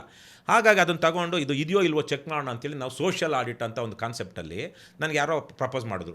ಸೊ ಯಾರು ಲೀಡ್ ಮಾಡಬೇಕು? ಬಹಳ ಜನಕ್ಕೆ ಅಲ್ಲಿ ನಾನೇ ಆವಾಗ ಆ ಥರಕ್ಕಂತೆಲ್ಲ ಲೀಡ್ ಮಾಡ್ತಾಯಿದ್ದು. ಸೊ ನಾನೇ ಕರ್ಕೊಂಡು ಹೋಗ್ತೀವಿ, ನೋಡ್ತೀವಿ, ಸ್ಕೂಲ್ಗೆ 70 ಲಕ್ಷ 80 ಲಕ್ಷ ಖರ್ಚಾಗಿದೆ, ಕೆಲಸನೇ ಮುಗಿದಿಲ್ಲ, ಬಿಲ್ ಮಾತ್ರ ಆಗೋಗಿದೆ, 5 ಲಕ್ಷ 10 ಲಕ್ಷ ಕೆಲಸ ಆಗಿಲ್ಲ.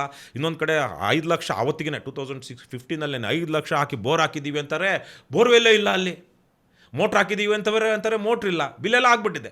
ಸೊ ಈ ಥರಕ್ಕೆಲ್ಲ ಸೋಷಿಯಲ್ ಆಡಿಟ್ ಅಂತ ಆವಾಗ ಶುರುವಾಯಿತು. ಸೊ ಆವಾಗ ಆಮ್ ಆದ್ಮಿ ಪಕ್ಷದಲ್ಲೇ ನಾನು ಇದನ್ನ ಈಗ ಮಾಡೋಣ ಅಂತೇಳಿ ಸೋಷಿಯಲ್ ಆಡಿಟ್ ಅಂತೇಳಿ ಅದಕ್ಕೆ ಒಂದು ಅಭಿಯಾನ ಅಂತ ಹೆಸರು ಕೊಡಬೇಕಲ್ವಾ, ಬ್ರೈಬ್ ಫ್ರೀ ಕ್ಯಾಂಪೇನ್ ಅಂತ, ಬ್ರೈಬ್ ಫ್ರೀ ಕರ್ನಾಟಕ, ಲಂಚ ಮುಕ್ತ ಕರ್ನಾಟಕ ಅಂತೇಳಿ ಶುರು ಮಾಡಿ RTO ಆಫೀಸ್ಗಳಿಗೆ, ಸಬ್ ರಿಜಿಸ್ಟರ್ ಆಫೀಸ್ಗಳಿಗೆಲ್ಲ ಹೋಗೋದಕ್ಕೆ ಶುರು ಮಾಡಿದ್ವಿ. ಹೋದಾಗೆಲ್ಲ ವಿಡಿಯೋ ಮಾಡ್ತಾಯಿದ್ವಿ, ಫೋಟೋಗಳು ತೆಗಿತಾಯಿದ್ವಿ. ಹೋದ ತಕ್ಷಣಕ್ಕೆ ಬಹಳ ಜನ ಗೌರ್ಮೆಂಟ್ ಆಫೀಸಲ್ಲಿ ಏನಿರ್ತಾರೆ, ಈ ಜನ ಹೋಗೋವಂಥ ಜಾಗದಲ್ಲಿ ಆಫೀಸರ್ ಇರ್ತಾನೆ, ಅವನ ಜೊತೆಗೆ ಅವ್ನು ನೇಮಕ ಮಾಡ್ಕೊಂಡಿರುವಂಥ ಬ್ರೋಕರ್ ಇರ್ತಾನೆ. ಜನ ಹೋಗಿ ಬ್ರೋಕರ್ ಮೂಲಕ ಹೋಗಿ ಲಂಚ ಕೊಡಬೇಕು. ಆದರೆ ಬ್ರೋಕರ್ ಯಾರು, ಅಧಿಕಾರಿ ಯಾರು ಅಂತ ಗೊತ್ತಿಲ್ಲ. ಎಷ್ಟು ಇಂಪರ್ಸನೇಷನ್ ಆಗುತ್ತೆ ಅಂದರೆ ಬ್ರೋಕರ್ ಎಷ್ಟೋ ಸಲಕ್ಕೆ ಆಫೀಸರ್ ಜಾಗದಲ್ಲಿ ಕೂತಿರ್ತಾನೆ. ಡಿಫ್ರೆನ್ಷಿಯೇಟ್ ಮಾಡೋದು ಹೇಗೆ? ಸೊ ನಾನು ಕೇಳೋಕ್ಕೆ ಶುರು ಮಾಡಿದೆ, ಅಲ್ಲಪ್ಪ ನಾವೆಲ್ಲ ಸಾಫ್ಟ್ವೇರ್ ಇಂಡಸ್ಟ್ರಿಯಲ್ಲಿ ಬೆಂಗಳೂರಲ್ಲೇ ಇವಾಗ ಪ್ರತಿಯೊಂದು ಕಂಪ್ನಿಲಲ್ಲೂ ಬ್ಯಾಡ್ಜ್ ಹಾಕ್ಕೊಳ್ತಾರೆ, ನೀವು ಯಾಕೆ ಹಾಕ್ಕೊಳ್ಳೋದಿಲ್ಲ ಅಂತ. ಕೆಲವೊಂದು ಕಡೆ ಹಾಕ್ತಾಯಿದ್ರು, ಅವ್ರಿಗೂ ಅಪರೂಪಕ್ಕೆ, ಕೆಲವೊಂದು ಕಡೆ ಇರ್ತಾಯಿಲ್ಲ. ಸೊ ಅಲ್ಲಿಂದ ಶುರು ಮಾಡಿದ್ದು. ಇವತ್ತು ಕರ್ನಾಟಕದಲ್ಲಿ ಸರ್ಕಾರಿ ಅಧಿಕಾರಿಗಳು ಕಡ್ಡಾಯವಾಗಿ ಬ್ಯಾಡ್ಜ್ ಹಾಕಬೇಕು ಅಂತ ಏನಾದ್ರು ರೂಲ್ಸ್ ಬಂದಿದ್ದರೆ ನನ್ನಿಂದ. Wow sir. ಯಾಕಂದರೆ ಅದನ್ನು ನಾವು ಸತತವಾಗಿ 2015 ಶುರು ಮಾಡಿದ್ದು. ಆಮೇಲೆ ಆಮ್ ಆದ್ಮಿ ಪಾರ್ಟಿ ಬಿಡುವಂಥ ಪ್ರಸಂಗ ಬಂತು. ಆಮೇಲೆ ಲಂಚ ಮುಕ್ತ ಕರ್ನಾಟಕ ನಿರ್ಮಾಣ ವೇದಿಕೆ ಅಂತಲೇ ಮಾಡಿದ್ವಿ. ಅದಾದಮೇಲೆ ನಾನು ಕನಿಷ್ಠ ಅಂದ್ರೆ 300ಕ್ಕಿಂತ ಹೆಚ್ಚು ಸರ್ಕಾರಿ ಕಚೇರಿಗಳಿಗೆ ನಾನೇ ಖುದ್ದು ಭೇಟಿ ಮಾಡಿದ್ದೀನಿ. 150ಕ್ಕಿಂತ ಹೆಚ್ಚು ತಾಲೂಕು ಆಫೀಸ್ಗಳಿಗೆ ಹೋಗಿ ಬಂದಿದ್ದೀನಿ ನಾನು. ಅಲ್ಲಿ ಹೋಗಿ ತಹಸೀಲ್ದಾರನ್ನ ಭೇಟಿ ಮಾಡಿ ಒಂದು ಚೆಕ್ ಲಿಸ್ಟ್ ರೆಡಿ ಮಾಡಿಕೊಂಡೆ. ಆಮೇಲೆ ನಾನೇ ಏನೇನು ಕೇಳಬಹುದು, ಏನೇನು ಇರಬೇಕು, ಏನು ಒಂದು ಸರ್ಕಾರಿ ಕಚೇರಿ ಅಂದಾಗ ಅದು ಆರಂಭದ ದಿನದಿಂದಲೂ ಅಲ್ಲೊಂದಷ್ಟು ಬೇಸಿಕ್ ಕಮ್ಯುನಿಟೀಸು, ಫೆಸಿಲಿಟೀಸು, ಸರ್ವಿಸ್ ಇರಬೇಕಲ್ವಾ. ಏನೇನು ಇರಬೇಕು, ಟಾಯ್ಲೆಟ್ ಇದೆಯಾ, ಸರಿ ಇದೆಯಾ, ನೀರಿದೆಯಾ, ಬೋರ್ಡ್ ಇದೆಯಾ, ನೇಮ್ ಪ್ಲೇಟ್ ಇದೆಯಾ ಆಫೀಸರ್ಗಳ ಹತ್ರ, ಅವರೊಂದು ರೂಮ್ಗೆ ಇಂಥ ಸೆಕ್ಷನ್ ಅಂತ ನೇಮ್ ಪ್ಲೇಟ್ ಇದೆಯಾ? ಇಲ್ಲೇನಾದರೂ ನಿಮ್ಗೆ ಯಾರು ಕೆಲಸ ಮಾಡಿಕೊಡ್ಲಿಲ್ಲ ಅಂದರೆ ಲೋಕಾಯುಕ್ತನ ಸಂಪರ್ಕ ಮಾಡಿ ಲಂಚ ಕೇಳಿದ್ರಂತೆ ಅದಿದೆಯಾ? ಆಮೇಲೆ ಸಕಾಲದ ಅಂತ ಬಂತು. ಆಗ ಸಕಾಲದ್ದು ಸ್ಕೀಮಲ್ಲಿ, ಈಗ ಸಕಾಲ ಸ್ಕೀಮಲ್ಲಿ ಏನು ಅಂದರೆ ನೀವೊಂದು ಡೆತ್ ಸರ್ಟಿಫಿಕೇಟ್ಗೆ ಹಾಕ್ತೀರ ಅಂದ್ಕೊಂಡು, ಯಾವುದೋ ಡೆತ್ ಬರ್ತ್ ಸರ್ಟಿಫಿಕೇಟ್ಗೂ ನೀವು ಹಾಕಿದ ಇಷ್ಟು ದಿವಸದಲ್ಲಿ ಅದು ಕೊಡಲಿಲ್ಲ ಅಂದರೆ ಆ ಕನ್ಸರ್ನ್ಡ್ ಆಫೀಸರು ನಿಮಗೆ ದಿವಸಕ್ಕೆ 20 ರೂಪಾಯಿ ದಂಡ ಕಟ್ಕೊಡ್ಬೇಕು. ಯಾರಿಗೆ? ಅಪ್ಲಿಕೆಂಟ್ಗೆ. ಈ ಥರದ್ದೆಲ್ಲ ಜನನ ಎಂಪವರ್ ಮಾಡಿರುವಂಥ ಒಳ್ಳೆ ಕಾನೂನು ಅದು. ಅವ್ರ ಹಿಂದೆ BJP ಸರ್ಕಾರದವ್ರು ತಂದಿದ್ದು. Really welcomed it. ನಾವು ಸಕಾಲದ ಬಗ್ಗೆ ಗೌರ್ಮೆಂಟ್ ಆಫೀಸರ್ಗಳು ಪ್ರಚಾರ ಮಾಡಲಿಲ್ಲ. ನಾವು ಲಂಚಮುಕ್ತ ಕರ್ನಾಟಕ ನಿರ್ಮಾಣ ವೇದಿಕೆಯಿಂದ, ಈಗ ರೂಪಾ IPS ಅಂತಾರಲ್ವಾ, she was the Sakala missions commissioner at the time. We invited her to Freedom Park ಒಂದು ಪ್ರೋಗ್ರಾಮ್ಗೆ. She gave a lecture on Sakala. So ಅವರ ಆಫೀಸಲ್ಲಿ ಇನ್ನೊಬ್ಬರು ಮಥಾಯಿ ಅಂತಿದ್ರು, ಅವರು ಆಮ್ ಆದ್ಮಿ ಪಕ್ಷಕ್ಕೆ ಸೇರಿಕೊಂಡ್ರು, ಆಮೇಲೆ ಎಲೆಕ್ಷನ್ಗೂ ನಿಂತಿದ್ರು ಅನಿಸುತ್ತೆ. ಅವರು ಅವರ ಎರಡನೇ ಇದಾಗಿದ್ದರು, ಅಸಿಸ್ಟೆಂಟ್ ಇದಾಗಿ, ಅಡಿಷ್ನಲ್ ಕಮಿಷನರ್ ಏನೋ. ಅವ್ರಿಗೆ ತುಮಕೂರು ಕಡೆ 2-3 ಕಡೆ ಕರ್ಕೊಂಡೋಗಿ ಅವ್ರ ಕೈಯಲ್ಲಿ ಕೊಡಿಸಿದ್ವಿ ನಾವು. ಈ ಥರಕ್ಕೆಲ್ಲ ಪಾಪ್ಯುಲರೈಸ್ ಮಾಡೋದಕ್ಕೆ ಟ್ರೈ ಮಾಡಿದ್ವಿ. ಸೊ ಆವಾಗ ಇವೆಲ್ಲ ಮಾಡಿ 3 ಚೀಫ್ ಸೆಕ್ರೆಟರಿಗಳು ಭೇಟಿ ಮಾಡಿದ್ದೀನಿ ನಾನು. ಖುದ್ದು ಒಂದು ಲೆಟ್ರೆಲ್ಲ ಬರ್ಕೊಂಡು, ಕವರ್ ಲೆಟ್ರ್ ಬರೆದು, ಎಲ್ಲೆಲ್ಲ ಯಾವ್ಯಾವ ಕಚೇರಿಗಳಿಗೆ ಹೋಗಿದ್ವಿ. ಇಲ್ಲಿ CCTV ಇಲ್ಲ, ಇಲ್ಲಿ ನೀರಿನ ವ್ಯವಸ್ಥೆ ಇಲ್ಲ, ಅಧಿಕಾರಿಗಳ ಸ್ಥಳದಲ್ಲಿ ಬೇರೆಯವರು ಕೆಲಸ ಮಾಡ್ತಾ ಇದ್ದಾರೆ, ಅಧಿಕಾರಿಗಳು ಬ್ಯಾಡ್ಜ್ ಹಾಕ್ಕೊಂಡಿಲ್ಲ ಅಂತೇಳಿ ಸತತವಾಗಿ ಒಂದು 4-5 ವರ್ಷ ಒಳ್ಳೆ ಆ್ಯಕ್ಟಿವಿಸಮ್, ಪೇಪರ್ ವರ್ಕ್ ಮಾಡಿ ಚೀಫ್ ಸೆಕ್ರೆಟರಿ ಹೋಗಿ ಭೇಟಿ. ಯಾಕಂದರೆ ಚೀಫ್ ಸೆಕ್ರೆಟರಿ ಅಂದರೆ ನಿಮ್ಗೆ ಗೊತ್ತಿದೆ, ನಂಬರ್ 1 ನ್ಯೂಮರೋ ಯೂನೋ. ಸೊ ಅವ್ರಿಗೆಲ್ಲ ಭೇಟಿ ಮಾಡಿದಾಗ ನಾವು ಎಲ್ಲ ಜನ ಅಲ್ಲಿ ಫೋನ್ ಬಿಡೋದಿಲ್ಲ, ಲೈವ್ ಮಾಡೋಕ್ಕಾಗೋದಿಲ್ಲ. ಅವ್ರ ಹತ್ರ ಹೋಗಿ ವಿನಯವಾಗೇ ಕೇಳಬೇಕು. ಅವ್ರು ಮಾಡಲಿಲ್ಲ ಅಂದ್ರೂ ಬರಬೇಕು. ಯಾವನೊಬ್ಬ ಚೀಫ್ ಸೆಕ್ರೆಟರಿ ಇದ್ದ ಅಯೋಗ್ಯ, ಯಾವನೊಬ್ಬ ಭ್ರಷ್ಟನ ಗುಲಾಮ ಅಂತ ಹೇಳ್ತಾ ಇದ್ರು. ಅವನೊಂಥರ ದಿಮಾಕಲ್ಲಿದ್ದಾರೆ, ಕೆಲಸ ಮಾಡ್ದ. ಅಲ್ಲ ಸರ್, ಅಷ್ಟೊಂದು ಕೆಲಸ ಮಾಡಿ ಎಷ್ಟು ಕಡಿಮೆ ಆಚೆ ಬರುತ್ತಲ್ಲ ಇವೆಲ್ಲ ಭಾಳ. ಯಾಕಂದರೆ ನಾವು ಅಲ್ಲಿ ಮಾಡಿದ್ದು ಯಾರಿಗೂ ಗೊತ್ತಾಗೋದಿಲ್ಲ. ಆದರೆ ಪ್ರತಿ ಸಲ ಸುತ್ತೋಲೆ ಬರ್ತಾ ಇತ್ತು. ಸರ್ಕಾರಿ ಅಧಿಕಾರಿಗಳು ಕಡ್ಡಾಯವಾಗಿ ನಾವು ಕರ್ತವ್ಯ ನಿರ್ವಹಣೆ ಸಮಯದಲ್ಲಿ ಗುರುತಿನ ಚೀಟಿ ಧರಿಸತಕ್ಕದ್ದು. ಇದೆಲ್ಲ ನೀವು ಮಾಡಿದ್ದು ಒಂದು ದಾರಿ ತೋರ್ಸಕ್ಕ ಅಲ್ವಾ? ಎಂಪವರ್ ಮಾಡೋದಕ್ಕೆ, ಎಂಪವರ್, ಅದೇ ಅವ್ರಿಗೊಂದು ಇನ್ಸ್ಪಿರೇಷನ್. ನೋಡಿ, ಇವತ್ತು ನಮ್ಮ ದೇಶ ಬಹಳ ಸಮೃದ್ಧವಾಗಿದೆ. ನಾನು ಲೆಂತ್ ಆ್ಯಂಡ್ ಬ್ರೆತ್ ಅಂತಾರಲ್ವಾ, ಒಂದು ಭಾಗ ನಾರ್ತ್ ಈಸ್ಟರ್ನ್ ಸ್ಟೇಟ್ಸ್ಗೆ ಹೋಗಿಲ್ಲ. ಆ್ಯಕ್ಚುಲಿ ಈ ಸಮ್ಮರಲ್ಲಿ ಹೋಗಬೇಕಾಗಿತ್ತು, because of my son's non cooperation movement ಹೋಗೋಕ್ಕಾಗಲಿಲ್ಲ. ಆದರೆ ಇಡೀ ದೇಶನ ನಾರ್ತ್ ಈಸ್ಟರ್ನ್ ಸ್ಟೇಟ್ಸ್ ಬಿಟ್ಟರೆ ಎಲ್ಲ ಸುತ್ತಾಡಿದ್ದೀನಿ. ಇವತ್ತಿಗೆ ದೇಶ ಸಮೃದ್ಧವಾಗಿದೆ. ಆದರೆ ಬಡತನವೂ ಇದೆ. ಬಡತನ, ಅಸಮಾನತೆ ಇದ್ದಿದ್ದು ಕಾರಣ ಕರಪ್ಷನ್. ಇವತ್ತಿನ ಸಾಮಾಜಿಕ ನ್ಯಾಯಕ್ಕೆ ಅತಿ ದೊಡ್ಡ ಶತ್ರು ಸೋಷಿಯಲ್ ಜಸ್ಟಿಸ್ ಅಂದರೆ not just big caste wise social justice ಅಲ್ಲ, ಎಲ್ಲ ಥರದ ಸೋಷಿಯಲ್ ಜಸ್ಟಿಸ್ಗೂ ದೊಡ್ಡ ಶತ್ರು ಅಂದರೆ ಕರಪ್ಷನ್. ಸೊ ಹಾಗಾಗಿ ಕರಪ್ಷನ್ನ ನಾವು ಅಡ್ರೆಸ್ ಮಾಡಬೇಕು ಅಂತೇಳಿ ನಾವು ಇದೆಲ್ಲ ಮಾಡ್ತಾ ಇರುವಂಥದ್ದು. ಪಾರ್ಟಿ ಒಂದು ಮುಖ್ಯವಾದ ಜನಕ್ಕೆ ಇವಾಗ ನೋಡಿ, ಹೆಣ್ಣುಮಕ್ಕಳಿಗೆ ಡೌರಿ ಕೊಡಲಿಲ್ಲ ಅಂತೇಳಿ ಕೊಂದರೆ ಇವತ್ತು ಕಾನೂನಿದೆ ಸಪೋರ್ಟ್ಗೆ. ಯಾರಿಗೋ ಒಬ್ರಿಗೆ SC ST ಅಸ್ಪೃಶ್ಯ ಅಂತ ಏನು ಸೋಕಾಲ್ಡ್ ಇದ್ರು ಹಿಂದೆ, ಅವ್ರಿಗೆ ಯಾರಾದ್ರೂ ಜಾತಿ ನಿಂದನೆ ಮಾಡಿದ್ರೆ ಇವತ್ತು ಅಟ್ರಾಸಿಟಿ ಕೇಸ್ ಇದೆ. ಅಂದರೆ ತುಂಬ ಅತೀ ಮುಖ್ಯವಾದಂಥ ಈ 1-2-3 ತುಂಬ ಶೋಷಣೆ. ಪ್ರತಿಯೊಂದು ಹಂತದಲ್ಲೂ ಇವತ್ತು ಜನರ ಹಕ್ಕುಗಳನ್ನ ಪ್ರೊಟೆಕ್ಟ್ ಮಾಡುವಂಥ ರೈಟ್ಸ್ ಇದೆ. ಇಂಪ್ಲಿಮೆಂಟ್ ಆಗ್ತಿದೆಯಾ? ಇಲ್ಲ. ಇವಾಗ ನಿಜಕ್ಕೂ ವರದಕ್ಷಿಣೆ ಕೊಡಲಾರ್ದೆ ವರದಕ್ಷಿಣೆ ಕಿರುಕುಳದಿಂದ ಸತ್ತಿರುವಂಥ ಹೆಣ್ಣು ಮಕ್ಕಳಿಗೆ ಅಥವಾ ಹೆಣ್ಣು ಮಕ್ಕಳ ಹೆತ್ತವರಿಗೆ ನ್ಯಾಯ ಸಿಗುವಂಥ ಚಾನ್ಸ್ ಇದೆಯೋ ಇಲ್ಲವೋ ಗೊತ್ತಿಲ್ಲ. ಆದರೆ ನಿಮ್ಮ ಹತ್ರ ದುಡ್ಡಿದೆ ಅಂದರೆ ವರದಕ್ಷಿಣೆ ಕಿರುಕುಳ ಕೊಟ್ಟು ಕೊಂದಿದ್ರೂ ನೀವು ಬಚಾವಾಗುವಂತಹ ವ್ಯವಸ್ಥೆ ಇದೆ. ಯಾಕಿದೆ? ಕರಪ್ಷನ್ ಕಾರಣಕ್ಕಾಗಿ. ಕರೆಕ್ಟ್. ಯಾಕಂದರೆ ಅಲ್ಲಿ ಇನ್ವೆಸ್ಟಿಗೇಟಿಂಗ್ ಆಫೀಸರ್ ಏನಿರ್ತಾನೆ, ಅವನು ಕರಪ್ಟ್ ಆದರೆ, ಅವನು ಅದಕ್ಷ ಆದರೆ, ಇನ್ಕಾಂಪಿಟೆಂಟ್, ಡಿಸಾನೆಸ್ಟ್, ಎರಡೂ ಅದಕ್ಷ ಮತ್ತು ಅಪ್ರಾಮಾಣಿಕ, ಎರಡರಲ್ಲಿ ಯಾವುದಾದ್ರೂ ನಿಮಗೆ ನ್ಯಾಯ ಸಿಗೋದಿಲ್ಲ. ಹಾಗಾಗಿ ಏನು ಮಾಡಬೇಕು? ನಮ್ಮ ಸರ್ಕಾರಿ ಅಧಿಕಾರಿಗಳು ದಕ್ಷರೂ ಆಗಿರಬೇಕು, ಅಟ್ ದ ಸೇಮ್ ಟೈಮ್ ಈ ಶುಡ್ ಬಿ ಆನೆಸ್ಟ್, ಪ್ರಾಮಾಣಿಕರು ಆಗಿರಬೇಕು. ಪ್ರಾಮಾಣಿಕ ಇದ್ದಾನೆ, ಅವ್ನು ಯಾರ ಹತ್ರ ದುಡ್ಡು ತಗೊಳ್ಳಲ್ಲ, ಕೆಲಸನೂ ಮಾಡಲ್ಲ, ಏನು ಉಪಯೋಗ? ಅವ್ನು ಕಟ್ಕೊಂಡು ಚೆನ್ನಾಗಿ ಕೆಲಸ ಮಾಡ್ತಾನೆ, ಅದು ದುಡ್ಡು ಕೊಟ್ಟವ್ರಿಗೆ ಮಾಡ್ತಾನೆ, ಏನು ಉಪಯೋಗ? ಹಾಗಾಗಿ ದಕ್ಷತೆ ಮತ್ತು ಪ್ರಾಮಾಣಿಕತೆ ಅವೆರಡೂ ಜೊತೆಯಲ್ಲಿರಬೇಕು ಅಂತೇಳಿ ನಾವು ಮಾಡ್ತಿರುವಂಥ ಹೋರಾಟ. ಆವಾಗ ನಮ್ಮ ನೆಲದ ಕಾನೂನುಗಳು ಸರಿಯಾಗಿ ಜಾರಿ ಆಗುತ್ತೆ. ಬಟ್ ನಿಮ್ಗೆ ಹೋಪಿದೆ ಅಲ್ಲ, ಇದು ಬದಲಾಗುತ್ತೆ ಅಂತ ಯಾಕೆ ಹೋಪಿದೆ ಅಂದರೆ, ನಮ್ಮದು ಇಡೀ ಪ್ರಪಂಚದಲ್ಲಿ ನಮ್ಮದು ಮೊದಲ ದೇಶ ಈ ಥರಕ್ಕೆ ಆಗ್ತಿರೋದಂತಿಲ್ಲ. ಇದೇ ಥರದ್ದು ನಮಗಿಂತ ಕೆಟ್ಟ ಸ್ಥಿತಿಯಲ್ಲಿ ಅಮೆರಿಕ ಸೇರಿದಂಥ ಅನೇಕ ದೇಶಗಳು ಹಿಂದೆ ಇದ್ವು. ಸೊ ಹಾಗಾಗಿ ಅವರು ಎವಾಲ್ವ್ ಆದ್ರಲ್ವಾ, ಅವರೊಂದು ಕಡೆ ಆದರೆ ಅವ್ರಿಗೂ ನಮಗಿರೋದು ಒಂದೇನು ಅಂದರೆ, ಅವರು ಹೋಗ್ತಾ ಯಾವುದೋ ಒಂದು ವ್ಯಾಲ್ಯೂ ಸಿಸ್ಟಮ್ನ ಬಲಪಡಿಸ್ತಾ ಹೋದರು. ನಮ್ಮದು ವ್ಯಾಲ್ಯೂ ಸಿಸ್ಟಮ್ ಕೆಡ್ತಾ ಬಂದ್ಬಿಡ್ತು ಕಳೆದ 30 ವರ್ಷದಲ್ಲಿ. ಈ 30-35 ವರ್ಷಗಳಿಂದ ಆಗಿರೋ ಫಿನಾಮಿನ ಇದು. ಅದಕ್ಕೆ ಮೊದಲು ಒಂದು ಸ್ವಲ್ಪ ನ್ಯಾಯ ನೀತಿ ಇತ್ತು. ಸೊ ಹಾಗಾಗಿ ಇವಾಗ ನಾವೇನು ಮಾಡಬೇಕು? ಕರಪ್ಷನ್ ಅಂತೂ ಜನ ಒಪ್ಕೊಂಡ್ಬಿಟ್ಟಿದ್ದಾರೆ. ಲಂಚ ಕೊಡೋದೇನು ತಪ್ಪಿಲ್ಲ ಬಿಡಪ್ಪ, ಅವನು ಪಾಪ ಬದುಕಬೇಕು, ಅವನು ಕೊಟ್ಟು ಬಂದಿ. ಈ ಮೂರ್ಖರು ಹೆಂಗೆ ಹೇಳ್ತಾರೆ ಅಂದರೆ, ಅವನು ಕೊಟ್ಟು ಬಂದಿದ್ದಾನೆ, ಅವ್ನು ಯಾಕೆ ಕೊಟ್ಟು ಬಂದ ಅಂತ ಕೇಳೋದಿಲ್ಲ. ಅವನು ಎಲ್ಲಿ ಕೊಟ್ಟು ಬಂದ್ರೆ ಯಾರು ಕೊಟ್ಟ, ಅವನು ಯಾಕೆ ತಗೊಳ್ತಾ ಇದ್ದಾನೆ, ಇವನು ಕೊಡ್ಬೇಕಾದ್ರೆ ಅವ್ನು ಯಾರು ಕೊಟ್ಟಿರ್ಬೇಕಲ್ಲ. ಕೊನೆಗೆ ನಾವೇ ತಗೊಂಡಿದ್ದೀವಿ ಅನ್ನೋದನ್ನು ಜನ ಯೋಚನೆ ಮಾಡ್ತಾ ಇಲ್ಲ. ಆದರೆ ಕಾನೂನು ಏನು ಹೇಳುತ್ತೆ? ಲಂಚ ತಗೊಳ್ಳೋದು ಶಿಕ್ಷಾರ್ಹ ಅಪರಾಧ. ಸೊ ಅದನ್ನಷ್ಟೇ ಇಟ್ಕೊಂಡಿದೀವಿ ನಾವು. ಜನ ಒಪ್ಕೊಂಡ್ಬಿಟ್ಟಿರಬಹುದು, ಆದರೆ ಅದು ಅಪರಾಧ ಹೌದೋ ಇಲ್ವೋ. ಹೌದು. ಹಾಗಾಗಿ ಅದನ್ನ ಹಿಡ್ಕೊಂಡು ನಾವು ಇವತ್ತು ಅದನ್ನ ಸರಿ ಮಾಡೋದಕ್ಕೆ ಬಟ್ ಸಮಸ್ಯೆ ಏನು ಗೊತ್ತಾ ಸರ್, ನೀವು ಲಂಚ ಜನ ಕೊಡ್ತಾರೆ ಅಂತ ನೀವು ಹೇಳಿದ್ರಲ್ಲ, ಅದು ಕೊಡದೆ ಹೋದ್ರೆ ಅವ್ರನ್ನ ಎಷ್ಟು ಅಲಿಸ್ತಾರೆ, ಎಷ್ಟು ಸುತ್ತಾಡಿಸ್ತಾರೆ, ಎಷ್ಟು ಕಷ್ಟ ಕೊಡ್ತಾರೆ ಅಂತ ಅಂದರೆ ಅವಾಗ ಏನು ಮಾಡಬೇಕು ಅವರು? ಕರ್ನಾಟಕದಲ್ಲಿ ಇವತ್ತು ಲಂಚ ಕೊಡೋ ಇಷ್ಟ ಇಲ್ಲದೆ, ಅಥವಾ ಲಂಚ ಕೊಡೋದು ಇಷ್ಟ ಅಲ್ಲ, ಲಂಚ ಕೊಡಲಾರದೆ ಎರಡೂ ಇರುತ್ತೆ. ಇನೇಬಿಲಿಟಿ ಟು ಗಿವ್ ಬ್ರೈಬ್ ಹೌದು, ಆರ್ ಇಷ್ಟ ಇಲ್ಲ, ಅವ್ರಿಗೆ ಇಷ್ಟ ಇಲ್ಲ, ಈ ಡಸಂಟ್ ವಾಂಟ್ ಟು ಬ್ರೈಬ್. ಅವರಿಬ್ರು ಇವತ್ತೇನಾದ್ರು ಕೆಲಸ ಆಗ್ತಾ ಇಲ್ಲ ಅಂದರೆ ಅವರು ಮೂರ್ಖರು. ಇವತ್ತು ಅವರಿಗೆ KRS ಪಕ್ಷದ ಬಗ್ಗೆ ಗೊತ್ತಿಲ್ಲ. KRS ಪಕ್ಷದ ಬಗ್ಗೆ ಹೇಳಿ KRS ಪಕ್ಷ ಟಿ ಶರ್ಟ್ ಹಾಕ್ಕೊಂಡೋದ್ರೆ ಇವತ್ತು ಬಹುತೇಕ ಎಲ್ಲ ಸರ್ಕಾರಿ ಅಧಿಕಾರಿಗಳು, ಅಂದರೆ ದೊಡ್ಡ ದೊಡ್ಡ ಪ್ರಾಜೆಕ್ಟ್ಗಳಲ್ಲ, ನಾವು ಹೇಳ್ತಿರೋದು taluk office, revenue department, agriculture department, ಅದೇ ಜನಸಾಮಾನ್ಯರದ್ದು. ಯಾಕಂದ್ರೆ ನಮ್ಮ ಹೆಸರು ಹೇಳಿ ಹೋಗಿ ಅಲ್ಲಿ ಯಾವುದೋ ಒಂದು ನಮಗೆ ಒಂದು ಕಾಂಟ್ರಾಕ್ಟ್ ಕೊಡು ಅಂದರೆ ಕೊಡೋದಿಲ್ಲ. ಆದರೆ ನಮ್ಮ ದಿನನಿತ್ಯದ ಅಥವಾ ಬದುಕಿಗೆ ಸಂಬಂಧಪಟ್ಟಂಥ ವಿಚಾರಗಳ ಬಗ್ಗೆ ಸಾಮಾನ್ಯ ಜನರು ಎಲ್ಲಿ ಹೋಗ್ತಾರೆ? ಗ್ರಾಮ ಪಂಚಾಯತಿ ಆಫೀಸ್ಗೆ ಹೋಗ್ತಾರೆ, ತಾಲೂಕು ಆಫೀಸ್ಗೆ ಹೋಗ್ತಾರೆ, ಕೃಷಿ ಇಲಾಖೆಗೆ ಹೋಗ್ತಾರೆ, ಅಥವಾ ಪುರಸಭೆಗೋ ನಗರಸಭೆಗೋ BBMP ಆಫೀಸ್ಗೆ ಹೋಗ್ತಾರೆ. ಅಲ್ಲಿ ಹೋಗಿ ಅವ್ರಿಗೆ ಲಂಚ ಕೊಡೋದಕ್ಕೆ ದುಡ್ಡಿಲ್ಲ, ಅವ್ರು ಕೇಳೋಷ್ಟು ದುಡ್ಡಿಲ್ಲ. ಮತ್ತು ಯಾಕೆ ಕೊಡಬೇಕು ಅನ್ನೋದು ಇದೆ. ಅಂದರೆ ಅವ್ರು ಹೇಳಬೇಕಾಗಿರೋದು, ಉಸಿರಬೇಕಾಗಿರೋ ಮಂತ್ರ ಒಂದೇ, KRS ಪಾರ್ಟಿ. ನಾನು KRS ಪಕ್ಷದವನು ಅಂತ ಹೇಳಬೇಕು, ಇಲ್ಲ ನಾನು KRS ಪಾರ್ಟಿಯವ್ರಿಗೆ ಹೇಳ್ತೀನಿ ಅನ್ಬೇಕು. ರಾಜ್ಯದ ಪ್ರತಿಯೊಬ್ಬ ಅಧಿಕಾರಿ ಇವತ್ತು ಆ ಹಂತದಲ್ಲಿರುವಂಥವ್ರು ಕೆಲಸ ಮಾಡಿಕೊಡ್ತಾ ಇದ್ದಾರೆ. ನಮ್ಮ ಆನೇಕಲ್ ತಾಲೂಕಲ್ಲೇ ನಮ್ಮ ಆತ್ಮೀಯರು ಹೇಳ್ತಾರೆ, ನಿನ್ನ ಹೆಸರು ಹೇಳ್ಕೊಂಡು, KRS ಪಕ್ಷದ ಹೆಸರು ಹೇಳ್ಕೊಂಡು ಇಲ್ಲಿ ನಮ್ಮ ತಾಲೂಕಲ್ಲಿ, ಆನೇಕಲ್ ತಾಲೂಕಲ್ಲಿ ಕನಿಷ್ಠ 200 ಕೋಟಿ ರೂಪಾಯಿ ಆದರೂ ಲಂಚ ಕೊಡದೆ ಉಳಿಸ್ಕೊಂಡಿದ್ದಾರೆ ನಮ್ಮ ತಾಲೂಕಿನ ಜನ. ನಾನು ಕೇಳ್ಪಟ್ಟಿದ್ದೀನಿ, ನನಗೂ ಹೇಳಿದ್ರು ಜನ, ಮೇಡಮ್ ನಾವು KRS ಪಾರ್ಟಿ ಹೆಸರು ತೊಗೊಂಡು ಎಷ್ಟೊಂದು ಕಡೆ ನಾವು ಲಂಚ ಕೊಟ್ಟಿಲ್ಲ ಅಂತ. ಆಮೇಲೆ ತಪ್ಪಲ್ಲ, ಯಾಕೆ ಗೊತ್ತಾ? ಲಂಚ KRS ಪಕ್ಷದ ಹೆಸರು ತಗೊಂಡು, ಯಾಕಂದರೆ ಲಂಚ ಕೊಡೋದು ಅಪರಾಧ, ಅವ್ನು ಆ ಕರ್ತವ್ಯ. ಆದರೆ ಅವ್ರು ಮಾಡದೇ ಇದ್ದಾಗ ನಾವು ಯಾವುದೋ ಒಂದು ಹೆಸರು ತಗೊಂಡು ಹೇಳಿದ್ದೀವಲ್ವ, ನಾವೇನು ಕೆಟ್ಟ ಕೆಲಸ ಏನು ಮಾಡಿಸ್ಕೊಂಡಿಲ್ಲ. ಅನೈತಿಕ ಕೆಲಸ ಅಂತೂ ಅಲ್ಲವೇ ಅಲ್ಲ, ಅಕ್ರಮ ಅಂತೂ ಅಲ್ಲವೇ ಅಲ್ಲ. ನಮಗೆ ಆಗಬೇಕಾಗಿರುವಂತಹ ಕೆಲಸ, ನಮಗೆ ಸಿಗಬೇಕಾಗಿರುವಂಥ ಸವಲತ್ತಿಗೆ ನಾವು ಲಂಚ ಕೊಡುವಂಥ ಪರಿಸ್ಥಿತಿ ಇತ್ತು. ಹಾಗಾಗಿ ನಾವು KRS ಪಕ್ಷ ಹೆಸರು ಮಾಡ್ತಾ ಇದ್ದೀವಿ ಅಂದರೆ ಅದು ಯಾವ ಥರಕ್ಕೂ ಅನೈತಿಕವಲ್ಲ, ಅಕ್ರಮವಲ್ಲ, ದಯವಿಟ್ಟು ಮಾಡಿ ಅಂತ.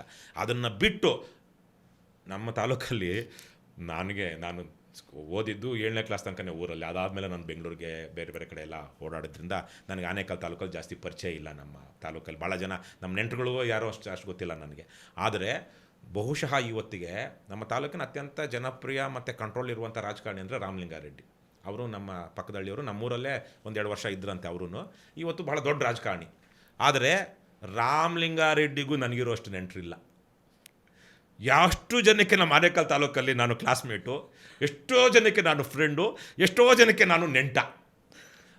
ಅಷ್ಟು ಜನ ನನಗೆ ಯಾರೂ ಗೊತ್ತಿಲ್ಲ, ಆದರೆ ಅವ್ರಿಗೆ ನಾನು ನೆಂಟ, ಮಿತ್ರ ಮತ್ತು ಕ್ಲಾಸ್ಮೇಟ್ ಹೀಗೆ ಬಳಸಿದ್ದಾರೆ. ಸೊ ಅದಕ್ಕೆ ಆ ಬಗ್ಗೆ ಒಂದು ರೀತಿಲಿ ಇದು ಇಲ್ಲ ಅಷ್ಟೆಲ್ಲ ಕೇಳಿದಲ್ವಾ ಏನಾಗ್ತಾ ಇದೆ ಇಂಪ್ಯಾಕ್ಟ್ ಅಂತ, ಇದಾಗ್ತಾ ಇದೆ ಇವತ್ತು. ಸಹಿತ ಹೊಸ ಹೊಸ ಪಕ್ಷಗಳು ನಮ್ಮ ಕರ್ನಾಟಕ ರಾಜ್ಯಕ್ಕೆ ಬೇಕಾ, ಹುಟ್ಕೋಬೇಕಾ, ಮುಂದೆ ಬರಬೇಕಾ? ಯಾಕೆಂದ್ರೆ ನಾವು ಸಹಜವಾಗಿ JCB ಅಂತ ಹೇಳ್ತೀವಿ, ಅದು ಬಿಟ್ಟು ಇನ್ನಷ್ಟು ಪಕ್ಷಗಳು ಬರಬೇಕಾ? ಅದರಿಂದ ಏನು ಉಪಯೋಗ ಆಗುತ್ತೆ? ನಮ್ಮ ದೇಶದಲ್ಲಿ ಇದು ಸಿಂಗಲ್ ಪಾರ್ಟಿನೂ ಅಲ್ಲ, ಅಥವಾ 2 ಪಾರ್ಟಿ ಸಿಸ್ಟಮು ಇಲ್ಲ. ನಮ್ಮಲ್ಲಿರೋದು ಮಲ್ಟಿ ಪಾರ್ಟಿ ಸಿಸ್ಟಮ್. ಯಾವುದಾದ್ರೂ ಒಂದು ಪಕ್ಷ ಆಡಳಿತದಲ್ಲಿರುವಂಥದ್ದು ಅಥವಾ ವಿರೋಧ ಪಕ್ಷದಲ್ಲಿರುವಂಥದ್ದು ಅದ್ರ ಜವಾಬ್ದಾರಿ ನಿರ್ವಹಿಸಲು ಸೋಲ್ತಾ ಇದೆ ಅಂದಾಗ, ಆಡಳಿತ ಪಕ್ಷನೂ ಸೋತಿದೆ, ವಿರೋಧ ಪಕ್ಷನೂ ಸೋತಿದೆ ಅಂದಾಗ ಏನಾಗಬೇಕು? ಬೇರೆ ಇನ್ಯಾರೋ ಅದು ಆ ವ್ಯಾಕ್ಯೂಮ್ನ ಫಿಲ್ ಮಾಡ್ತಾ ಹೋಗ್ಬೇಕು. ಇಲ್ಲಾಂದರೆ ಅವರಿಬ್ಬರಿಗೆ ಕರ್ನಾಟಕದಲ್ಲಿ ಹಾಗೆ ಆಗಿರೋದು, 5 ವರ್ಷ ಅವ್ರಿಗೆ 5 ವರ್ಷ ನಮಗೆ ಅನ್ನೋ ಥರಕ್ಕೆ ಇಲ್ಲಿ ಕರ್ನಾಟಕದಲ್ಲಿ ಒಂದು ಕಡೆ ಕಾಂಗ್ರೆಸ್ಸು, ಒಂದು ಕಡೆ BJP, JDS ಒಂದು ಸಲ ಆ ಕಡೆ ಈ ಕಡೆ ಅಂತ ಆಡ್ತಾ ಇದ್ದಾರೆ. ಹಾಗಾಗಿ ಇಲ್ಲಿ ಅವ್ರ ಮೂವರ್ಗೂ ಯಾವ ಭಯ ಆತಂಕನೂ ಇಲ್ಲ, ನಮ್ಮನ್ನು ಬಿಟ್ಟು ಇನ್ಯಾರು ಅಂತಲೇ ಇದ್ದಾರೆ. ಹಾಗಾಗಿ ಇಲ್ಲೊಂದು ವ್ಯಾಕ್ಯೂಮ್ ಕ್ರಿಯೇಟ್ ಆಗಿದೆ. ಇಲ್ಲಿ ಪ್ರಾದೇಶಿಕ ಹಿತಾಸಕ್ತಿ ಬಗ್ಗೆ ಆಗಲಿ, ಕನ್ನಡದ ಬಗ್ಗೆ ಆಗಲಿ, ಅಥವಾ ಜನಸಾಮಾನ್ಯರ ದಿನನಿತ್ಯದ ಬದುಕಿನ ಬಗ್ಗೆ ಮಾತಾಡೋರಾಗಲಿ ಇಲ್ಲದಿರುವಂಥ ಪರಿಸ್ಥಿತಿ ಆಗಿಬಿಟ್ಟಿದೆ. ಹಾಗಾಗಿ ಹೊಸ ಪಕ್ಷಗಳು ಬೇಕು. ಆದರೆ ಹೊಸ ಪಕ್ಷಗಳು ಯಾವುದೇ ರೀತಿಲಿ ಬೇಕು? ಜಾತಿ ಆಧಾರದ ಮೇಲೆ ಕಟ್ತೀರಾ ನೀವು? ದುಡ್ಡಿನ ಆಧಾರದ ಮೇಲೆ ಕಟ್ತೀರಾ? ಇರುವಂಥ JCB ಪಾರ್ಟಿಗಳಿಗೆ ಅದೇ ಥರದ ಇನ್ನೊಂದು ಪಾರ್ಟಿ ಆದರೆ ಏನು ಉಪಯೋಗ? ನೀವು ಸಬ್ಸ್ಟಿಟ್ಯೂಟ್ ಆಗಬಾರ್ದು, ಆಲ್ಟರ್ನೇಟಿವ್ ಆಗಬೇಕು, ಪರ್ಯಾಯವಾಗಬೇಕು. ನೀವು ಈ ಪಕ್ಷಗಳಿಗೆ ಅವುಗಳ ತತ್ವ ಸಿದ್ಧಾಂತಗಳನ್ನು ಮೀರಿ ನಿಮ್ಮದು ಉತ್ತಮವಾಗಬೇಕು.